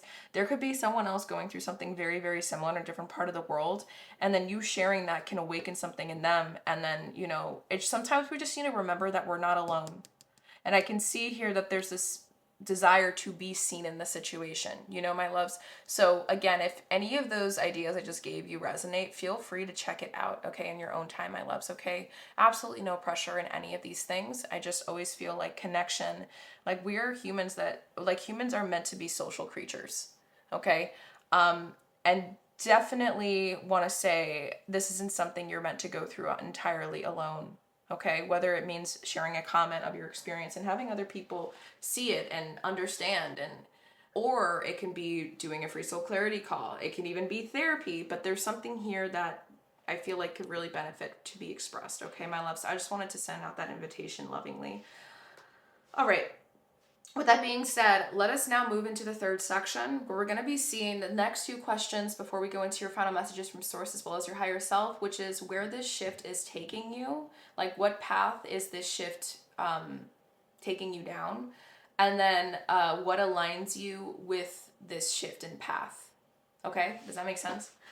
All right, so let me just move these here. All right. Where this shift is taking you. I'm trying to see if I dropped the paper, because I don't see it.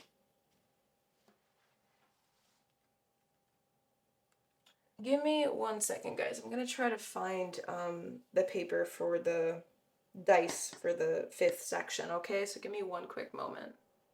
Okay, guys, I found it. I was worried I lost it or something. Okay, so we're going to be looking at where this shift is taking you next. All right, so for that, we're going to be looking at back of the deck energies as well. I'm going to layer here. So for the back of the deck energies first, and we also have a significator card. We just have one back of the deck energy, I believe. Yeah. We have the Four of Branches. This is my Mindscapes tarot deck. The Four of Branches is the Four of Wands. So we have the Four of Wands coming through twice. Underneath that is the Wheel of Fortune. Interesting.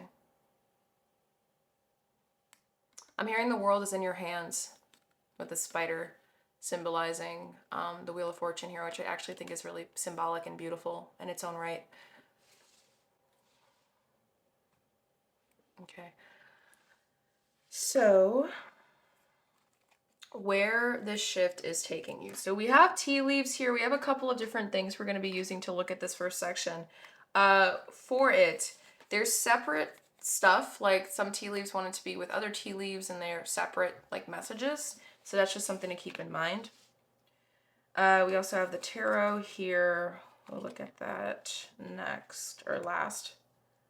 Or we'll look at that after these two. So let's look at the Mystic Moon cards you have first. So where this shift is taking you. First up, we have the new moon in Cancer.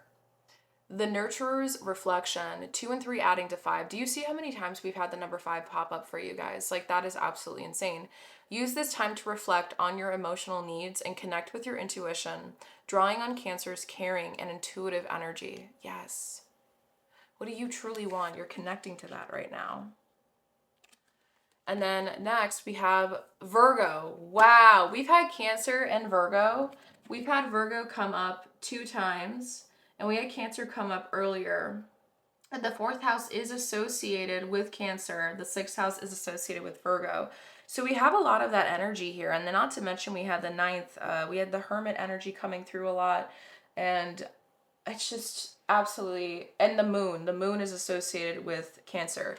Very interesting stuff. So, full moon in Virgo, the harvest and perfection, 2 and 8 adding to 10. Celebrate your achievements and strive for excellence, harnessing the full moon's energy to refine your work and improve your life. Improve, that's something to really keep in mind. Improve your life. For the tarot, we have a significator card that wanted to come through. And it is the 6 of Wands. Again, the 6 of Wands came through. We had it come through earlier.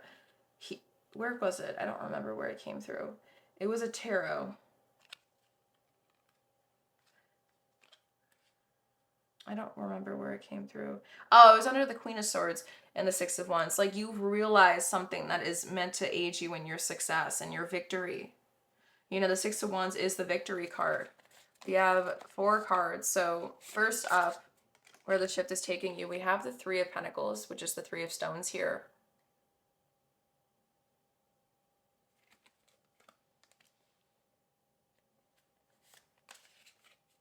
We have Justice.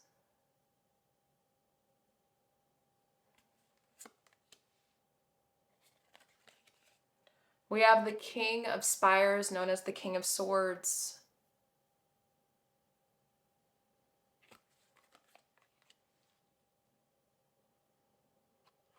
And then lastly, we have the Hanged Man.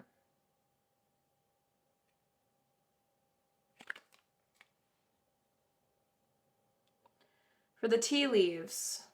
Okay, so these are the tea leaves that came with this pile. Let's look at those first.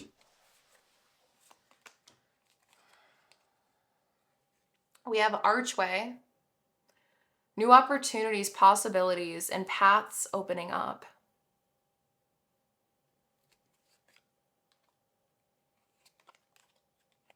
Lion. Time to act.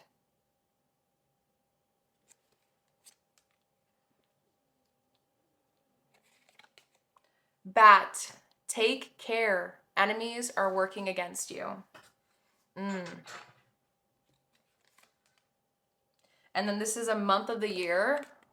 It says July.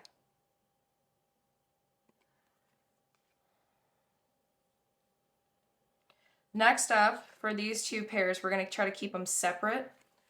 We have Clouds, temporary problems, and then the month of March.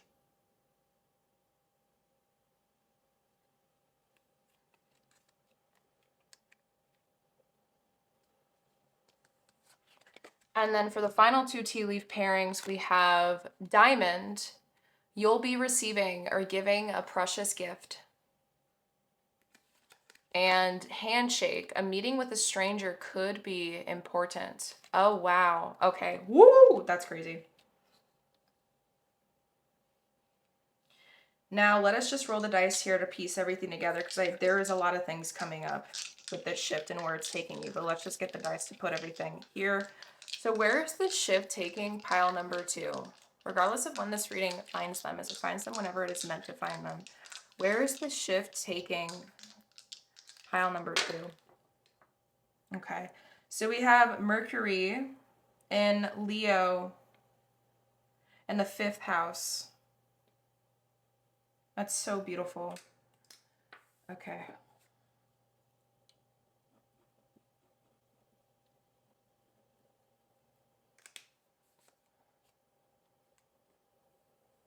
Okay.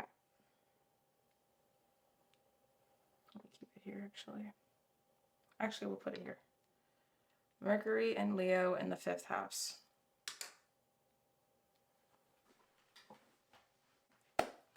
All right. So, pile number 2. Where this shift is taking you, it's taking you to a lot of different places.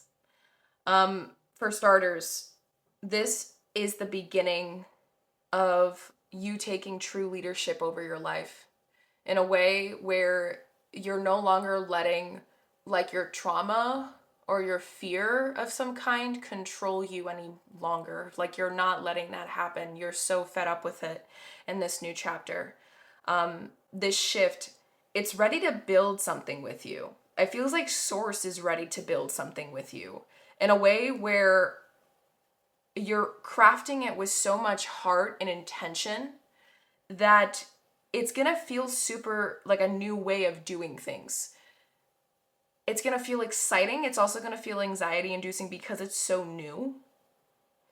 But at the same time, like you will know while you're moving through the process in terms of where the shift is taking you that like this is necessary, like this is what I must do. Like that's what I'm feeling.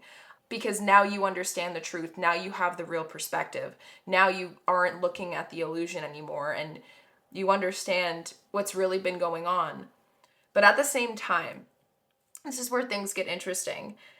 You have to walk away from something that hurts. You know, it's going to hurt to walk away from this thing because of the shift. But when you walk away from the thing that hurts, it's like a band-aid when you rip it off and it's got stuck on some hairs, you know. Sorry if that sounds weird. It hurts like ow, but when you rip it off as quickly as possible, you know, you can get over it quicker and then move on. There's something here that just wants you to do that.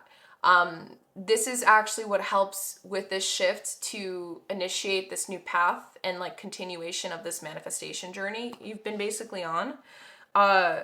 With the month of July and March. So all I know, I don't want you guys to take the months literally. You can if it resonates. You know, it's a timeless reading. But what I'm sensing is that March, it's behind July. Okay? January, February, March. This is closer to the new year.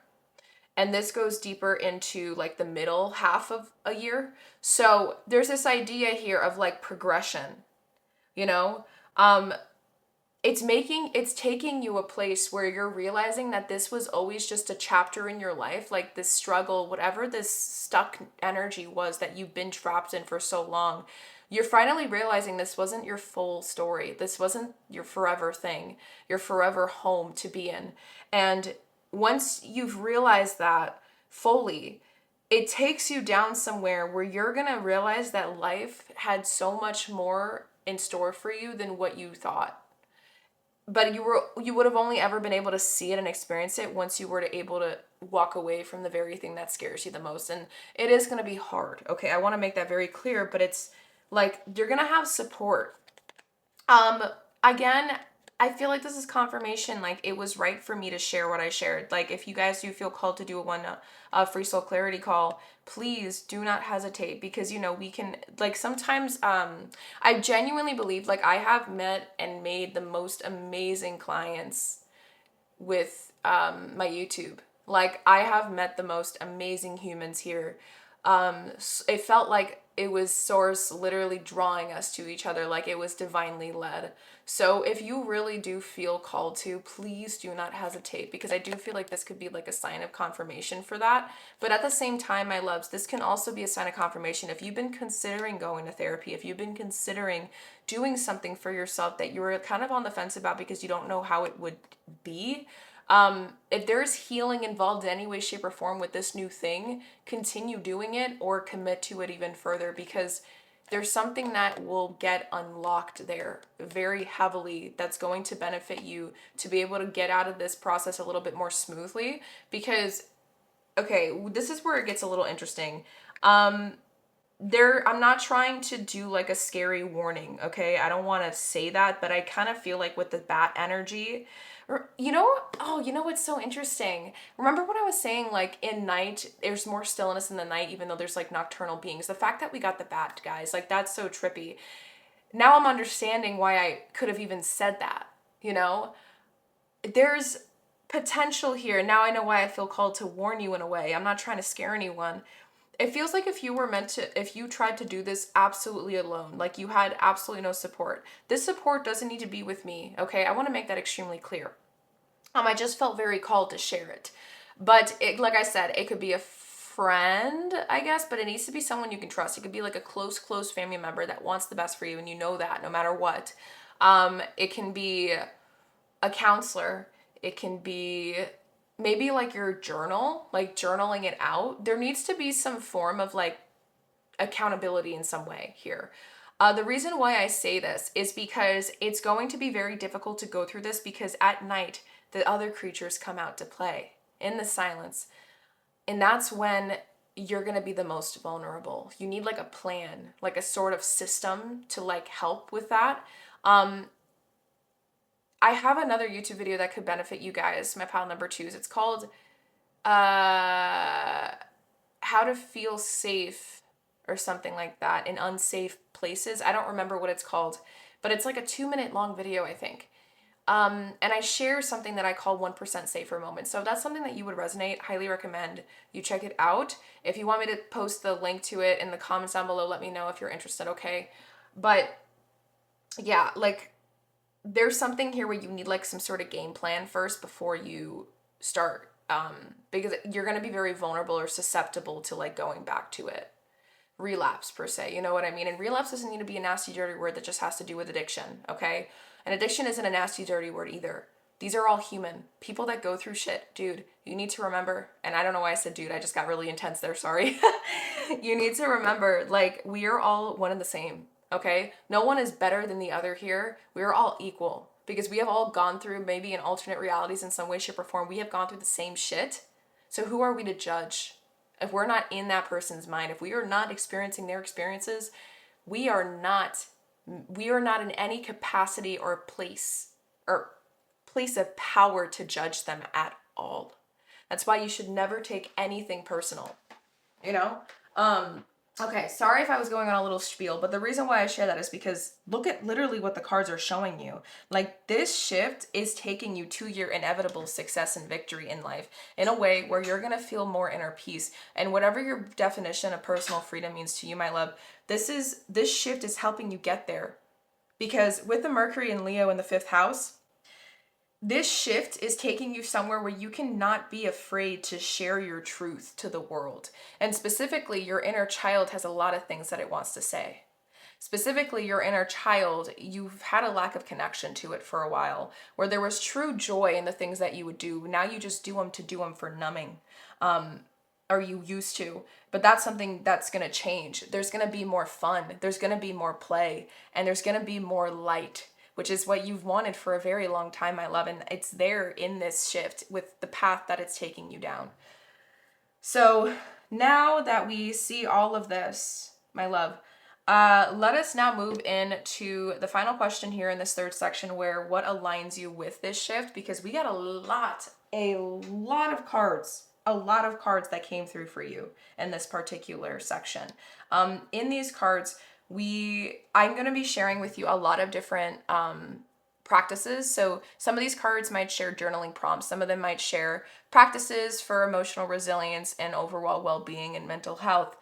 Some of these could be stress relief practices, mantras and affirmations that might resonate. I want you guys to practice connecting to your Cancerian energy in this moment. I want you guys to practice connecting to your inner intuition.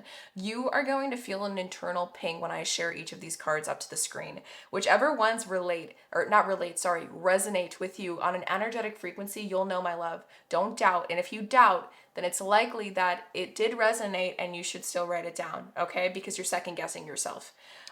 Because I'm not expecting you guys to be like miraculous at that. I want you, I'm just trying to kind of give you guys a little bit of a challenge here, a loving, invitational challenge, a no pressure challenge, okay? And optional, completely optional, my love. You could do all of them if you feel called to. But an optional challenge to practice connecting to your inner knowing, because it's there, and that's why all these things had to come up. Remember, I said it was inevitable, and it sucks that I had to be so abstract with everything, but sometimes source has a specific way it wants to be channeled, so I can't judge anything here. I can't call the shots on these things. Okay, my loves, so with that, I'm trying to figure out, okay, yeah, let's just keep layering just because we already have the cards all out. I'm too lazy to move them out to the side.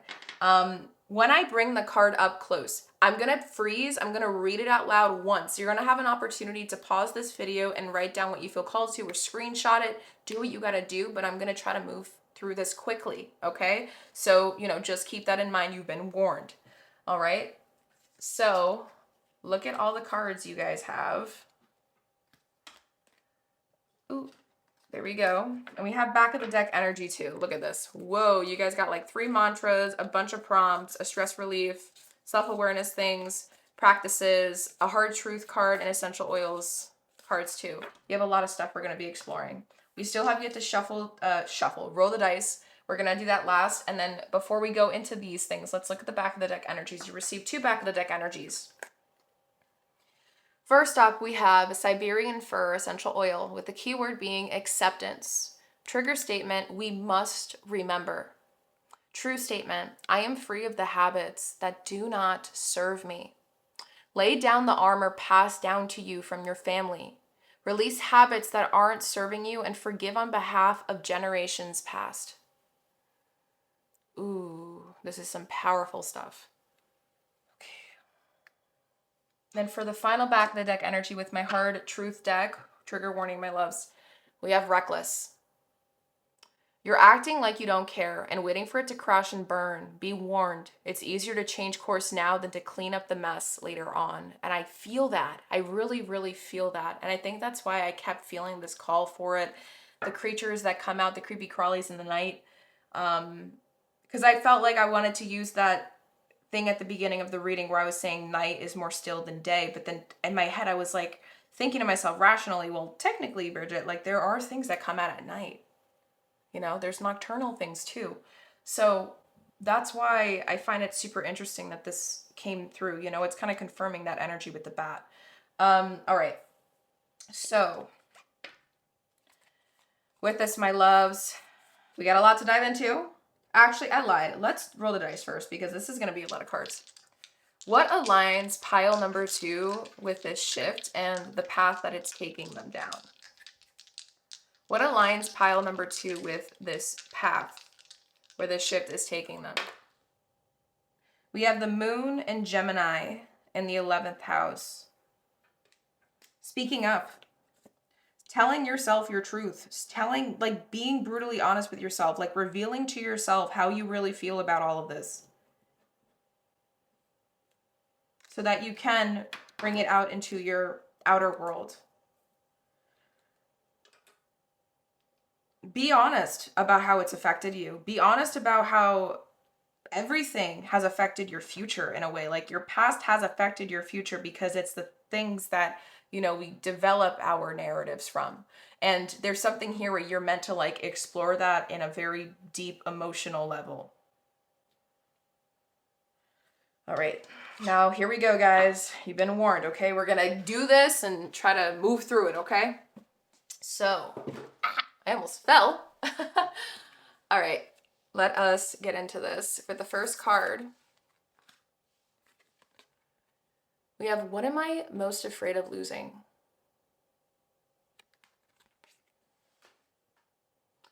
As we grow, change, and transform our lives, it requires us to let go of something that was, to make room for what will be. If you were to take the big leap today, would you feel scared of losing love, safety, or belonging? What if it was a big fat lie?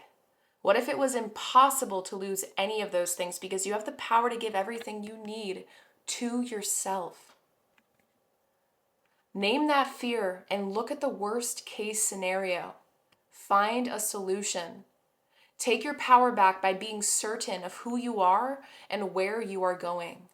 Today's mantra: I move forward knowing I am powerful beyond measure. I am loved, I am safe, and I belong.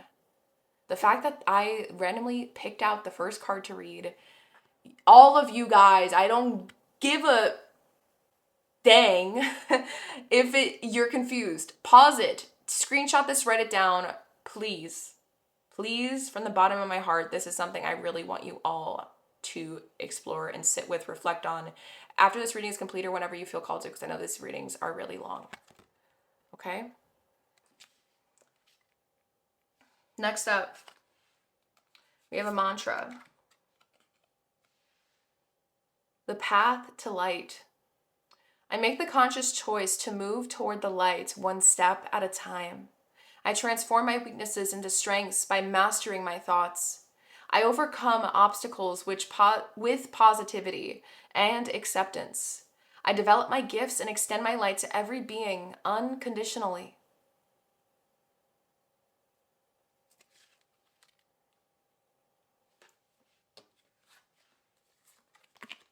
For a prompt, it's in the emotional intelligence category. What has your life taught you about your ability to make good decisions and to know your own mind?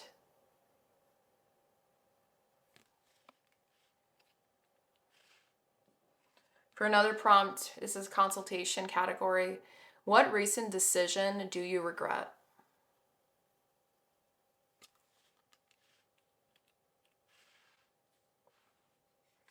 Another mantra, attention.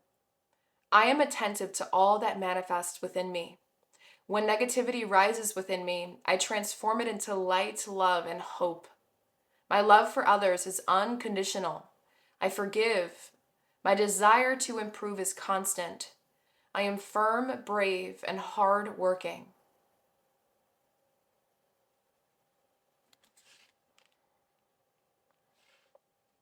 The next prompt, it's the mental clarity category. What are your hard no's and red lines?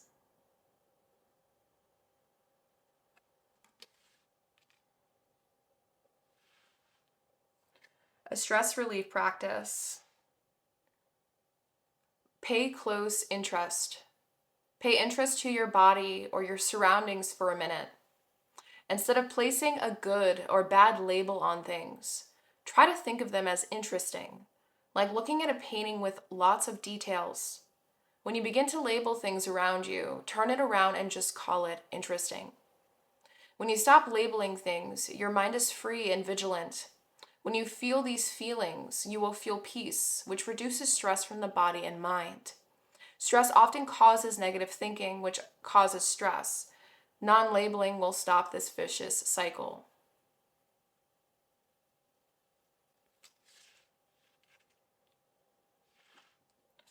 For your final mantra card, it says, acceptance. I accept every step that life presents me without resistance. I try to find out what the universe is trying to teach me so that I can grow. Thus, I advance in freedom on the path of light. I just find it absolutely mind-boggling how these words on these cards, I don't even know what these cards were. I prepared your pile 2 days ago, guys. I had no clue what was on these cards. So I have said these things like as I was channeling, and I just find it absolutely mind-blowing that they're showing up here. Insane. For a final self-discovery card prompt you have with the category emotional intelligence showing up again, to what extent are you able to be vulnerable with your emotions?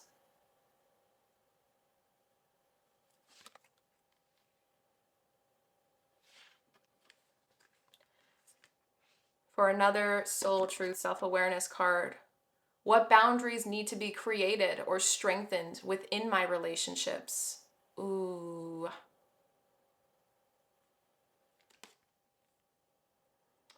To create more healthy boundaries, we must first get in tune with our own needs, desires, and feelings and believe we are worthy of them. In your relationships, it is essential to know where they end and where you begin. Today's soul action. When we separate our energy from others, we gain clarity about what we really want. Then we stop doing things that no longer align with ourselves. If you are an empath, you can still be compassionate toward others without taking on their stuff. It is safe to trust that you are not here to fix anyone. Today's mantra: I have everything I need within me now, and so do they. I am worthy of my needs, and I set boundaries based on what is best for me.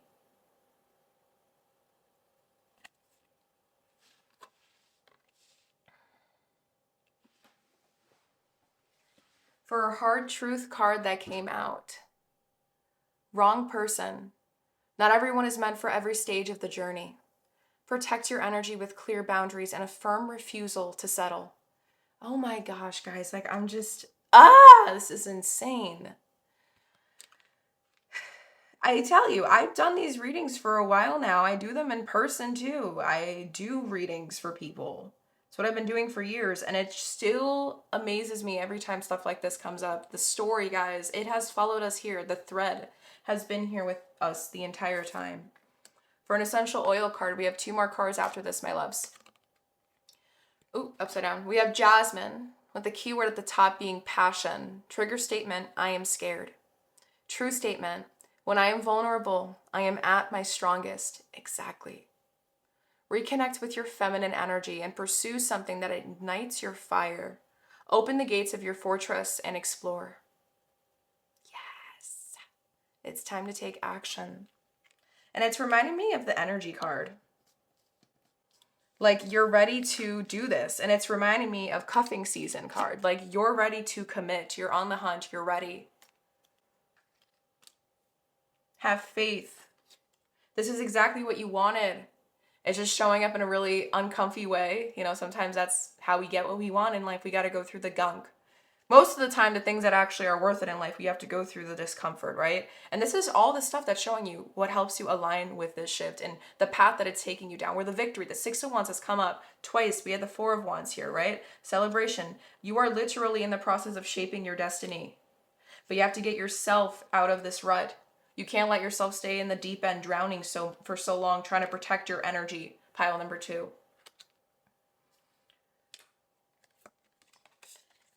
And then for the final essential oil, same color, we have detoxification with the keyword cleansing. Trigger statement: I will never change. True statement: in each moment, I am a new me. You are supported as you release habits and limiting patterns that are not serving your highest good. It's like as if the cards knew what I was talking about. Maybe they did. They probably did. You know, it's source. Okay, it's source lit, right? For the final card, my loves, I don't even think we have space, so I really hope you took screenshots. You paused where you needed to pause. I told you guys how I was doing it.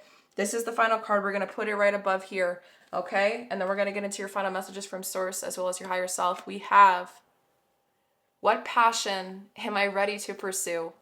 The fact that it ends with this one, guys, like, again, I had no clue what these said. What passion am I ready to pursue? Your passions will continually lead you to your purpose.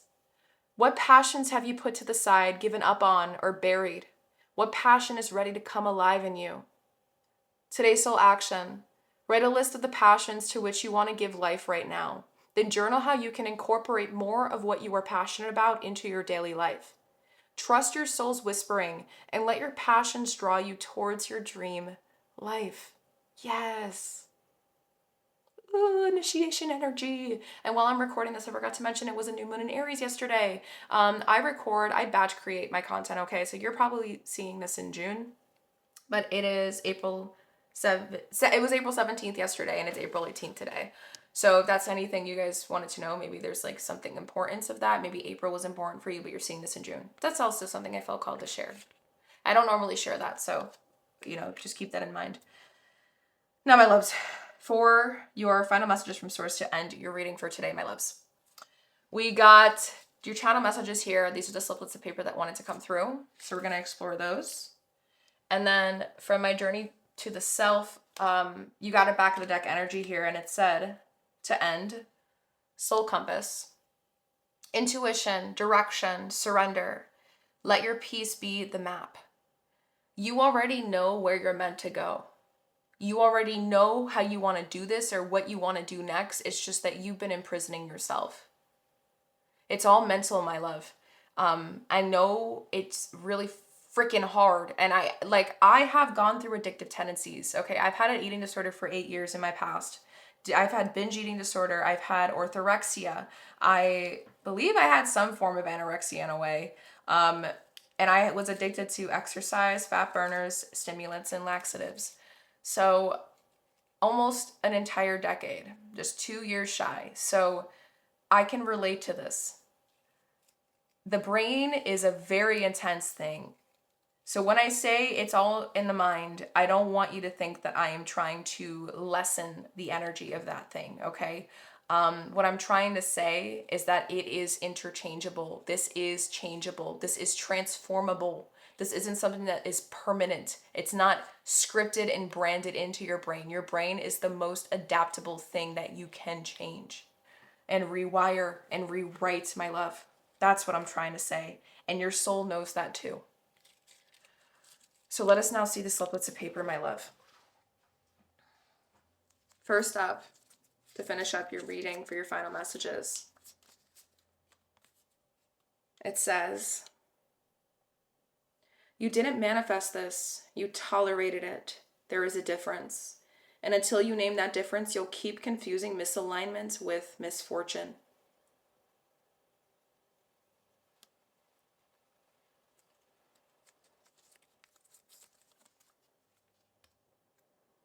Every time you would try to explain this to someone, the clarity fades.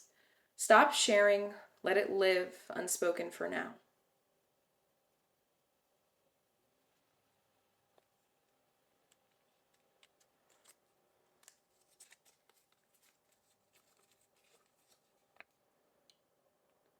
This is eighth house energy. Big endings, deeper truths, nothing surface level. If it feels intense, it is supposed to.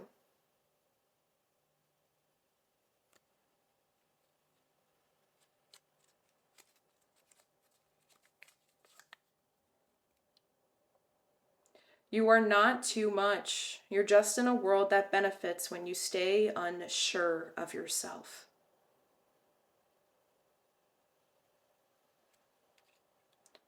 The second to last one, my love. You're still trying to prove your worth through how much you can tolerate.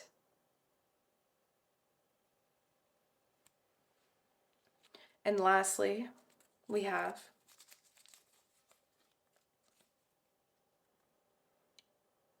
this is midheaven tension. You want purpose, but you're still trying to be liked. They don't coexist.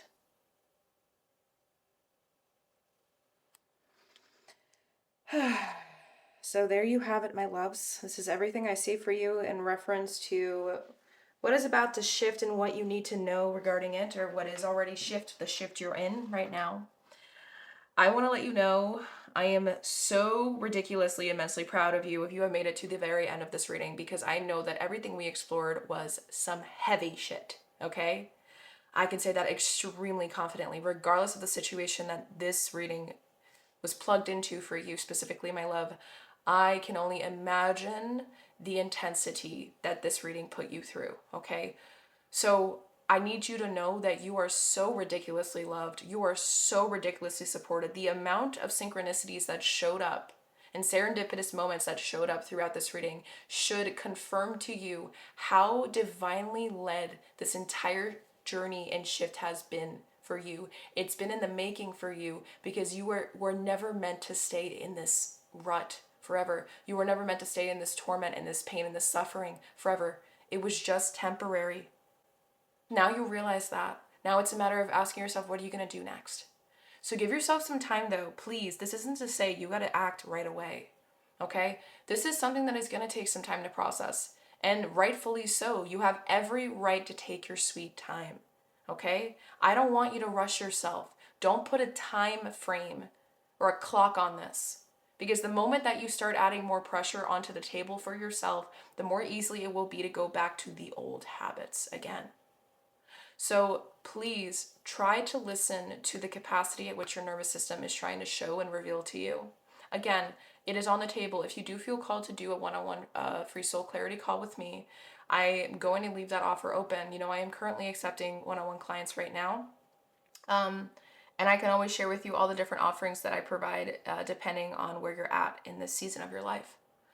So again, remember that offer is always standing. And if you can please give this reading a thumbs up if it resonated, you know, every little form of engagement, whether it's a share, a like, a subscribe, a comment, it helps show the algorithm on YouTube that these readings are powerful, that these readings aid you, that these readings support people, that they can make a difference. Okay? If you resonate with what I just shared, please join the mission that I am trying to do and build on this channel. You know, I am really trying to show people that tarot and oracle doesn't need to be just a psychic freaking reading.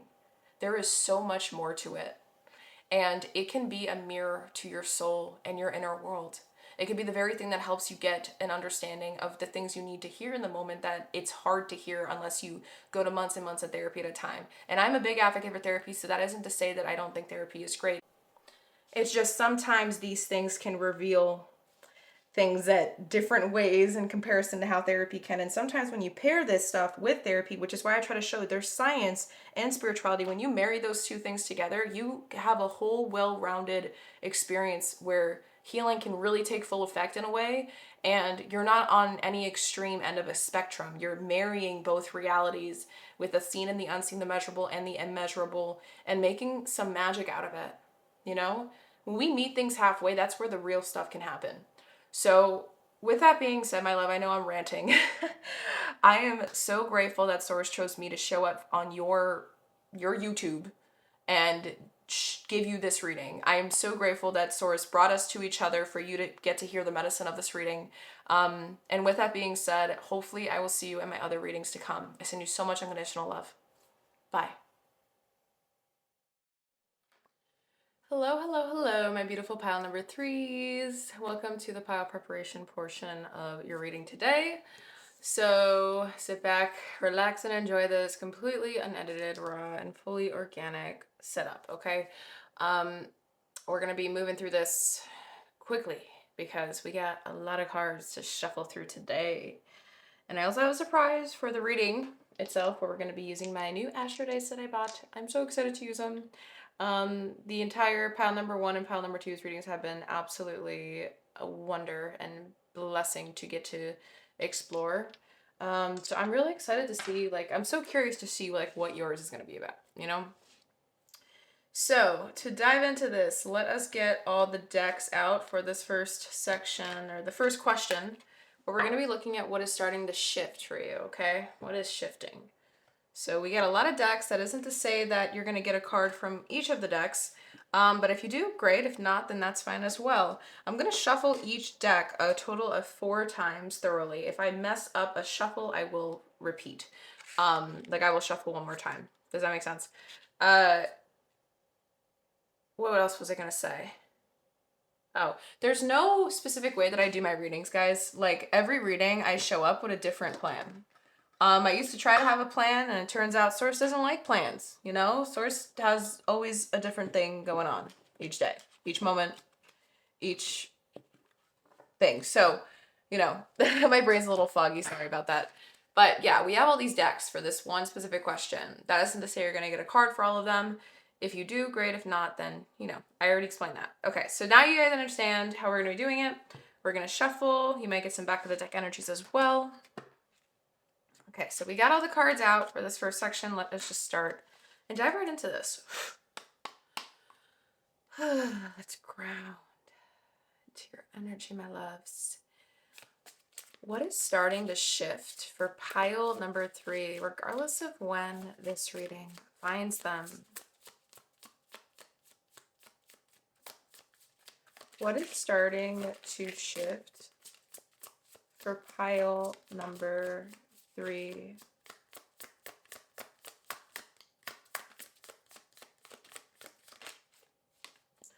I'm going to shuffle 2 more times. What is starting to shift for pile number 3. One more time. What is starting to shift for pile number 3? Okay. Back of the deck does want to come through. We have spill the beans. Oh, spilling the beans. Revealing secrets. Cat's out of the bag. Untrustworthy. Okay. Interesting. We got these 2 cards here. Let's keep going. What's starting the shift for pile number 3, regardless of when this reading found them, as it finds them when it is meant to find them? It's a timeless reading. Allow the card to fall out source if it's meant for them. 3 more shuffles. What is starting to shift for pile number 3?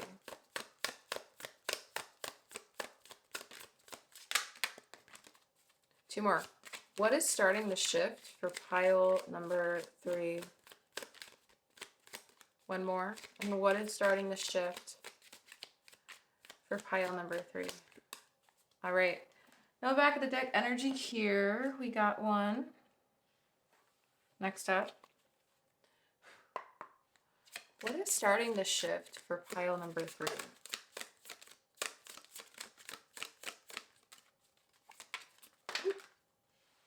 Okay. What is starting the shift for pile number 3? One more. What is starting the shift for pile number 3? All right. Back of the deck wants to come through. We have distance, divorce, ghosted, separation. All right.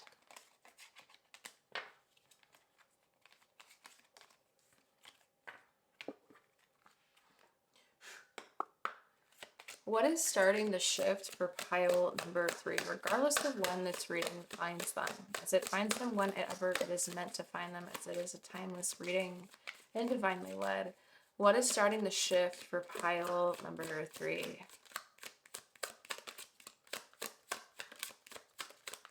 One more shuffle. What is starting the shift for pile number 3? Oh. All right.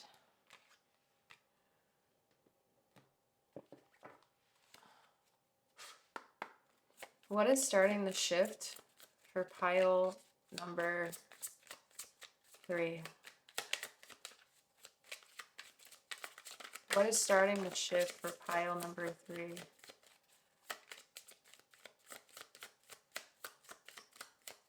One more. What is starting the shift for pile number 3?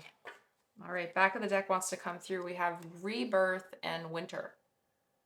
Okay, so far we got 3 back of the deck energies. Interesting. Great.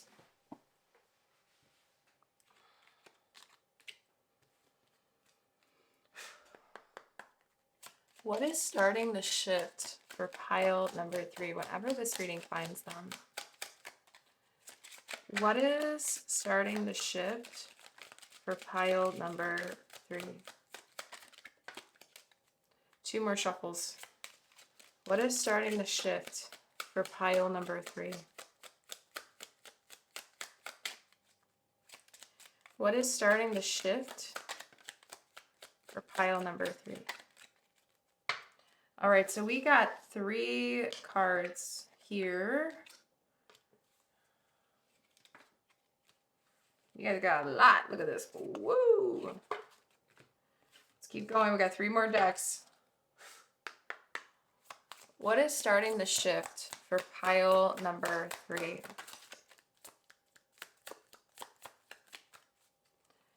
What is starting the shift for pile number 3?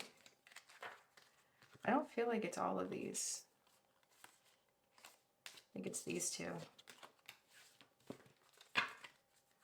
What is starting the shift for pile number 3?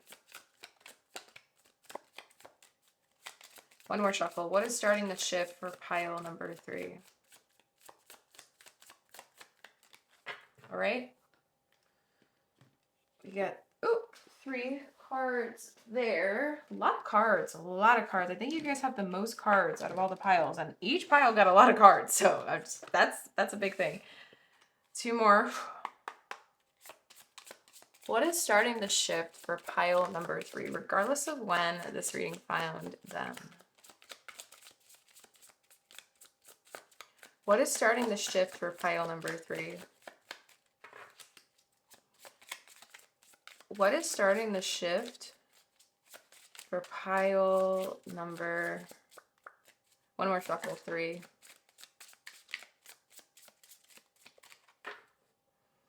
All right, last deck.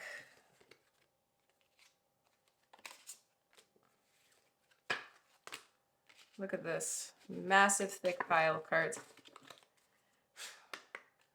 What is starting the shift for pile...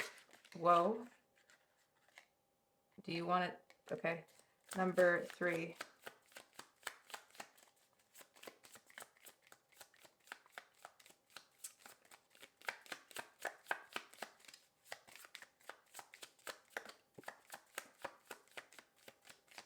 One more shuffle.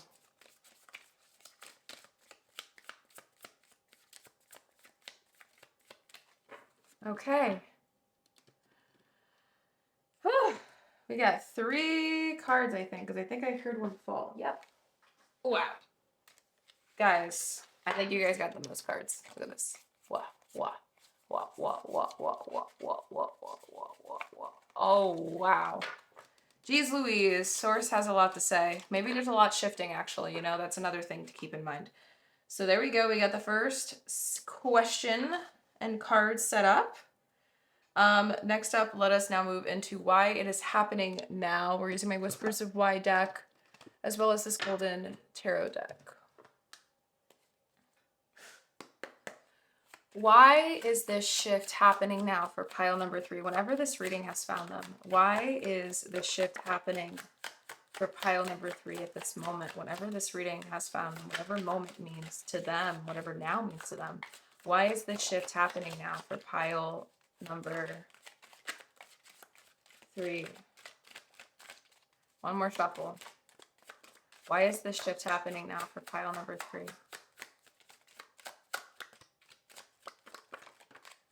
Okay, we got back of the deck energy here. It is the Queen of Wands. Underneath that is the 3 of Cups. I still have no clue what this is. So let's leave that to the side. I think these two want to be significator cards. These here. Is this upright or in reverse? Let's see. 1. I have my eyes closed, sorry. 2, 3, 4, 5. Okay, let's see. Reverse. All right. Significator cards. This. Why is this shift happening now for pile number 3? Whenever this reading is found, then why is this shift happening now? Why is this shift happening now for pile number... Oh my goodness. Hold on. Cards are going a little cuckoo. One more shuffle. Why is this shift happening now for pile number 3? Okay, back of the deck does want to come through because you need to focus on yourself. Because you need to focus on yourself. Huh. Okay. We got a lot of cards. This one, I don't know what I'm doing. I just feel like there's something here. Okay. Are these meant to be with this and this meant? I don't know why I'm feeling called. I don't know why I'm feeling called. Okay. Interesting thing that's coming through. I think these Whispers of Why cards are going to clarify the tarot. I never thought that I would see the day where that would happen. That is super interesting. I really wonder how that's going to work, but we'll see. We'll see. Okay, guys? I'm so curious to see what your reading has to say now. Like, I never in my ever days would think that that would actually be possible, but anyway, in a way, anything is possible when it comes to your intuition, right? Okay. Second section, we're looking at two more questions. The other two questions are what this shift is disrupting for you and where you might resist the shift, okay?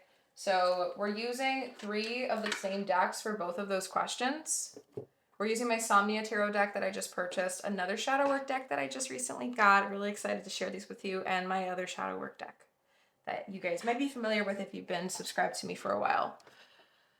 Okay, loves. So let's look into the first question, what this shift is disrupting. So what is this? Oh, I forgot to share. So with this one in particular, if we don't get a card come out, well, actually, no, we're going to shuffle both 4 times for each of the questions. Okay, let's just say that. That's better. What is this shift disrupting for pile number 3?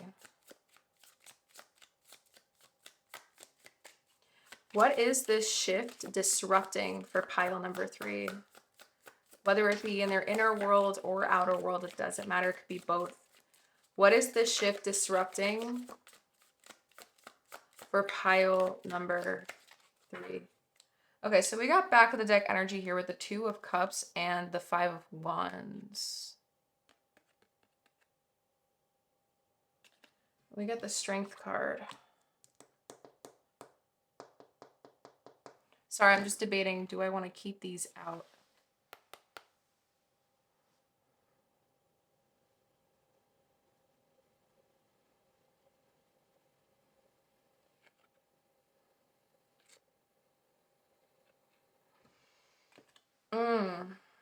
I do. Okay, so this is going to be the back of the deck energy, and this is going to be the tarot for that first section. What is this shift disrupting for pile number 3? What is this shift disrupting for pile number 3? One more shuffle. What is this shift disrupting for pile number 3? Okay. Back of the deck also wants to come through here. Okay, let's do it like this. Okay. The next deck. What is this shift disrupting for pile number 3? What is this shift disrupting for pile number 3? One more shuffle. What is this shift disrupting for pile number 3? Okay. All right, now we're going to use the same decks and we're going to ask the fourth question, where you might resist this shift. So where might pile number 3 resist this shift?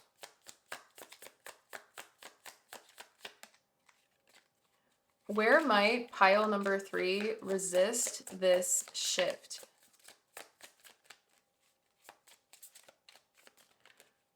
Let the cards fall out first. Where might pile number 3 resist this shift? Oh. Okay. Do I take them? I feel like I do. Back of the deck energy to finish up is the Wheel of Fortune with the 4 of Wands. Okay. We're going to place that to the side. Hold on. There's a lot of cards that shot out. Ugh. I feel like these are significators for this side. Okay. Are these all meant? I feel like there's 2 different ways you're going to resist this shift. So we're going to honor that. Where might pile number 3 resist this shift? Where might pile number 3 resist this shift? Where might pile number 3 resist this shift? One more shuffle. Where might pile number 3 resist this shift? Back of the deck wants to come through. We have guilt. Okay. Release the chains of past mistakes and embrace the growth they bring. Remorse, shame, and regret. Ooh, I just dropped that by accident. Okay. Where might pile number 3 resist this shift? Where might pile number 3 resist this shift?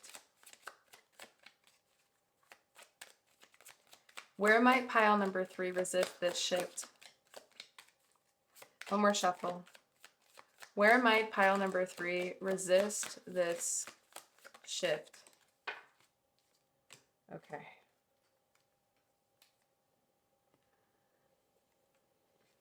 All right, so how am I going to even do this?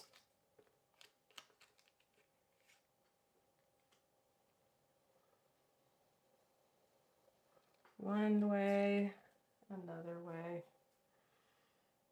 Oh, wait, wait. No, that has to do with this.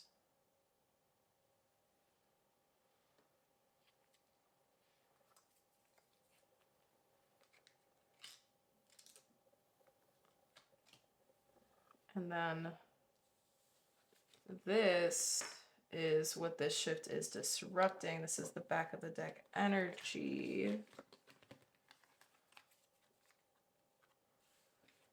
This shift is disrupting.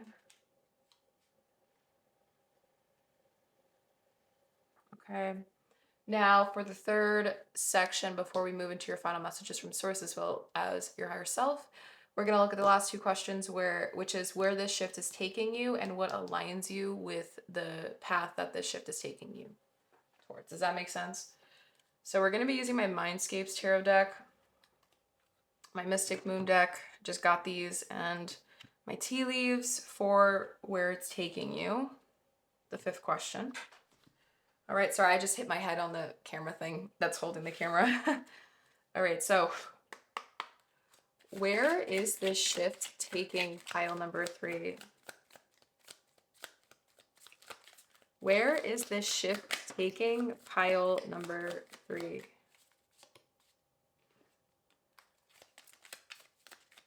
Where is this shift taking pile number 3? Where is this shift taking pile number 3? One more shuffle.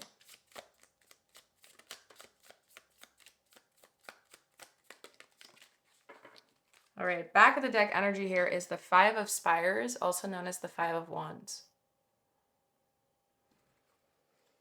Okay, so this one shot out. 4 of Wands. You get a lot of 4 of Wands energy that keeps coming through a lot, so that's really interesting to keep in mind.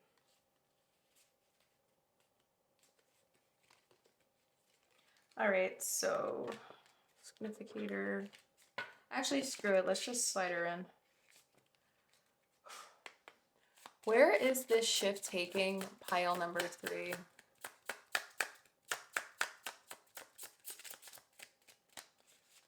Where is this shift taking pile number 3?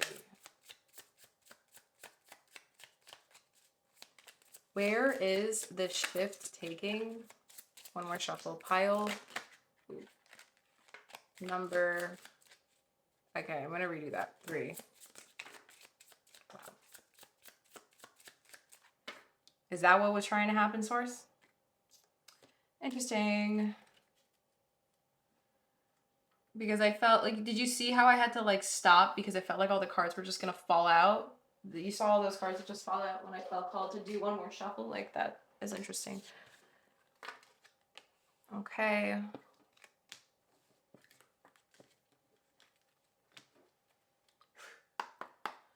Where is this shift taking pile number 3?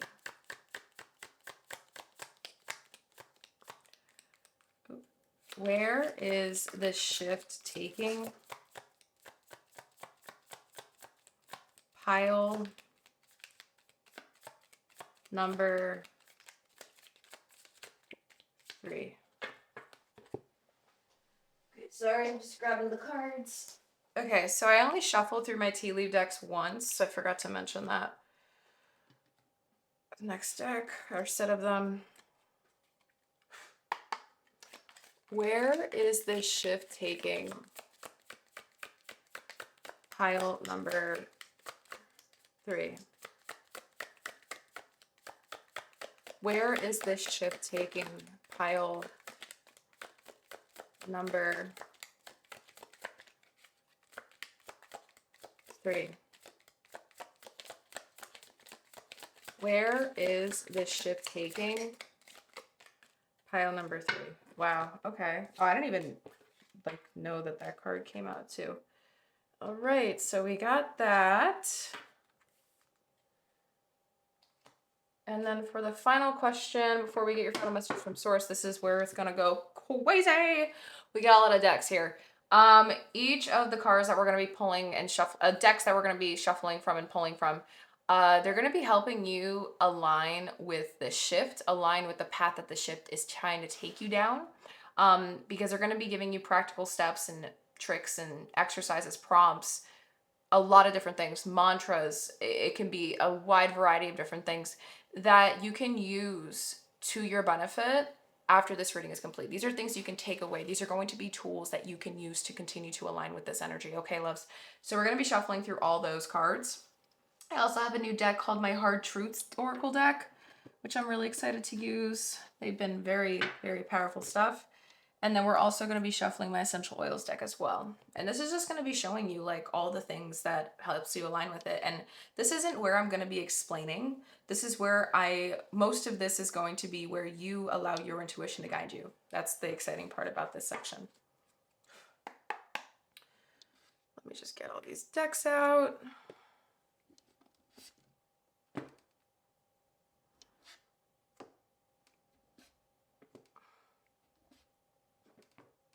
Okay. What aligns pile number 3 with the path that this shift is trying to take them? What aligns pile number 3 with the path that this shift is trying to take them?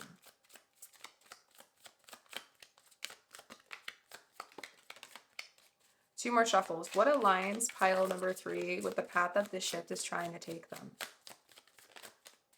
And one more shuffle. What aligns pile number 3 with the path that this shift is trying to take them? Okay, back of the deck does want to come through. We have blind spots. Your limited perspective is causing you to miss important details. Expand your view and seek input from trusted sources for what you may be overlooking. Okay. So we got these cards. We got 4, wow. Nobody got like multiple of these. They only got like 1 or none. So very intrigued that you have a lot. And now I'm feeling like this intense energy coming through, and it could be your guides that are gonna deliver the messages. Sorry, I just yawned. When we explore this reading. So let's see. What aligns pile number 3 with the path that this shift is trying to take them down? What aligns pile number 3 with the path that this shift is trying to take them down or take them? What aligns pile number 3 with the path that this shift is trying to take them down? Okay, 2 more, 3 more. We're going to do 1 more shuffle. What aligns pile number 3 with the path that this shift is trying to take them down? What aligns pile number 3 with the shift or the path that this shift is trying to take them down? Okay. Back of the deck does also want to come through here. We have Clary Sage Essential Oil with the key word being insight. Trigger statement, there is no hope. True statement, there is a higher purpose. Connect with your higher self and allow to be guided to your higher purpose. As the veil of illusion falls away, you will find your answer. Okay, there's such straightforward like energies with the back of the deck. If you haven't noticed that, have been kind of repetitive.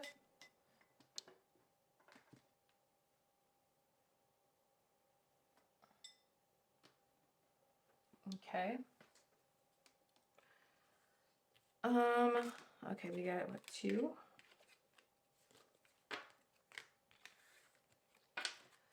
Okay, let's do this. Are there any cards in this deck that are meant for pile number 3 source? Allow them to come out if they are meant for pile number 3.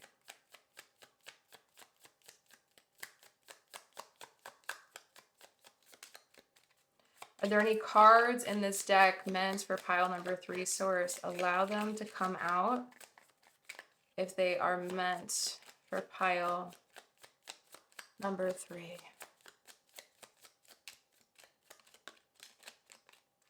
All right. So we got 2.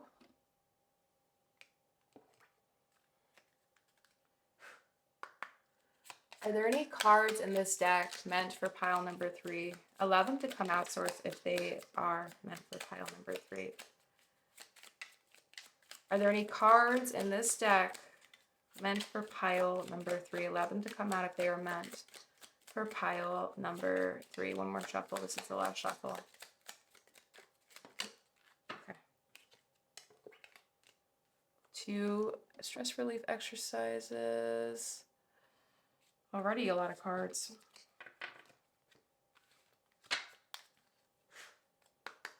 Are there any cards in this deck meant for pile number 3? Allow them to come out if they are meant for pile number 3.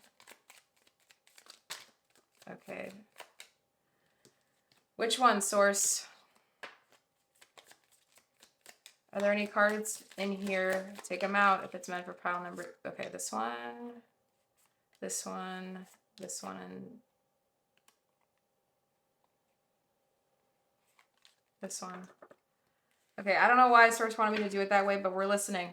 So I didn't shuffle 4 times, but there's no... I literally have absolutely no rules when I do these readings, guys. Okay. Are there any cards in this deck that are meant for pile number 3? Allow them to come out, source, if there are any meant for pile number 3.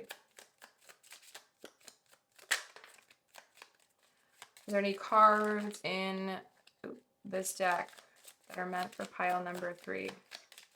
Allow them to come out if they are meant for pile number 3. One more shuffle. Okay, we got 1. 2 more. I know I told you guys we had a lot of cards. Are there any cards in this deck that are meant for pile number 3? Allow them to come out, source, if they are meant for pile number 3. 2 more.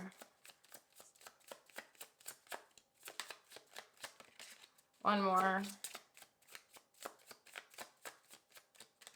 Okay, we got 1 mantra coming through.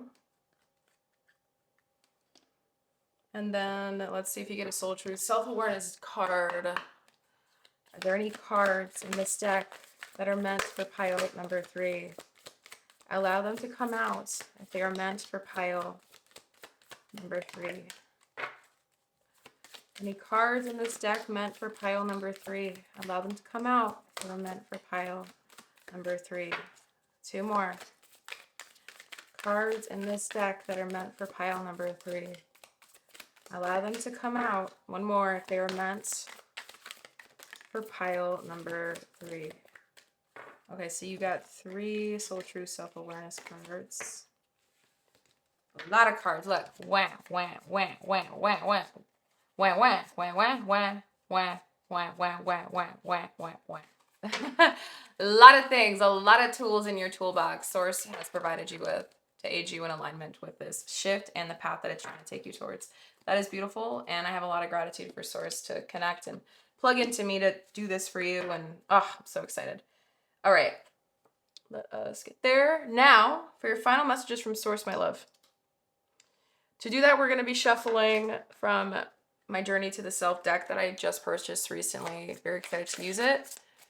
And then we're also going to be getting out any channeled messages from your higher self here in these sliplets of paper. So whatever's meant for you will come through.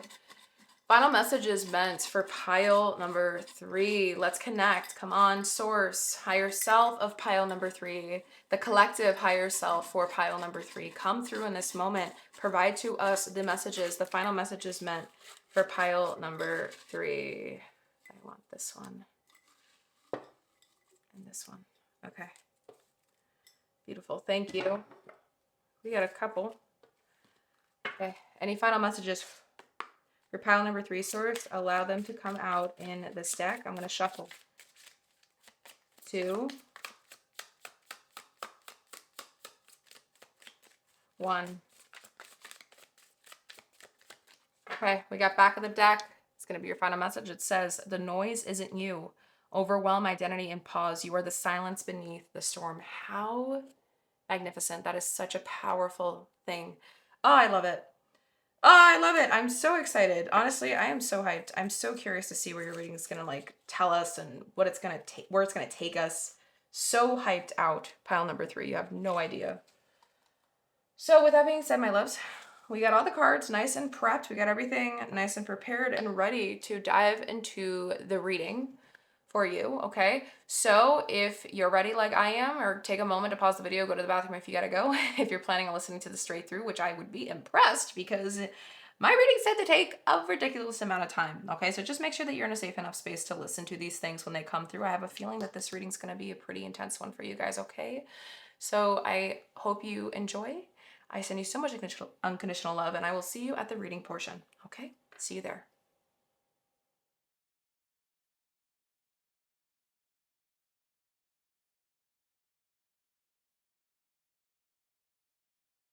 Hello, hello, hello, my beautiful, beautiful pile number 3s.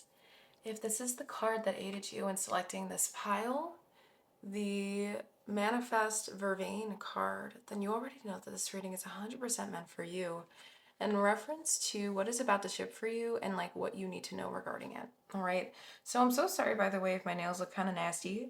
I broke a nail really bad when I was trying to make like some lentil stew thing yesterday, and I wanted to wait. I bought a kit on Amazon. I'm waiting for it to come in the mail. So my nails are just gonna be looking like this for this reading, okay? Sorry about that. If it's not aesthetically pleasing to the eye, you know? But okay, so before we dive into your reading, my loves, I wanted to share with you something I'm very excited about, but I purchased Astro Dice. I am going to be using Astro Dice throughout your reading today when we dive into each of the individual questions we're going to be exploring, which are 6 in total for this topic. And then we're going to go into your final messages from source as well as your higher self. Within each question that we explore, I'm going to have a sliplet of paper that I wrote down to specifically where it's going to like label it from 1 to 6. So I can write down the placement that we receive within the dice. So for example, like this is Sun and Gemini in the 8th house, so then I would write it down, okay? We're going to do that for each question. And we will be rolling the dice, honestly, probably after I reveal all the cards. We did get a lot of cards for you guys. It might actually be that there are 2 different, like there was a lot of information that came through when I was preparing your pile.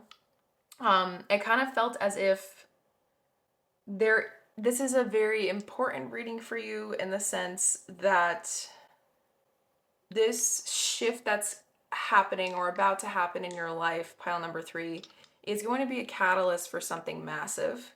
Not to mention, we did also get Manifest, right, with Vervain here. So I just wanted to share with you how we're going to be using the dice. So with that being said, let us just look into the booklet here for the meaning of this card, because this is the first time I'm using this deck for anything really. Okay, so we're at page 124. So 1 plus 2 plus 4 is 7. So this is something that's been building for a while. A shift has to do with something that's been building for a while. That's something that's coming through right now. So let us get there now. Okay, so for Manifest Vervain, the keywords here are create, evoke, invoke, produce, summon, conjure, accomplishment, and achievement. Dearest Vervain, I call on thee to lead the way to realms unseen. Add a stalk to a charm bag, toss one in the fire. I ask that it manifest my desire. Be it love or abundance, an open third eye, a wall of protection or an inspired mind. The witch's herb is a vessel of power, and I invoke thee at this magical hour. Dearest Vervain, I call on thee to turn dreams into reality. Add one to a cauldron, place one on the altar. Take care to ensure my spell does not falter, and so it is. So the blind runes here associated with this card is Perthro to symbolize manifestation, Awaz for occult mysteries and transformation, and the Ansus rune for psychic and mental creativity. So Vervain, the meaning here, or how it goes into it, an energetic potentiator. Blue vervain is a favorite among alchemists, witches, and cunning folk. Calming and balancing, this purple flowered perennial helps to soothe difficult emotions. In the vast and enchanting realm of magic, vervain is highly regarded by practitioners for its remarkable capacity to journey through various realms, including those of love, creativity, abundance, protection, the psychic arts, and beyond.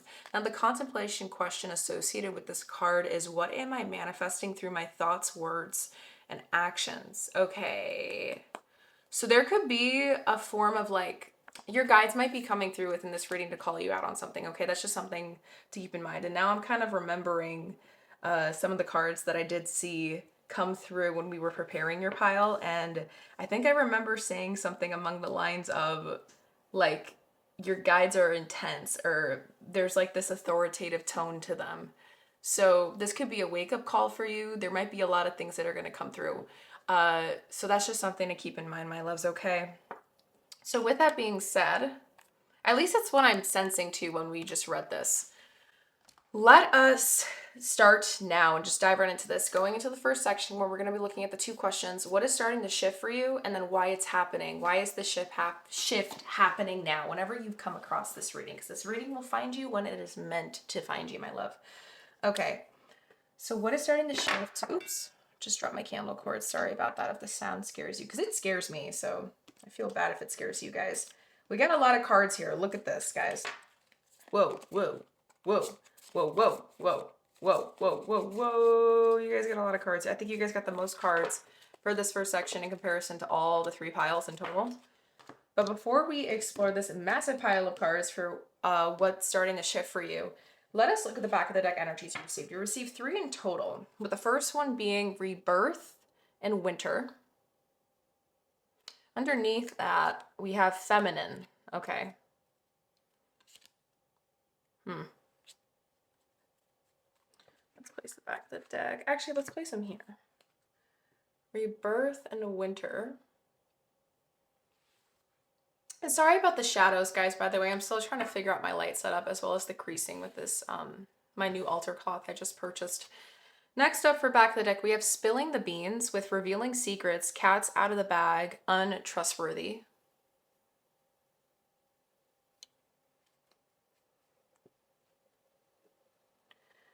What's here? Bossing up, self-empowerment, independently living, leading the pack. Okay. So self-empowerment, but spilling the beans, untrustworthy. Okay.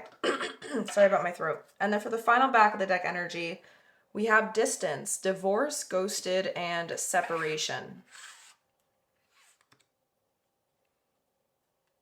Where do I want to place this?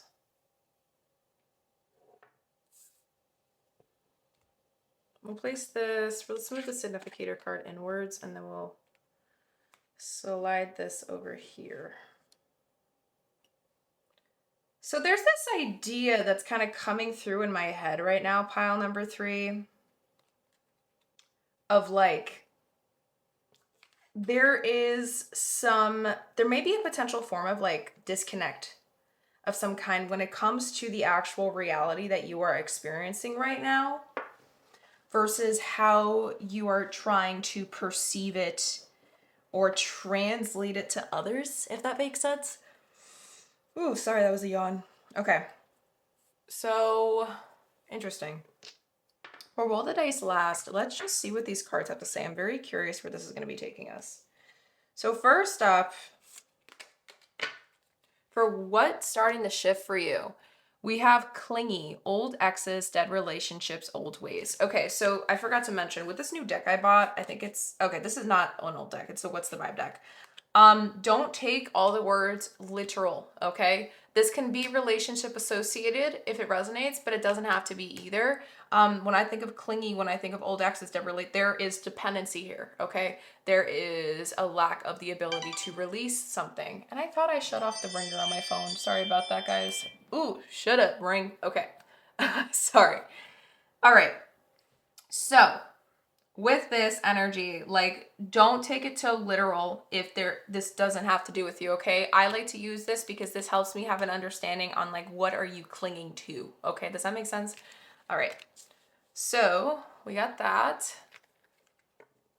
Next up, we have the number 36 with distant horizons. Okay, so the word distance popping up twice. Next up, we have foresight.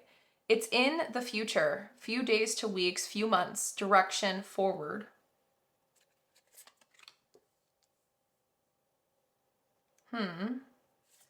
Next up, we have conflict, clashing differences, incompatible, irreconcilable? Irreconcilable? Is that the word?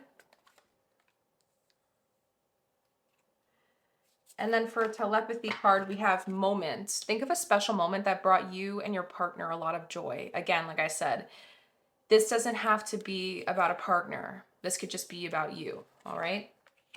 Don't take it too literal, my loves. Next up, we have test.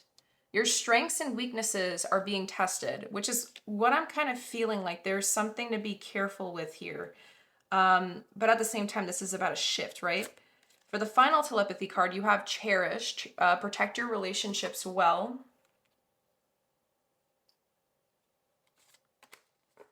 Then we have main female, sorry with that cut, but it says the number 2. This weird mysterious energy here at the bottom. Then we have trust, divine time,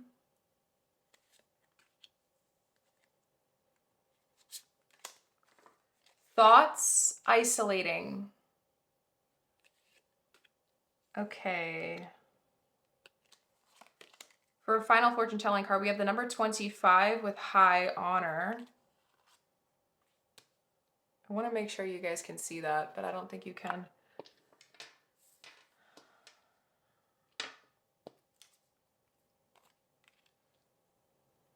Okay, maybe that's why Source wanted me to move it there. For a Malefic card, you have Mountain. We're going to have to see the meaning in the booklet itself, too. I don't have it memorized. Mountain with the number 21. So that's the World Card Association, number 21. And the Major Arcana. Oops. Then we have, sorry, Anchor, number 35.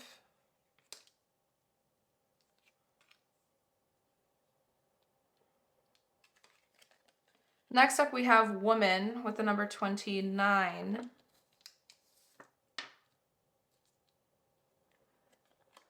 I feel called to like place this here somewhere. I might zoom out so you guys have a better ability to like see more space. I feel called to like place it here, so I'm gonna do that. Woman. For a keyword card, we have bed, cheating, intimate times, restful slumber, deep personal connection, polyamorous, big family, co-sleeping, retreating from the world, home security, dreaming, sleep.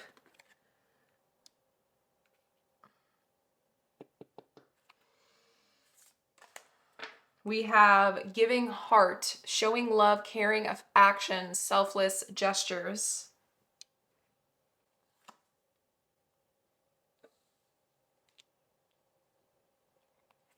For a prism card, we have faith. Okay, that's powerful stuff. I might put this over here actually.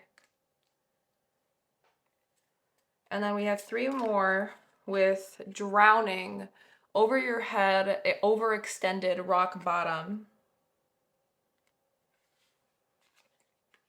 I feel called to place this with anchor.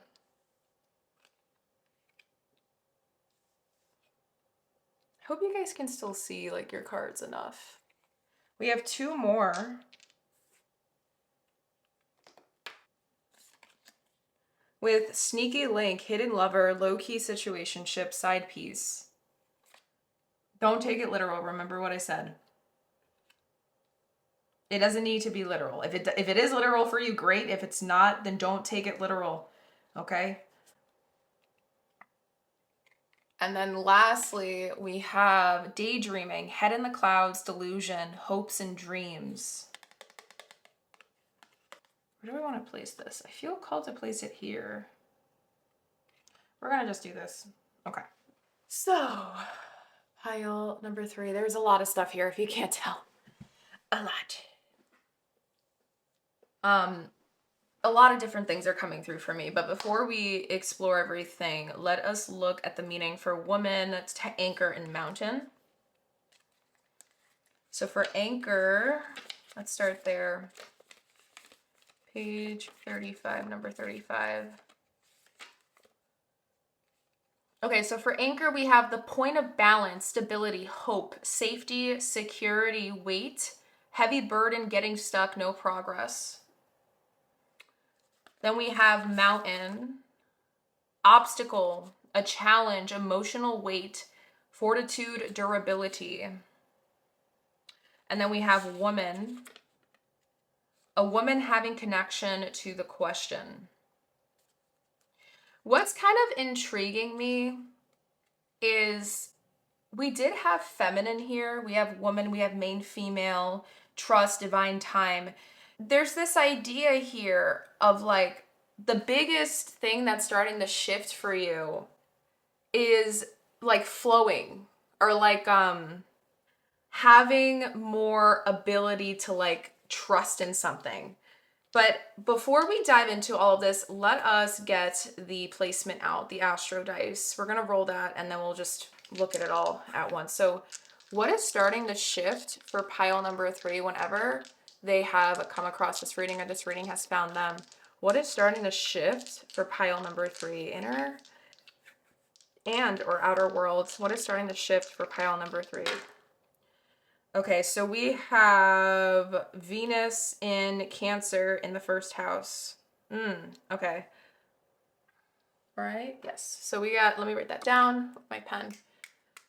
We got Venus in Cancer in first house. Okay. So feminine on top of identity. Like that's kind of how I'm reading it. There's this idea here for you guys, pile number 3. Let me place this here. Of like, one of the bigger things that is going to start to shift for you or has been consistently like currently right now is how you're like showing up in something, how you're showing up in yourself, or like some of you guys might actually be going through like a breakup of some kind or a personal realization when it comes to how a person fits into your life or the value you used to place upon them is changing. Like that's another thing that's coming through. Like you're realizing you're waking up to something that wasn't serving your greater good in some way, shape, or form. Like there's this idea, like some of you guys might currently be in a space of self-evaluation of some kind. You might be in a space of pause if there is a person involved. The reason for that, you're torn, you're confused. You might actually feel like you're stuck between two different choices or options right now.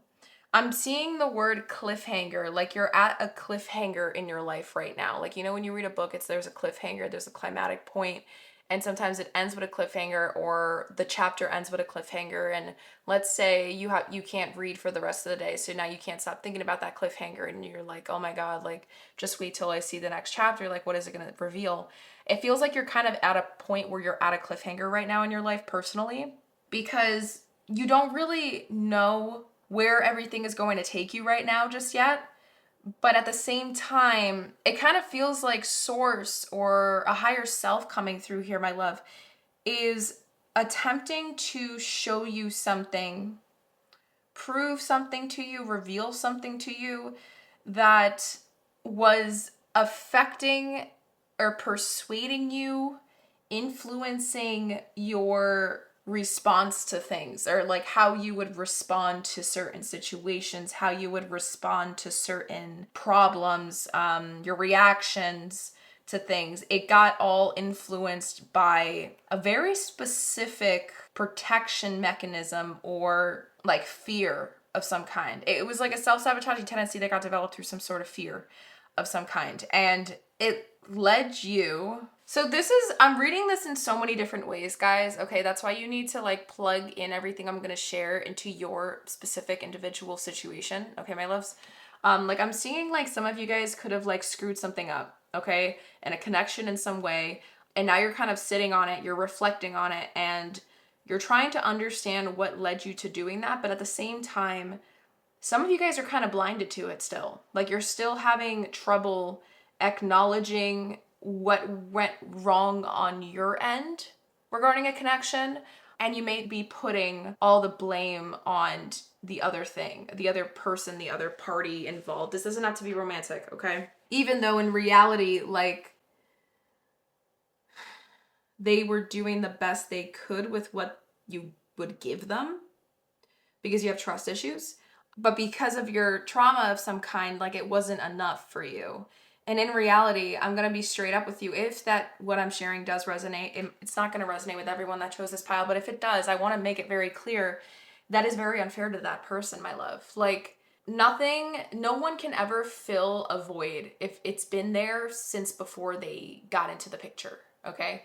What I mean by that, when we try to make people responsible to fill the voids that are inside of us, that's how we know that we are going to end up projecting our wounds onto them. We're going to end up creating illusions, and we're not taking full responsibility for the wounds that make us or turned us into who we are now. Does that make sense?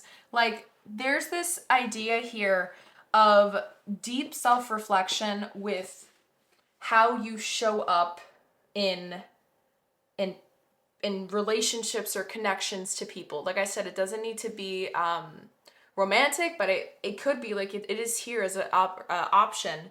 But how you show up, it's like shifting right now. Like what is starting to shift is your view on how you choose to show up, how you want to show up. There's like something here about like all eyes on you, considering, I mean, all eyes on you referencing how you want to proceed in connections with people moving forward, because I'm hearing someone's made mistakes. Like I'm hearing you've made mistakes, they made mistakes. Like there's something here where someone has made mistakes because of their past. And there's a shift in how you're going to start handling it moving forward. But at the same time, this is where it gets interesting. Source is not aggressive. It's passively aggressively, passive aggressively calling you out a little bit, my love. Okay, so just a little bit of a trigger warning. If I honestly, I should have said that earlier because I feel like I already said a lot of things that could have been triggering. But regardless, remember, triggers are things that only trigger us because those are things that we'll have trouble looking at on our own. So when someone else mentions it, it triggers us, quote unquote, because they are revealing something to us beneath the surface of us that we try to hide from the world. So when it comes up, it's like, oh my God, like that's hard to look at, that's hard to hear. You know what I mean? So remember, everything I share, there's no judgment here at all, okay? We are equals, okay? I am not above you, nor am I below you. We are absolutely equal, and we are all human. Everyone makes mistakes. No one is perfect. And I want to make it very clear that I have been on the same boat, okay, my loves? Like everyone has been in a position where they could be viewed as the bad guy, or they're refusing to acknowledge their part in a situation of some kind. This shift that's starting for you or is happening is how you're going to start viewing yourself regarding a certain situation when it comes to like relationships or connections or a certain person in mind, maybe like your actions towards it, or like what led what led to things unraveling the way they unraveled. What parts did you play in it? What part did I play? That's what I'm hearing. Like, if you felt like you lacked the ability to fully trust in the process of whatever this was building, and instead you ended up like retreating and doing something else because maybe your ego was desiring immediate comfort from the uncomfortable feelings within, and you know that that wasn't like actually like something that would benefit anything. um, there's a shift happening where you're gonna be called to start reflecting on that now. You're meant to be, they're calling you out basically on this energy of like, I got my life figured out, I got myself figured out. Like there's this energy here of someone who kind of acts like they don't need anyone. There's this idea here of, or this idea of like, I can take care of myself. Like that's also another thing coming through. Like I said, not everything is going to resonate, my loves. You pick the things that do. There's this idea here of someone who has a lot of trouble trusting, so they try to be as independent or autonomous as possible when there's things in a connection or with this, if there is another person involved, pile number 3, where it's essential or like necessary to allow some walls to come down, for things to develop or for you guys to develop a closer connection or bond together. Like I said, this could be a friendship, this could be love, but you're changing. You're gonna start not trying to fight the trust. There could be something too where you just met somebody that is finally kind of, in a way, like their actions towards you are beginning to make your walls go down, and that's scary. And there's like a really bad urge to kind of like go back to old ways, but you're trying to like fight it at the same time. But at the same time, also it's like difficult not to, because you're also really scared. All of this is you, like you're being called to like reflect on that and like reflect on how you show up, whether how you show up, if it's like, are you doing this in a way where it's rational? Are you doing it in a way how you show up where it feels like your heart and your mind are still working together amicably instead of against each other, in the sense that your mind's like jumping to conclusions on things that aren't happening, and your heart's just trying to like trust this so blindly. So yeah, it could create a lot of anxiety, but there needs to be a little bit of both. It's kind of like sources trying to show you like you have a choice to decide whether you want to keep reacting to this particular thing, because it feels like there's familiarity in this situation, like emotionally wise for you. Like it's developing similar emotions, similar reactions to how your nervous system would respond to similar situations in the past. But you're being like, I don't know if you're going to have more awareness this time. Like something is shifting where you're going to have more awareness on, like, I know like my habitual tendency is to do X, Y, and Z, but I think I really need to do the trusting and the releasing and not the self-sabotaging this time around. Like there's something here where that's starting to shift, in the sense where you're having more attention to detail and how you react to things, instead of it just being super impulsive and not thinking it through fully. Because it is a subconscious thing that happens. Sometimes it's like it's unintentional, but it's intentional at the same time. Like this is where it's going to shift, because now it's going to start becoming an intentional reaction, because you now know the pattern here. I really hope what I'm saying, guys, is making sense. I really, really, really hope that. I'm so sorry if it's confusing, but this is just the way Source wants me to share it, okay? It's just like you're being given an opportunity in terms of this shift. It's just you're paying attention to things differently. You have extra focus here where you get a real choice to fight, to heal more, and not go revert back to old ways if you wanted to. But in order to do that, you have to stay awake. There's a fear here of like not staying awake, because when you're awake, it's extra scary. You feel the emotions more. Survival mode is more easily trying to like come through in a very aggressive way. But like in order to grow, in order to develop truly, pile number 3, we have to be brutally honest with ourselves, right? And you have a really big opportunity to do that through this shift, but you can only do that as if you are. You know what I mean? Like Cancer's ruling planet is, well, it's not a planet, it's a rock, but is the moon. And it's in the first house with Venus. So it's like, technically speaking, we all know ourselves better than anyone else on this world, like on this planet. you know yourself better than anyone, but are you gonna like believe that, accept that truth enough to the point where you're gonna be able to like really call yourself out on a certain things that have been ongoing, that you don't want, that shouldn't need to continue cycling throughout your life anymore. There's like this idea here of like accountability trying to be put on you right now with this shift, because there wasn't enough of that in the past. You're meant to go within and really like aggressively reflect right now on what led you to the actions of the past. Like I'm literally picturing someone who like draws like a line, does this, dashes, and they do like a timeline of like the biggest traumatic experiences, or you know, their love life, or something to do with relationships, connections, like how you would show up in connections, friendships, or whatever this is, because this has to do with like relation, like how you show up in things. Doesn't have to be romantic. It can be, but it doesn't have to be. All of that is shifting. Uh, okay. I really hope that what I shared made sense, guys. I felt like kind of confusing, but at the same time, like it feels very specific, but then I can't make it too specific because I don't want to confuse others that also chose this pile, because everything, I want your intuition also guide you too. You know what I mean? I want this channel and my pick of cards to be around helping you guys develop better self-trust within yourself too. You know what I mean? So listen to those inner pings. Like when I'm sharing, like you're gonna feel moments that feel more important than others, and like listen to those things inside you. Okay? Okay. With that, my loves, let us now add in the second question in this first section, which is why is this shift happening now? So why is it happening now? Because maybe that can help us feed into this thing a little bit more. So why is it happening now? Let's see. We have back of the deck energy. So this is where it got interesting. The reason why I say this is where it gets interesting is because we got two separate like piles of like stuff. So there could be two reasons why it's happening now. Oh no, I remember. Yeah, so it was two separate things. And so I have two decks that we're using for the second question. My Whispers of Why deck and my Golden Tarot deck. These cards are going to clarify these. So the Whys are going to clarify the tarot on both ends. So there's two reasons why it's happening now.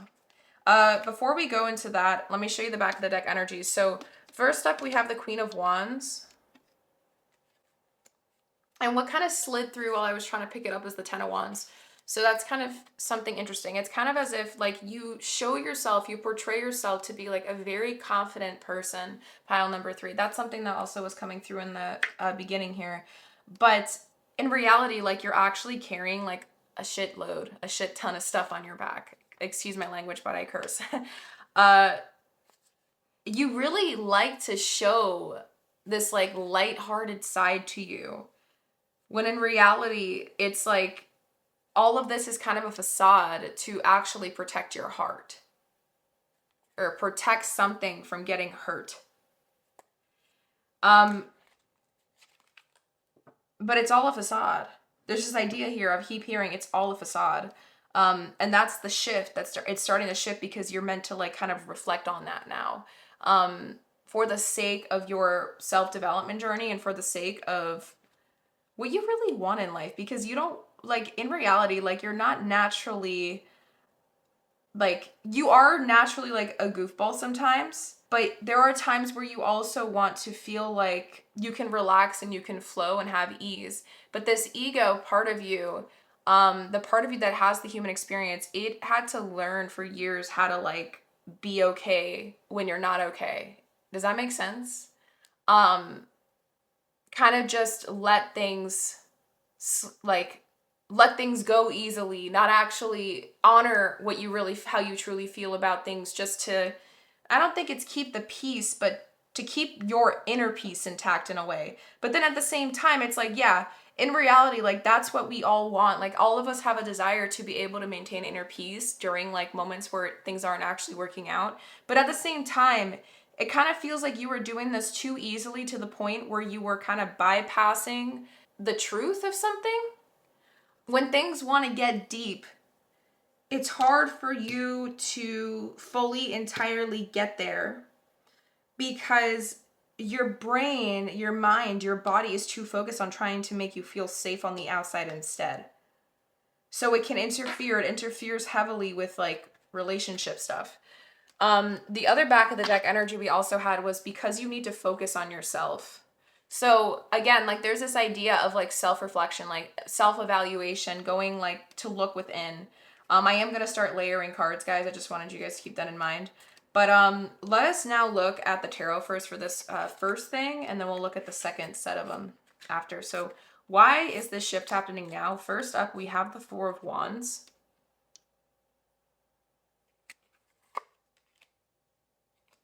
Next up, we have the Two of Cups.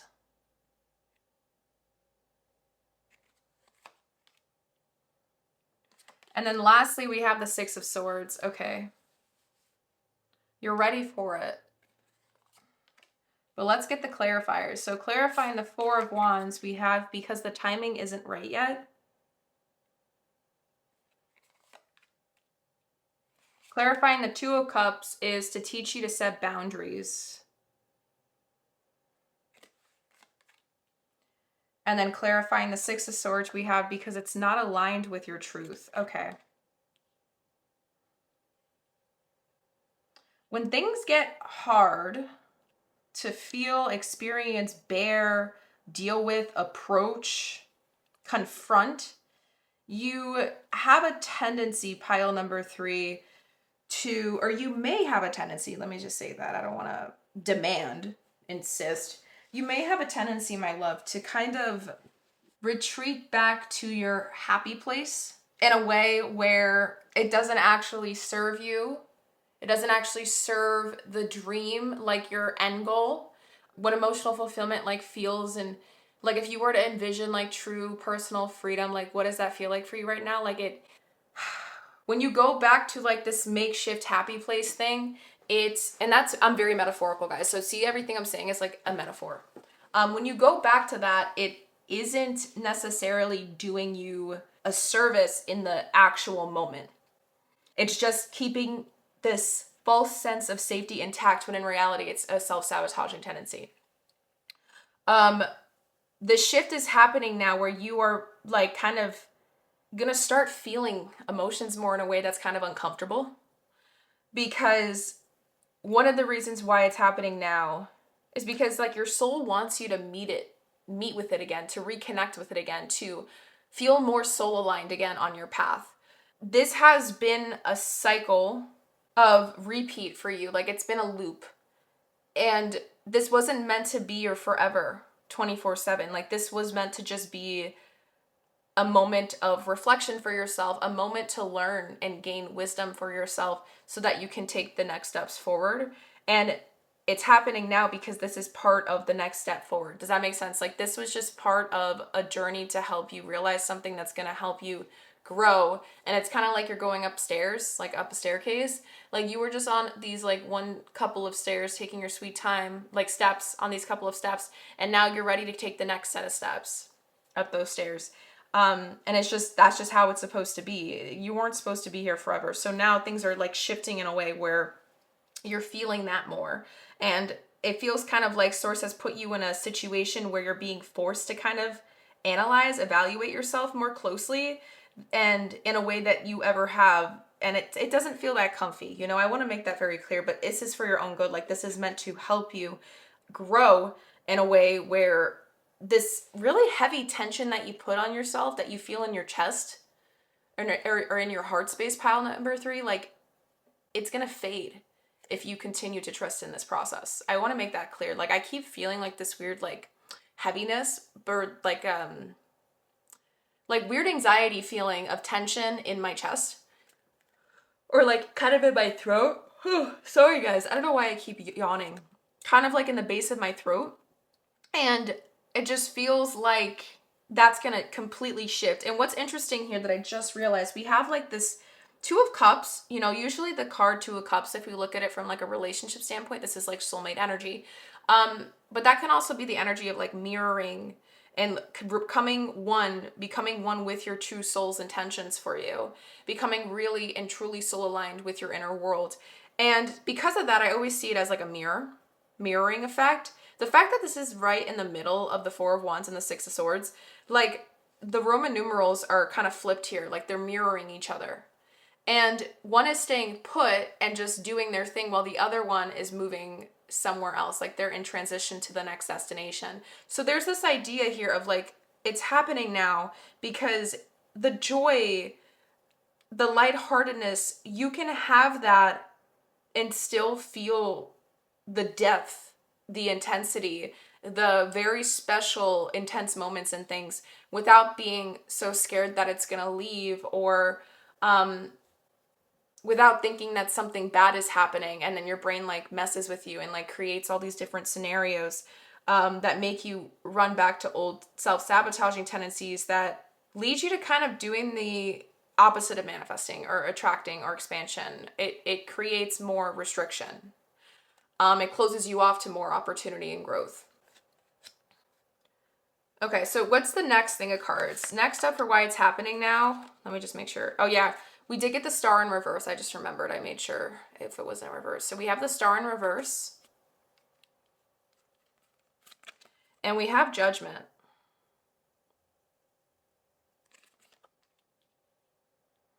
Clarifying the star in reverse, we have to remind you of your power. Beautiful. And clarifying judgment, we have to teach you patience. Ugh. Let me now roll the dice here really quick because I feel called to. So why is this shift happening now for pile number 3? Okay, let me just make sure. We got Jupiter and Capricorn in the 5th house. See, that's so interesting. That's very interesting, actually. Hold on, let me just write this down. So we got Jupiter and Capricorn in the 5th. Okay, so this actually clarifies things a lot more too.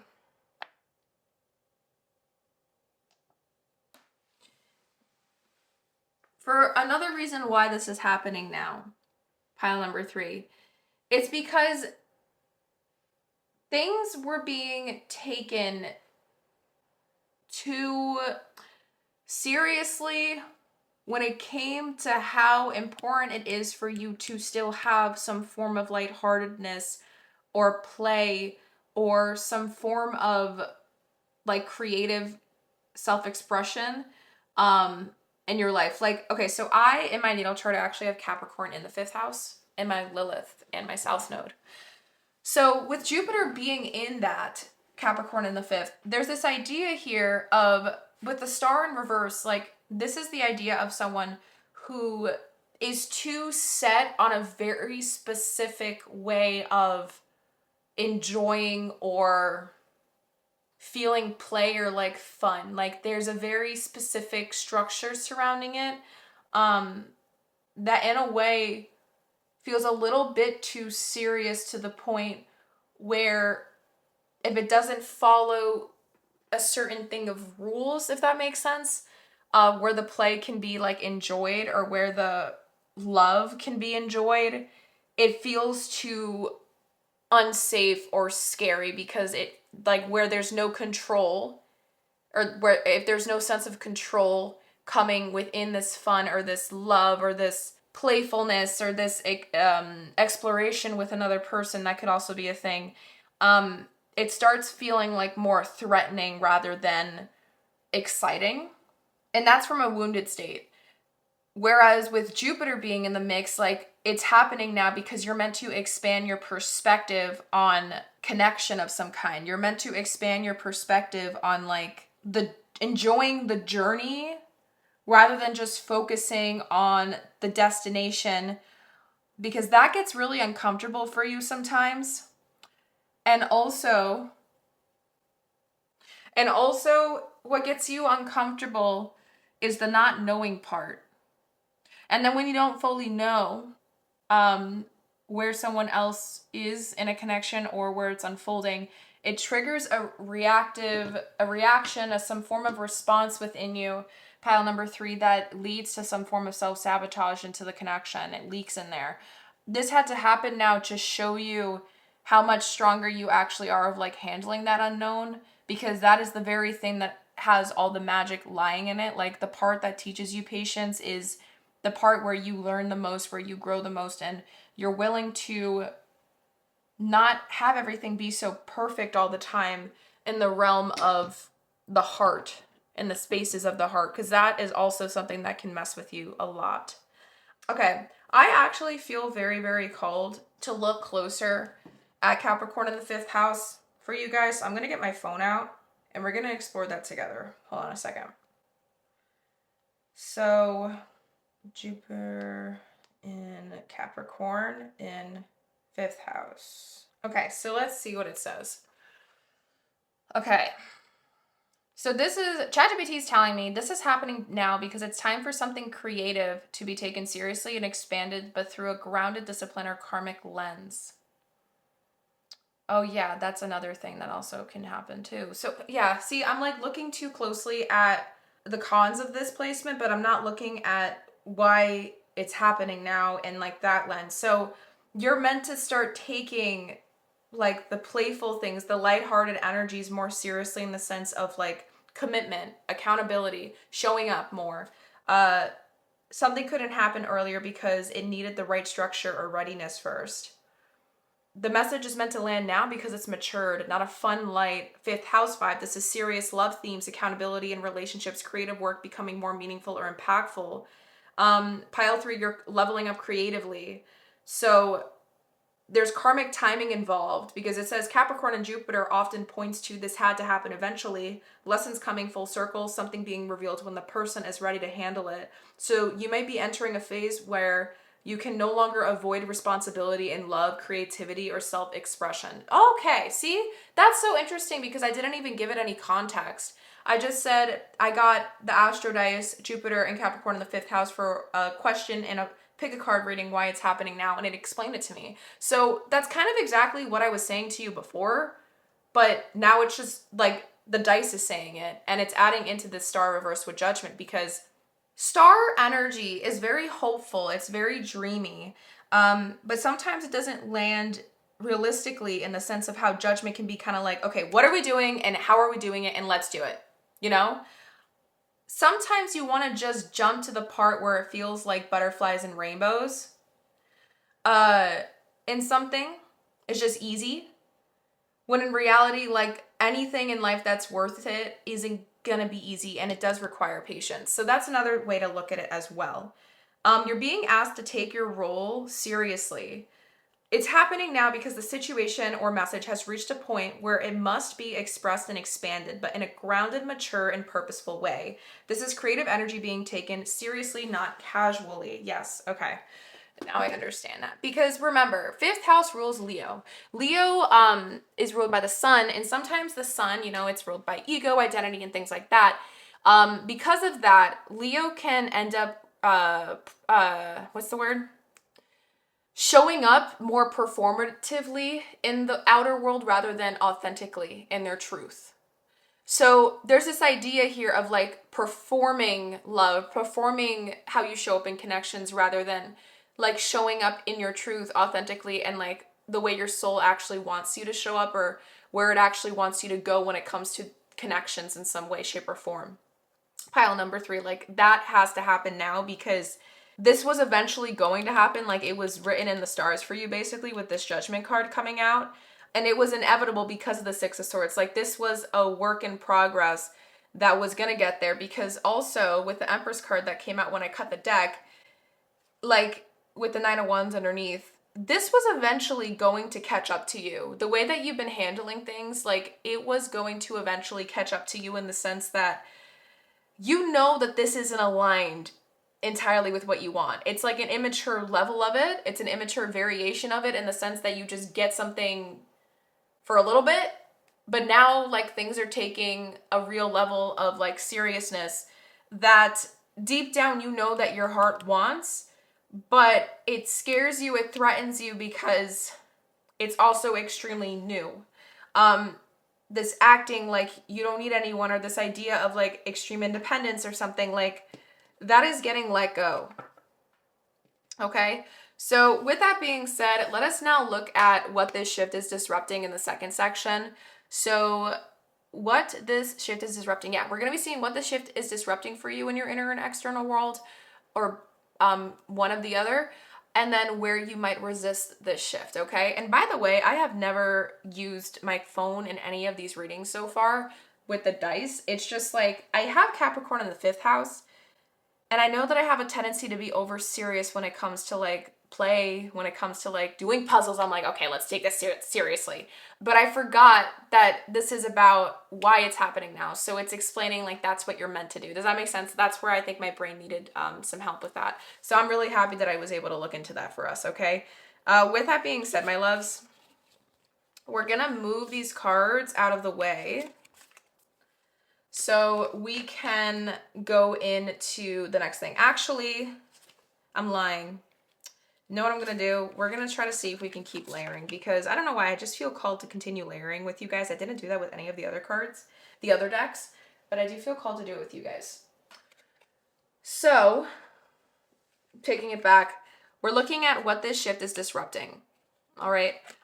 This is going to be, oh yes, I remember. These are back of the deck energies that I wanted to keep because we reused these 3 decks for the second question in the second section where the shift, where you might resist the shift. So this is going to be the back of the deck energies, and then these are the actual like cards. All right.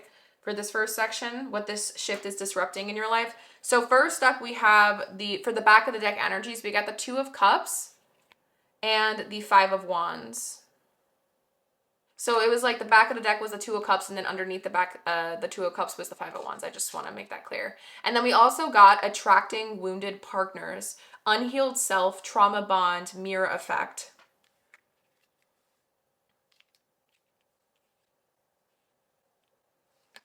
Okay. So let me do this actually. I love the symbolism here with the 5 of Wands. And then we have the Strength card.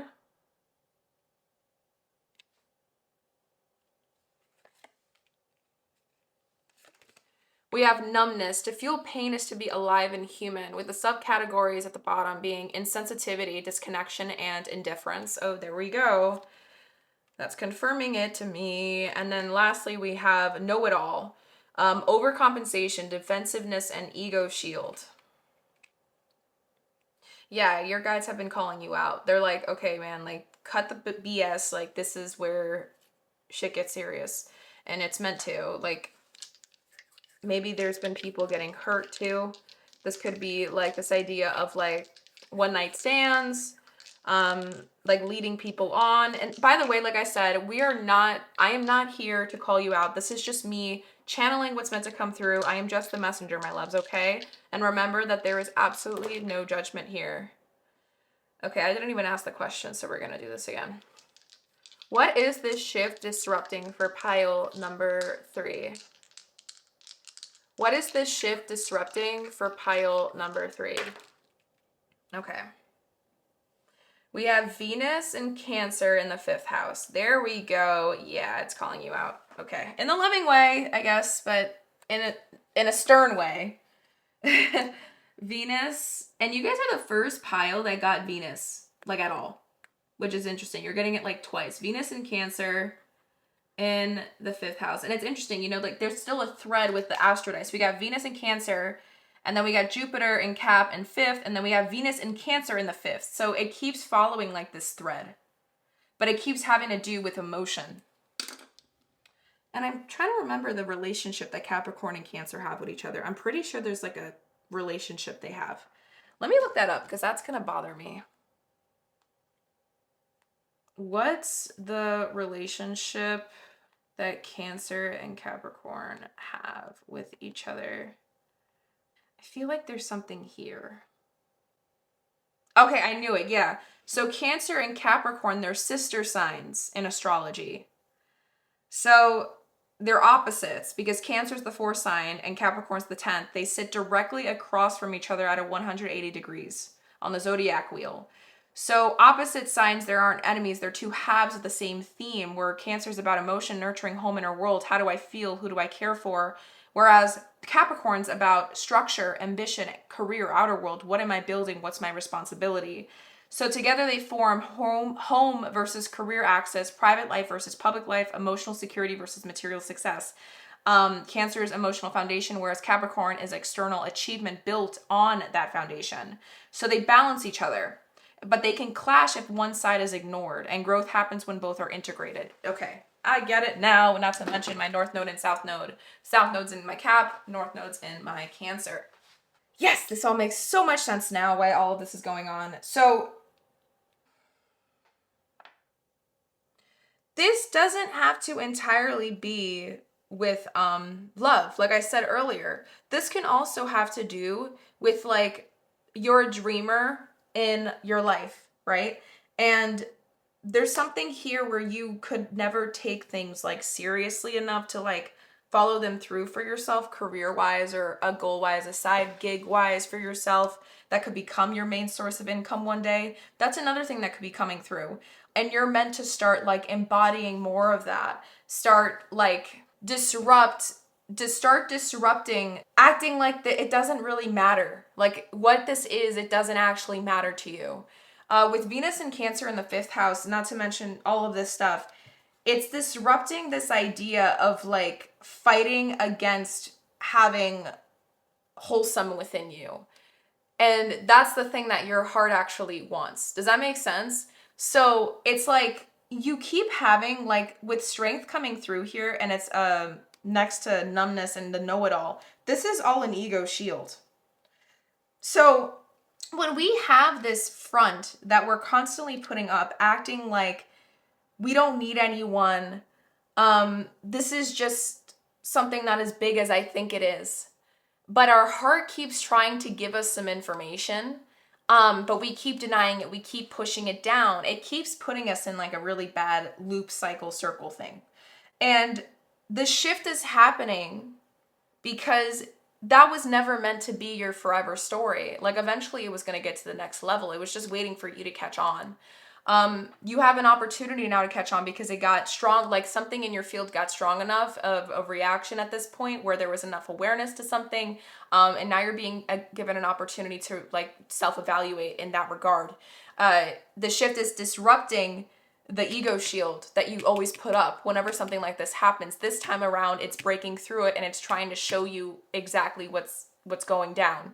The action of thinking that you can do things all on your own and that you don't need anyone or that it doesn't matter, like long-term repercussions of things. Like, does that make sense? Because the mother energy, the mother archetype I always associate with Cancer, and the father archetype I always associate with Capricorn. So there's this idea of like fatherly love coming through with your guides right now, pile number 3, in the sense of like they're disrupting this over identity to leisure, play, carelessness in your actions regarding things, regarding how you show up, regarding how you view connections, relationships, partnerships. This can be, like I said, friendships, love, colleagues. It can also just be how you relate to projects, your passions. It could be so many different things. But does that make sense? It's something that's supposed to be a long-term commitment, but you're not seeing it that way. That's disrupting. That's what the shift is disrupting. It's disrupting your relationship to that thing because it hit you hard enough this time around where it broke through the ego. Does that make sense? I hope that made sense. All right. So with that, let us now feed it by going into the other back of the deck energies first for where where you might end up resisting this shift. So for the other back of the deck energies here, pile number 3, we have guilt. Release the chains of past mistakes and embrace the growth they bring. We have remorse, shame, and regret. Okay, so automatically this is showing to us like there are some mistakes that have been made. You know, maybe some of the things I shared were hard to hear because, you know, it's kind of showing you when we have deceit. Honesty is the bridge to authentic connections. Lies, deception, and fraud. You're still trying to lie to yourself, or at least your ego is still trying to lie to you. So that's also something to keep in mind. For the other back of the deck energy, we also have the Wheel of Fortune. So this is a massive karmic shift in your life trajectory. Underneath it, we have the Four of Wands coming through again. It's a massive life trajectory switch up because it's now taking you in a place where you're found. And the Empress came through again. Look at all these like synchronicities, guys. We had the Empress come through earlier. I don't know where she is. She was here. And we have the Four of Wands here. So this is literally changing how you're going to view like success, like what your personal definition of success is. And that isn't to say that you can't succeed right now, or what you're switching your definition of what personal freedom means to you. There's like this thing when it comes to I made it energy that's changing. But it's only if you allow the manifestation process to take its course and continue forward and progress, because the Empress energy is about manifestation. She's in a state of magnetic auric energy and frequency. There's a rebirth going on. You're ready to start receiving that, but at the same time, you might fight it because do you feel like you're worthy of it? There's this idea of self-worth coming through that keeps feeding this ego shield because you keep reflecting too hard on what used to be, how you used to do things, and then that keeps triggering this like lockup of armor to come right back up around your heart and your body in general, your auric field, your spirit. That's changing. Okay, yeah, I remember now. We had a lot of cards shoot out for this part. All right, so where you might resist it, we had two different things come through, I think. Oh, no, I'm lying. We had significator cards come through and a lot of tarot. Oh, no, I am lying. Okay, yeah, we do have two different things. So we had, sorry if that's confusing, guys. Where you might resist it, there's two different ways you might resist it. And we also had back of the deck energy come through. I'm just going to move this so we have space for these cards. All right.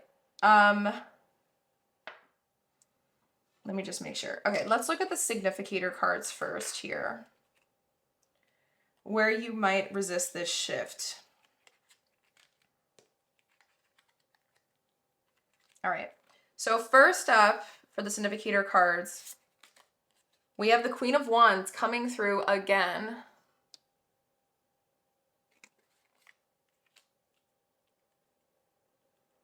Next up, we have the Hermit. Yeah, there we go.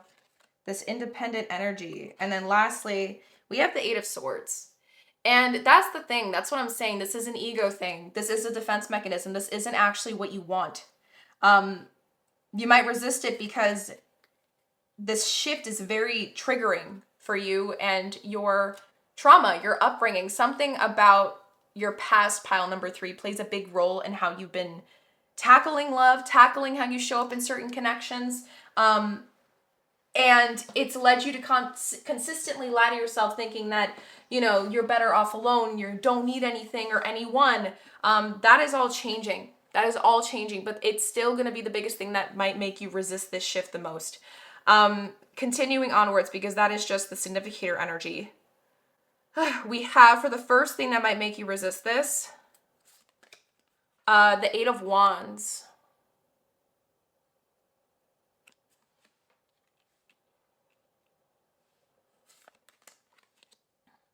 The Page of Wands.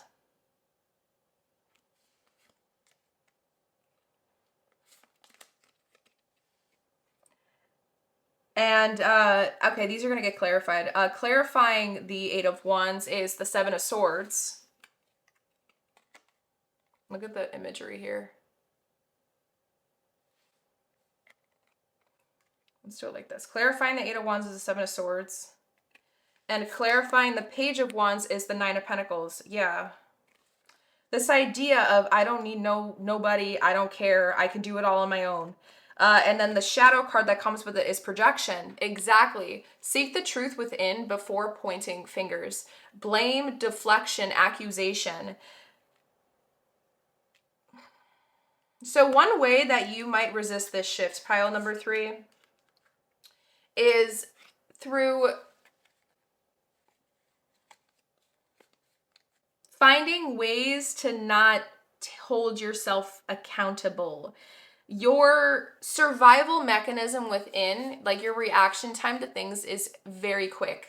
Okay, you don't really give yourself or your psyche time to sit with what the information that's coming through.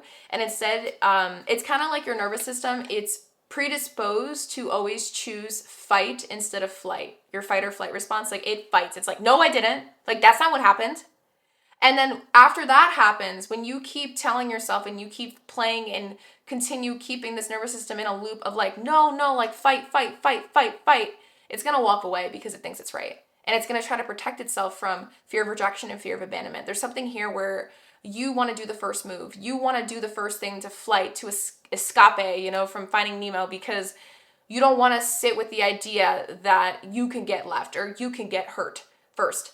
It hurts really bad. And so you try to do everything in your power to protect yourself from experiencing that. And that could also, again, this doesn't have to be a relationship. This could be associated with career, a project, a goal, a dream, career, or passion thing. You want to jump to the conclusion that it wouldn't work out because you don't want to think, you don't want to even consider the idea of trying, because trying involves some hiccups along the way. And that's the part that's the hardest to make you stay and let you keep going. Same thing in a long-term relationship, same thing in a long-term friendship, in a work thing. The things that are actually worth it in life take the most effort to get, require the most patience and adaptability, you know, resilience. There's this fear of that here. And your ego triggers this immediate response to like run away or like hide, like, ooh, abort, like abort mission. Does that make sense?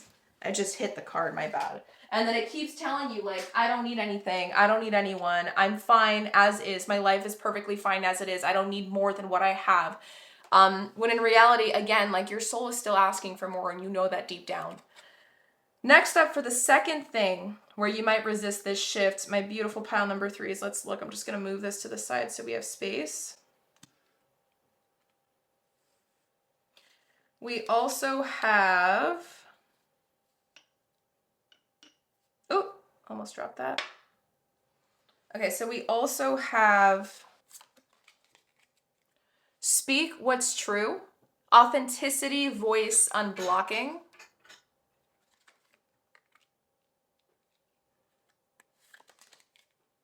The 6 of Pentacles.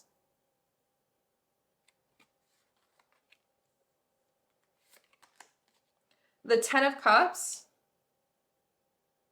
Oh, so maybe this might not be 2 things. And clarifying the 6 of Pentacles is the 3 of Pentacles. Oh, this scares you. I get it now.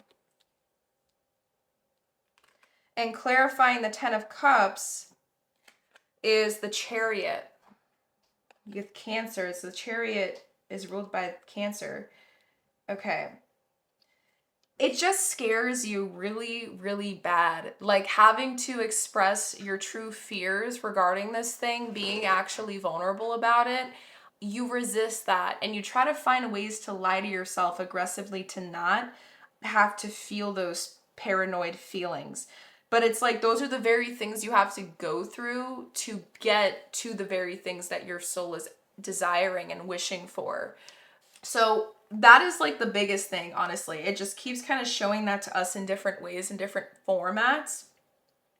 Like this wants to happen, but your body doesn't trust it yet. There is a blockage of some kind that needs to be released through healing, exploring your roots, your upbringing of some kind, uprooting that, and creating a foundation for you to stand upon that's sturdy enough within your own inner world, pile number 3, that you can return to whenever you get scared. Instead of like developing that within, where you might resist this shift is to just keep finding that instant like satisfaction feeling. It's for temporary moments that fleet really quick, to prevent yourself and find excuses to consistently not show up in your truth and be vulnerable. Does that make sense? So that's the other thing. But to finish up this section, let's just roll the dice here and see if it reveals anything else. So where might pile number 3 resist this shift? So we got Mercury and Gemini in the first house. Again, the same thing. Mercury and Gemini in the first house, speaking your truth, expressing how you really feel, communication, that's hard for you. It might feel hard to have Okay, this isn't meant to come off like this, but it might come off that way. But just remember, guys, everything I say has so much unconditional love, and I'm a very straightforward reader. So, trigger warning. You might feel like you have a lack of empathy, okay? Like, you are very empathetic naturally, but you don't like to let yourself feel that because of the trauma you've gone through. It's like you kind of lock that up in your heart. Not a lot of people see this softness side of you, but it's trying to come through. It wants to come through. It's ready. The nurturing wants to come through. It's ready. With Mercury and Gemini in the first house, it keeps kind of showing to us again and again in different ways, like this energy of someone who is terrified of working with others, who's terrified of like this collaboration energy that is required for a healthy connection of any kind, whether romantic or amicable or familial or work professional, to come through. There needs to be a collaboration, a work together of some kind, an energy exchange of some kind, and that is what makes you uncomfy. This lack of like resisting to express your truth is very present here. Honestly, like this feels like something that I would want to like talk to you about. If you do feel comfortable scheduling a free soul clarity call with me, we can always explore this together and see if any of what I do offer in my one-on-one work as a trauma-informed facilitator for deep healing and soul remembrance could be of good benefit to you. And there's absolutely no pressure to commit to anything there, but I just felt called to extend the invitation out, my loves, just because of what I'm seeing here. This is something that could be a really bad blockage, or if you go to therapy, like this can be like could be a big sign for you to consider, like, finally just open up, just rip off the band-aid and say the thing you got to say. Because I'm telling you right now, I remember when I first started going to therapy, this was years ago. I don't go to therapy anymore, but when I used to go, like, a lot, when I was healing and stuff, or recovering from my eating disorder stuff, I remember how, like, my first session, I was so uncomfortable, but I knew that in order to to go through it, I just gotta say the thing I gotta tackle. So I just remember saying it so quickly. I was like, I'm here because da da da da da da da da da, and I want to fix it. How do we do it? And then, because I just didn't want to feel the feelings. And then as time went on, I'm working with her. I was working with her, I think, for a total of like 6 years. The feelings would show up slowly when they felt safe. And I love this woman. She is now a mentor of mine for my business, and she supports my business. She's the woman that helped me build my business. I freaking love my therapist of the past, and who's now my mentor. I appreciate her deeply. Amazing woman. But what was I saying? Yes, it's like sometimes you just gotta do it. Sometimes you just gotta rip the band-aid. I think you're taking this too logically to the point where your brain is trying to spook you out of even considering that. It's like you keep running these like scenarios in your head, or these imageries of like how uncomfortable it's gonna be, and then that just makes you stop. That just doesn't even let you try, and that's going to be the biggest thing that might make you resist this shift. One of the biggest things. So that is also something to keep in mind, my love. Okay. With that being said, we're now going to move into the third section of your reading, where we're going to look at the final two questions here before we wrap up your reading with final messages from source as well as your higher self. And that is where we're going to be looking at where this shift is taking you. So what path is this shift taking you? And then what aligns you with this shift? What aligns you with the path that this shift is taking you down, if you wanted to? Or we're going to be exploring like practical application things, exercises, things that you can take away from this reading with you after this reading is complete, that can aid you in being able to better like connect with this shift, support the shift that's taking place, that sort of thing. So I'm gonna make sure you guys do not leave this reading empty-handed at all today. Okay, so with that, do I want to keep layering? Because we're already here. Screw it. Okay, yeah, we're just going to keep doing that because I am way too lazy today for some reason to just get all these cards out of the way. Yes, so for this this fifth question for the third section, where this shift is taking you, we're going to be using my Mindscape Tarot deck. We did get some tea leaves cards, but look at all the Mystic Moon cards you guys received. So, there's a lot of stuff to explore here, but before we look at that and roll the dice, let us look at the back of the deck energy you received. So for the back of the deck energy here, you ended up receiving the Five of Wands. The Five of Swords. The Five of Spires is the Five of Swords in this deck. Underneath it is the Seven of Swords. So you're fighting it right now, okay? There's no other way to say this. You're in this process of trying to kind of like swallow everything we're talking about right now, but at the same time, there's still a lot of conflicting energy going on inside you. And I do feel like there is like some undealt with buried rage from your past, pile number 3, that because you haven't met it yet, gave it full permission to come through and process and integrate, validate, honor it, see it, love it. It sits in there and it creates some havoc in how you show up in different connections, whether they're lighthearted or not, or they're trying to become something deeper, you know? That's just something I felt called to share. But okay, so where this shift is taking you. Okay, let us look at the Mystic Moon cards first. So first up, oh my God, we got Cancer again. We got New Moon in Cancer with the Nurturer's Reflection.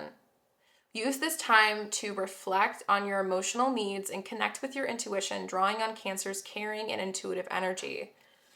So yeah, that makes a lot of sense.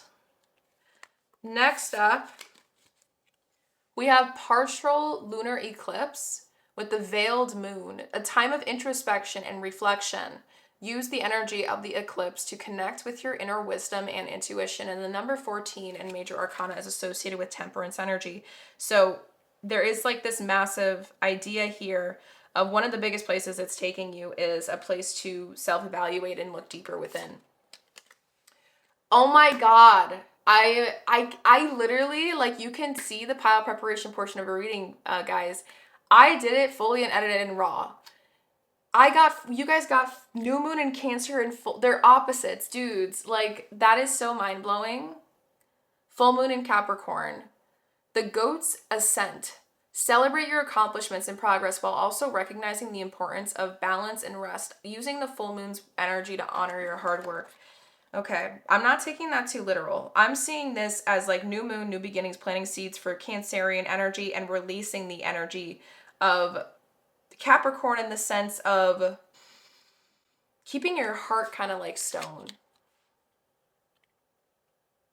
And then lastly, we have Birth Moon, your lunar legacy with the number 1. The Birth Moon card reveals the moon's phase and zodiac sign at the moment of your birth. It offers insights into your innermost self, including your instincts, emotions, and relationships. Use it to uncover your lunar legacy and harness the power of the moon in your life. Look at the line straight through. You are deeply going to look into and reflect on what truly matters to you in this life. You're deeply going to use this time to call yourself out and evaluate the things that aren't associated with your real truth, with your birth moon. That's so beautiful. Wow. It's all divinely led. I love this. For the tarot, we have Justice.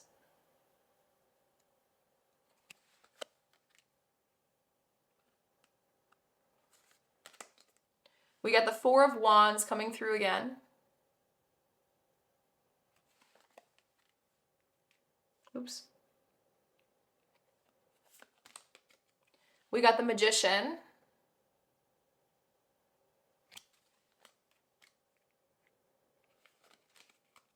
The King of Swords.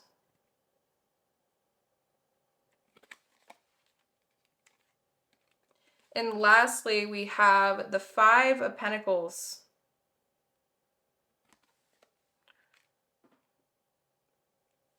And then with the tea leaf cards, I think you guys got like 4. We have Hat. You will be playing a different role. Wow.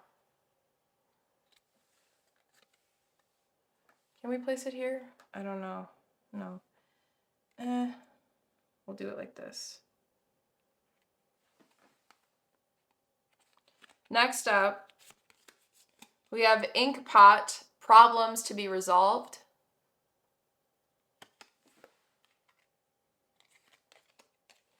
Elephant, a long journey, either physical or mental, will leave you wiser at the end.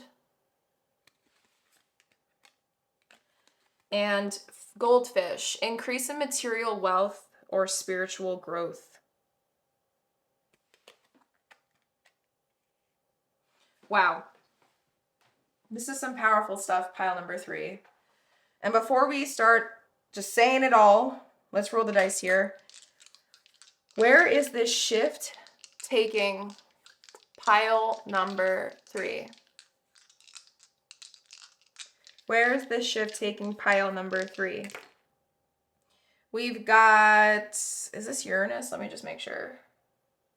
Yes, it's Uranus. Okay, so we got Uranus and Scorpio in the 3rd house. Okay, let me write that down.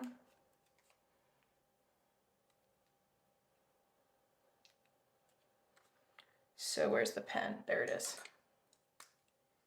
Uranus and Scorpio in the 3rd house.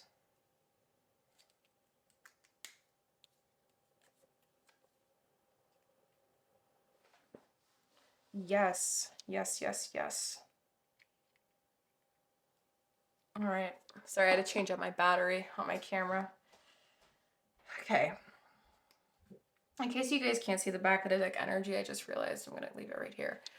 All right, so where this shift is taking you, the path it's taking you down is a path where you might feel the most resistance towards, but it's also the path of least resistance at the same time if you were to finally just trust in the process and allow your emotions to kind of take the lead for you.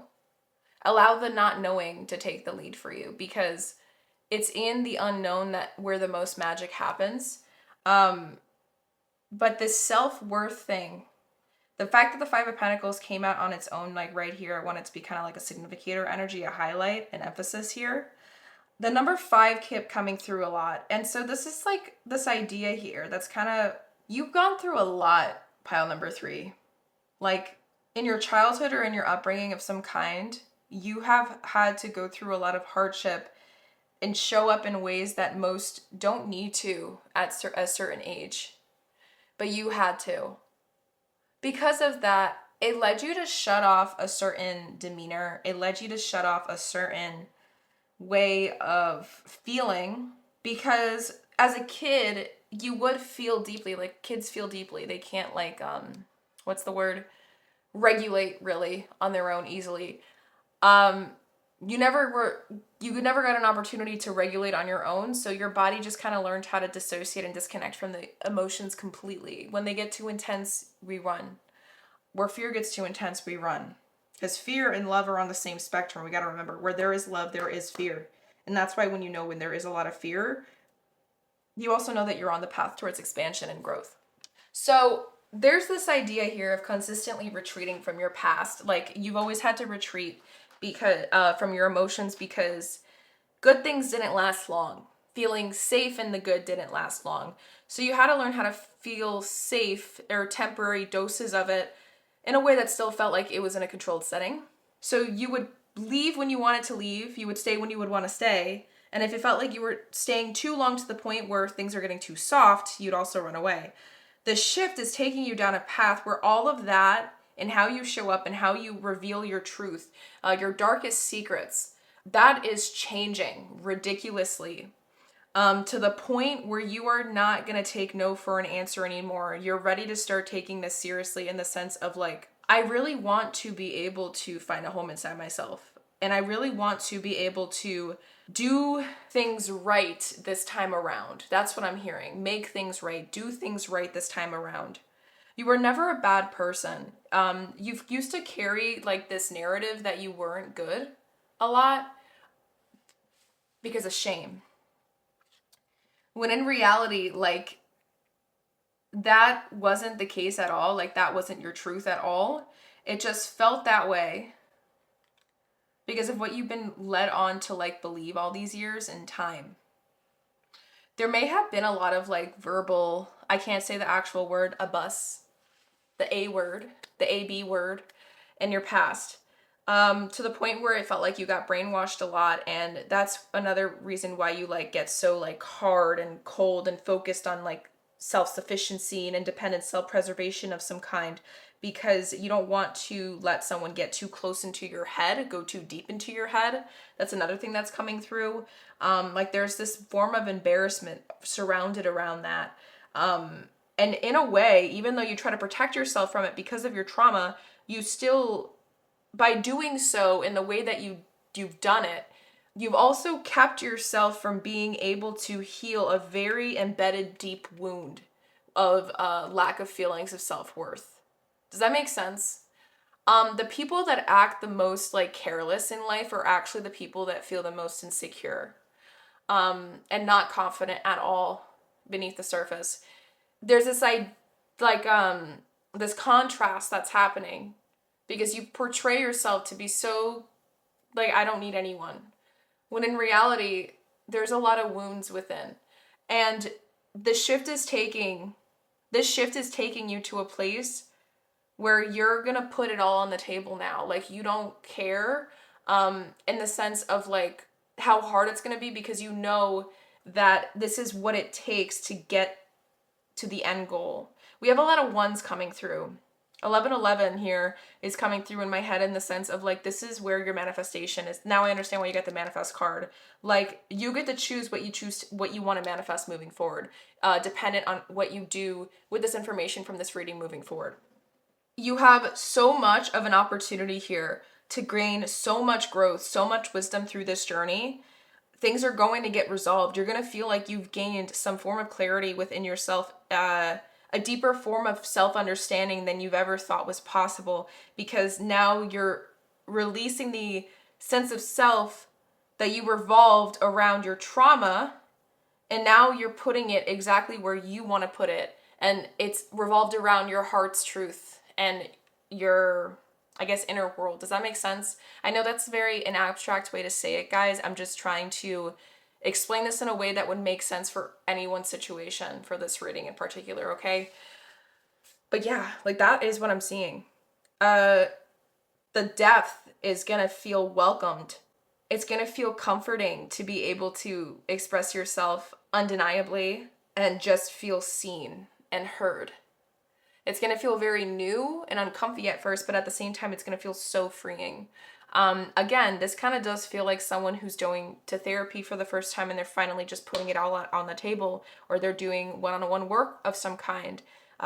This is something that is going to help shift your life in so many ways, pile number 3, that you're going to be so grateful for having done this, because this is where real peace is formed, not just this fake feng shui thing where when you're around someone who has negative vibes and you think that they're messing with your vibes. Like, that is not a thing. And if someone gets that triggered by someone who's going through their own SHIT, then it's because they have been running from their own SHIT their entire life. And that's why it's hard for them to sit with theirs. So that's just something to sit with, That's all changing now, though. Like, that is going to be a space where you're not going to be scared to go anymore. And it's going to change your life for the better in so many different ways, my love. All right. So with that, let us now look at the final question before we go into your final messages from Source to finish up this reading, my love, where we are going to be looking at the 6th and final question, which is what aligns you with this shift and the path that it's taking you down. What aligns you with all of this? To do this, like I said, I got a lot of cards, a lot of different decks that I shuffled through. You guys received a lot of different things, and you got some back of the deck energies as well. I'm not kidding when I say you get a lot of stuff. Look at this, guys. Like, I was going to say ridiculous amount, but there's no such thing. Source really wanted you guys to have as many tools as possible. This isn't to say that you're going to be resonating with every single thing that I share with you, but maybe a lot of people chose this pile. You know what I mean? You are going to be invited, lovingly invited, in this section to listen to when I share and read it out loud, bring the card up, each individual card up towards the camera, and you're gonna get to decide inside yourself in those moments to whether or not you should pause the video, screenshot the screen so that you can save whatever comes through for yourself to use for weeks or months to come, to align you with this shift even further, this path that it's trying to take you towards even further. Anything that might come through here, I'm going to read once, okay? I'm going to try to go through this as quickly as possible because we have a lot of cards to go through here, and my readings are already long enough as they are, if you haven't noticed.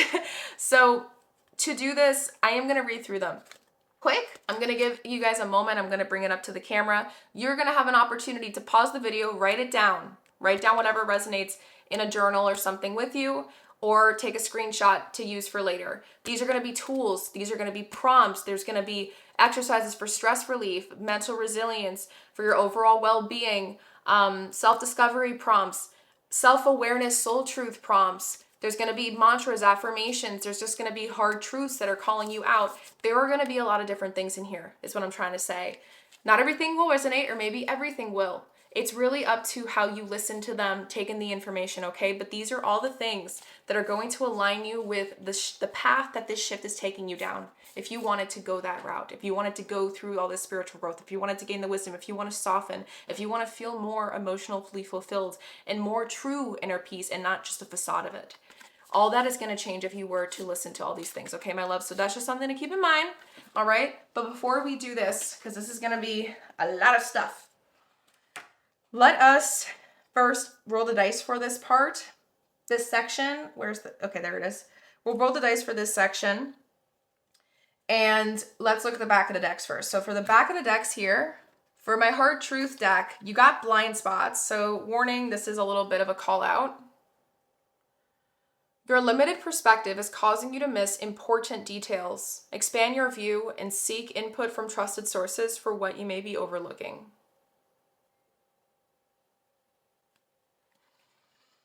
All right. And for the final back of the deck energy you guys receive from my essential oils deck, you have Clary Sage Essential Oil with a keyword above being insight. Trigger statement, there is no hope. True statement, there is a higher purpose. Connect with your higher self and allow to be guided to your higher purpose. As the veil of illusion falls away, you will find your answer. This literally resonates so heavily with all of this, and I love it. I love it. I love it. I love it. This could also be to, like, if you guys felt called to do a soul immersion reading with me, that is something I do offer. If you want to learn more about it, it's in the description box down below if you want to schedule like a personalized one-on-one reading with me. They're pre-recorded, so you gain access to them. You can keep them, download them, have them forever after they're sent. And there's a link to my description box down below to do a reading with me where you fill out a form, you sign up for it, and then I'll reach back out to you so we can set that up. Okay, and there's different variations of it. There's like a first time reading. If you want to have like a deep, like a little mini dive into it, there's an extended version of it. You know, I have all that information listed in the form area when you fill out the information if you apply for a reading. So that's something you're interested in as well. Just feel called to offer it because we got this essential oil. Okay. All right, loves. So let us do this. Oh, wait, the dice first. Let's do that. So what aligns pile number 3 with the path? Let me reset.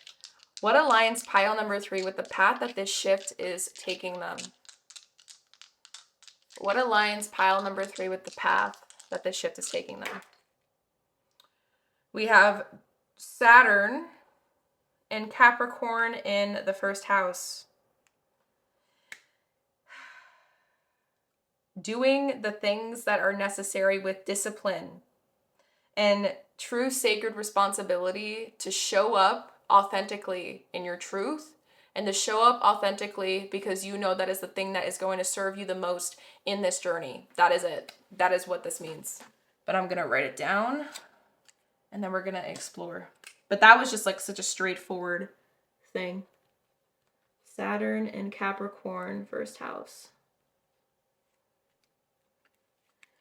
Crazy, crazy, crazy. Like we had Cancer in the 5th, Capricorn in 5th, Cancer in 1st, Capricorn in 1st. I'm telling you, look at the mirroring, guys. Insane. Absolutely mind-blowing how Source always has like these really crazy synchronicities to show you guys. I'm sorry if you can't see all the papers entirely. All right. So, let me just do this in case you can't see them fully.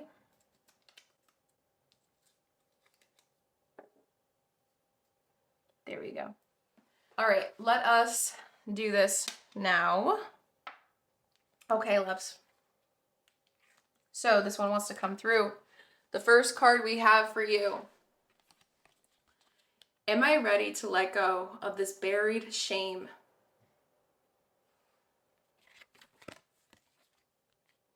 The feeling of shame is the lowest energy frequency there is.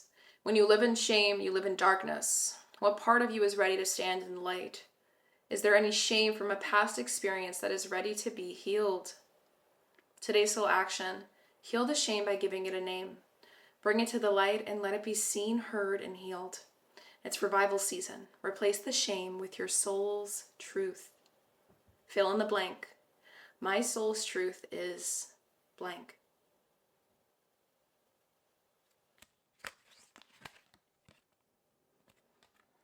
All right.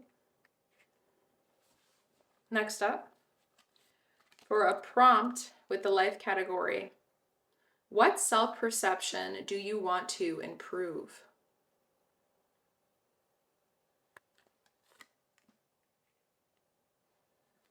Next up, for another prompt in the relationships category, what steps do you want to take to enhance relationships within your family?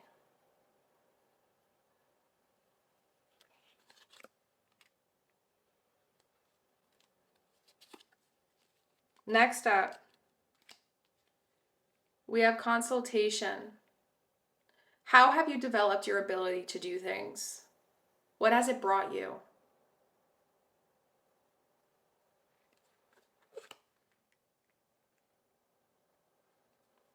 Next up, for an exercise, we have Dear Emotion. Write a letter to an emotion that you are having a hard time with or that you would like to have more of. Example: fear, grief, happiness. Tell this emotion its current role in your life, how it has affected you, and your hope for its future role.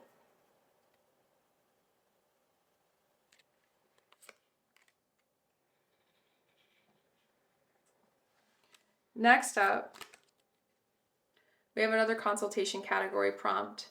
How would your future self evaluate current choices? Ooh, this is a good one.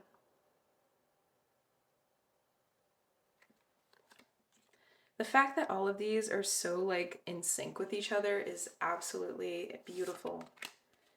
For a hard truth, we have self-sabotage.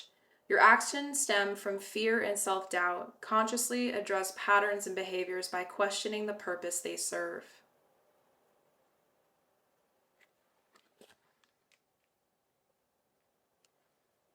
For a stress relief exercise you received, go on a holiday. Close your eyes. Think of a wonderful city or another holiday destination you've been to or seen photos of. Imagine being there and sensing the surroundings. How does it feel and smell? How is the sensation on your skin? Embrace the view and take this holiday for 5 to 10 minutes. Traveling in these wonderful thoughts reduces stressful feelings.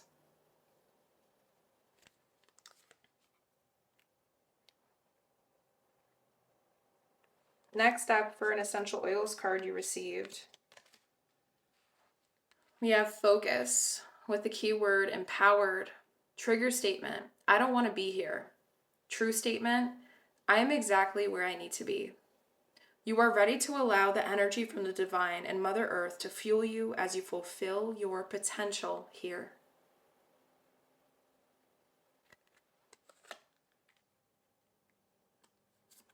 Next up, for another prompt, what constructive self-dialogue occurred recently?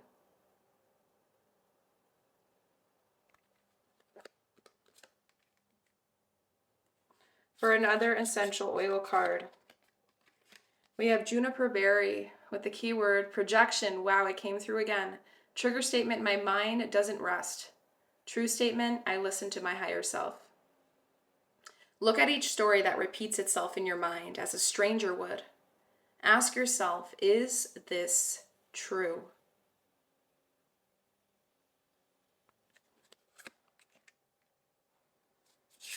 For another hard truth, we have poor investment. This venture will drain your resources without yielding worthwhile returns. Redirect your efforts to more aligned opportunities.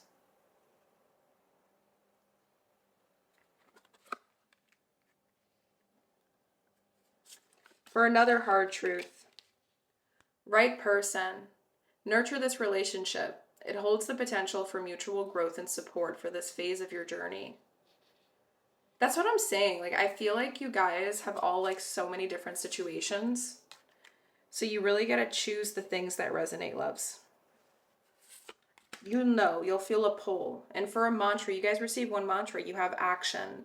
My divine action incites love and harmony. I am aware of my thoughts and driven by positive forces. I listen to my heart. My desire to manifest light transforms tests into growth, challenge into opportunity, and fear into love.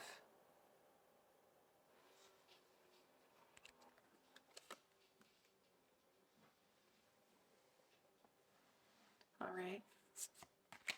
For the final hard truth card, fear of your power. Power has been quietly developing inside of you, waiting to be claimed, but fear is stopping you. It's time to own your strength and unleash your magic. That's exactly what I was saying.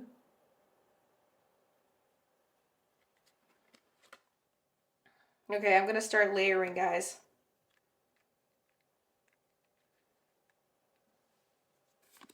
For another exercise, negativity zap. Our brain pays more attention to negative than positive things. The first step to rewiring this negativity bias is to be aware of your and others' thoughts for what they are, opinions. For each negative thought, find a positive response or a silver lining.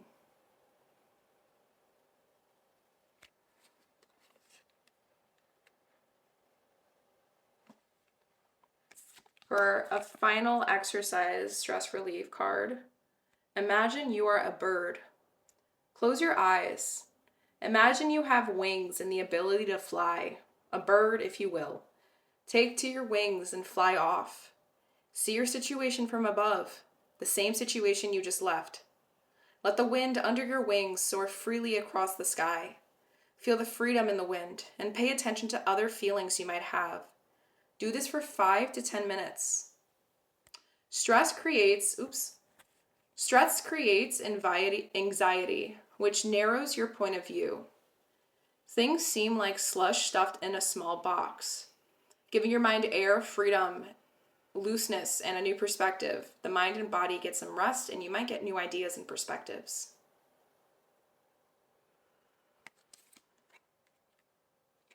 And for the final two Soul Truth Self-Awareness cards you guys received, I'm going to layer them on top. We have, what am I waiting for? Someone else to do it for me?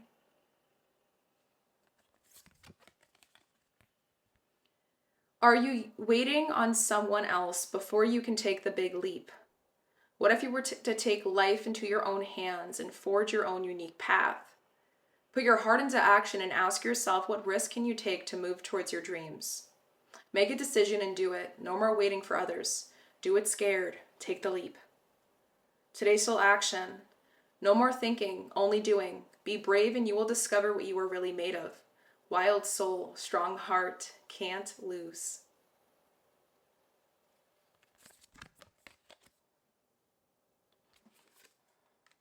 And for the final card, my loves, to wrap up this section before we get into your final messages, when was the last time I danced freely?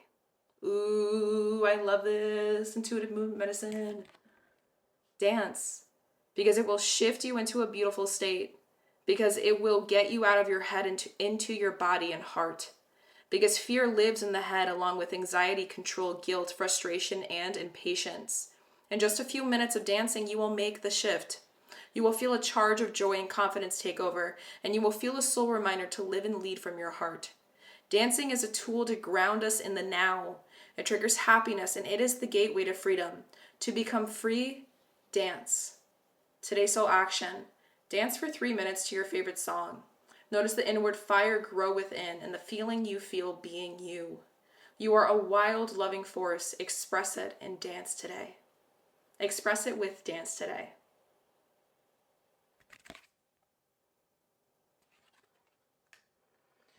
All right, loves. I gave you guys it all. And now to do your final messages from Source. I already did the honor of pulling out the divinely guided, higher self, collective, pile threes messages to finish it up.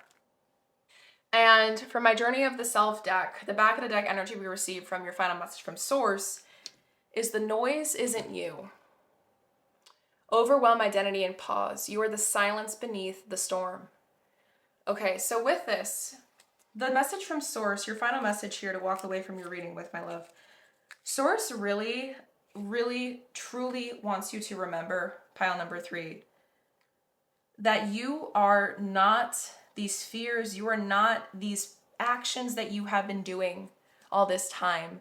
The things that you keep criticizing yourself on, the things that you keep judging yourself for, those were things that had to do with trying to protect you for your survival's sake.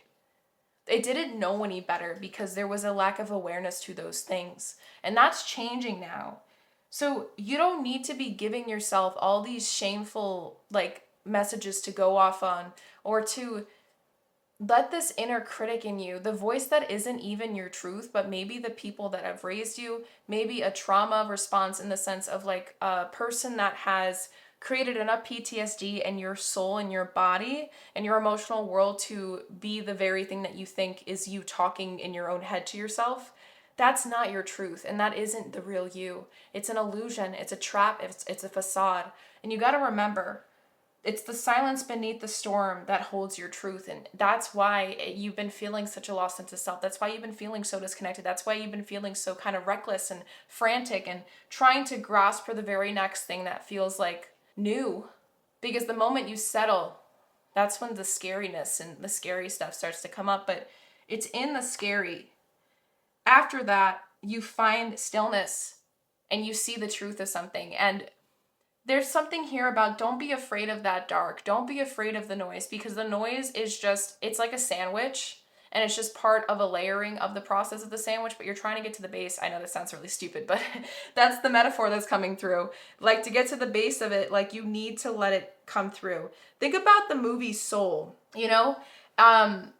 If you've ever seen the movie Soul by Disney, I don't know why, I really recommend it if you guys have never heard of it. It's an animation movie. And I just really feel like it would do you guys a beautiful service to watch it or rewatch it if you have already seen it, because there's this idea here of like softening into that, and it really constructs the noise. This noise isn't you statement, like it resembles it in imagery so well. It portrays it so beautifully that I really feel like it could benefit you guys heavily. Okay, so I highly recommend that movie for you guys. With that, let us now get into your final messages, okay, loves, from your higher self. With the first message being, sometimes peace feels like loss at first. That doesn't mean it's wrong.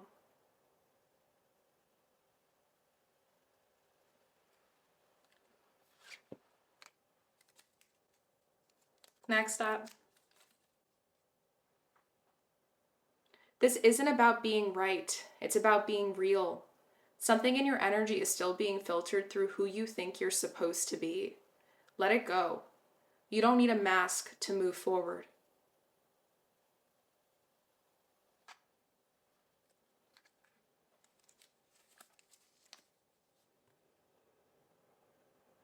You're doing enough. You just don't recognize it without external validation.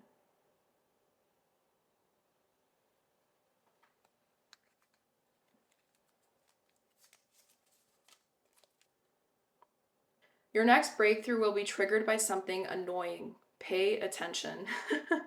Oh, I feel like this reading was annoying.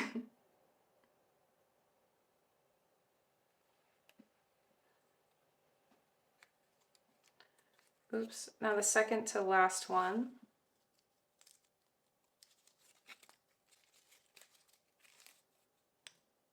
Wow, Venus. Venus wants you to know, are you building this life to be loved or to feel alive?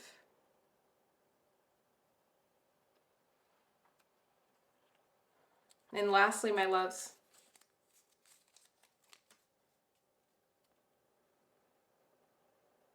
you're doing that thing again, shrinking what you want so it doesn't scare anyone.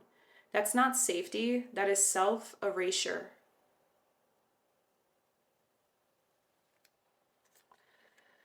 Okay, my love, so there you have it. This is all I had for you today, or have for you today in reference to your reading, what's about to shift and what you need to know, my loves. Deeply, from the bottom of my heart, I hope that everything through this reading resonated. It gave you additional things that maybe you weren't expecting to gain out of this reading, because I always try to do extra. I always try to go above and beyond and provide more than what you would expect to gain, because I really want you guys to feel like more affirmed in yourselves and like where your heart's trying to guide you by the end of these readings. So, if it would mean the absolute world to me if this reading did resonate in any way, shape, or form, if you can comment down below, say pile number 3, don't hesitate to share your story, my love, because I'm telling you right now, like, you will be surprised. This world is massive with billions and billions of people, and no one in this community is going to know who you are. That's one. So it's completely anonymous. Secondly, the beauty of it is I'm trying to build a community here of a safe space, completely judgment-free zone where we can share what we are going through, because no one should ever have to go through like the hardest parts of healing alone. Sometimes the first step to begin the journey of healing and growth, and specifically in your case, accountability in some way, my love, is to call it out and name it and identify it and share it, like, without hesitation. Just do it. And I really feel like that would be a great first step here, because there's no one that knows you, right? You don't have to say your name. And you would be surprised. Sometimes your story could be the very thing that someone else needed to hear so that they feel motivated to work on themselves. Like, we should all remember, like, in order to be a true ripple effect in this world, because it's really only healed people that can help heal this world, we have to turn those eyes and that attention inward to ourselves and ask ourselves, are we doing that too? Are we being part of this ripple effect, or are we not doing enough? So I do invite you guys to do that, just for the sake of this community that I am trying to build, because I want people to stop being so afraid of not getting out of their shells, sorry, not shelves. I don't want us to feel like we have to keep going at this alone and just be like a bystander on the side. I want us to remember that we're all main characters in our own stories, and that's absolutely okay, Don't be afraid to stand in the light sometimes, because in the light, that's where there's warmth instead of cold and dark. Trust me when I say that you're not alone in this. So I send you so much unconditional love. You have a person by your side supporting you till the very end, rooting for you, and that's moi. If you can give this reading a thumbs up if it did resonate, and honestly, if it really didn't resonate, a thumbs down is also fine too. Any form of engagement, honestly, that you do, whether it's a share, a subscribe, a like, a comment, all those things and more really help show the algorithm on YouTube like, hey, these readings are pretty important and other people should look for them and see them too. And I really am trying to change the story when it comes to picket cards on YouTube. I'm trying to show people, like, this doesn't need to be some like weaponized thing where we're just looking at trying to control our future, but let's look at it in the sense of like how we can keep healing, how we can keep growing. And I really try to put as all my emphasis on that in all my picket cards on my channel. So if that's something you're interested in, feel free to join. If you're already here, I'm so grateful that you've been here since the beginning, or that you've been here since this video. Like, just know that everything that I do, I'm really doing it for you guys, okay? Like, I take all the suggestions that you guys give me really, really seriously. I always try to apply them when I can. I love the community that I'm building here, and I'm so grateful for the journey that I've been on it so far. So I just send you guys so much unconditional love. And again, don't forget that invitation. If you want to do a reading, if you want to do a one-on-one, I am accepting one-on-one clients right now. So that's something you're interested in. A completely no pressure free soul clarity call would be something that I think would benefit you the most. And that is all in my description box below. Okay, guys? I send you so much unconditional love. Hopefully I'll see you in my next pick a card readings to come. Bye.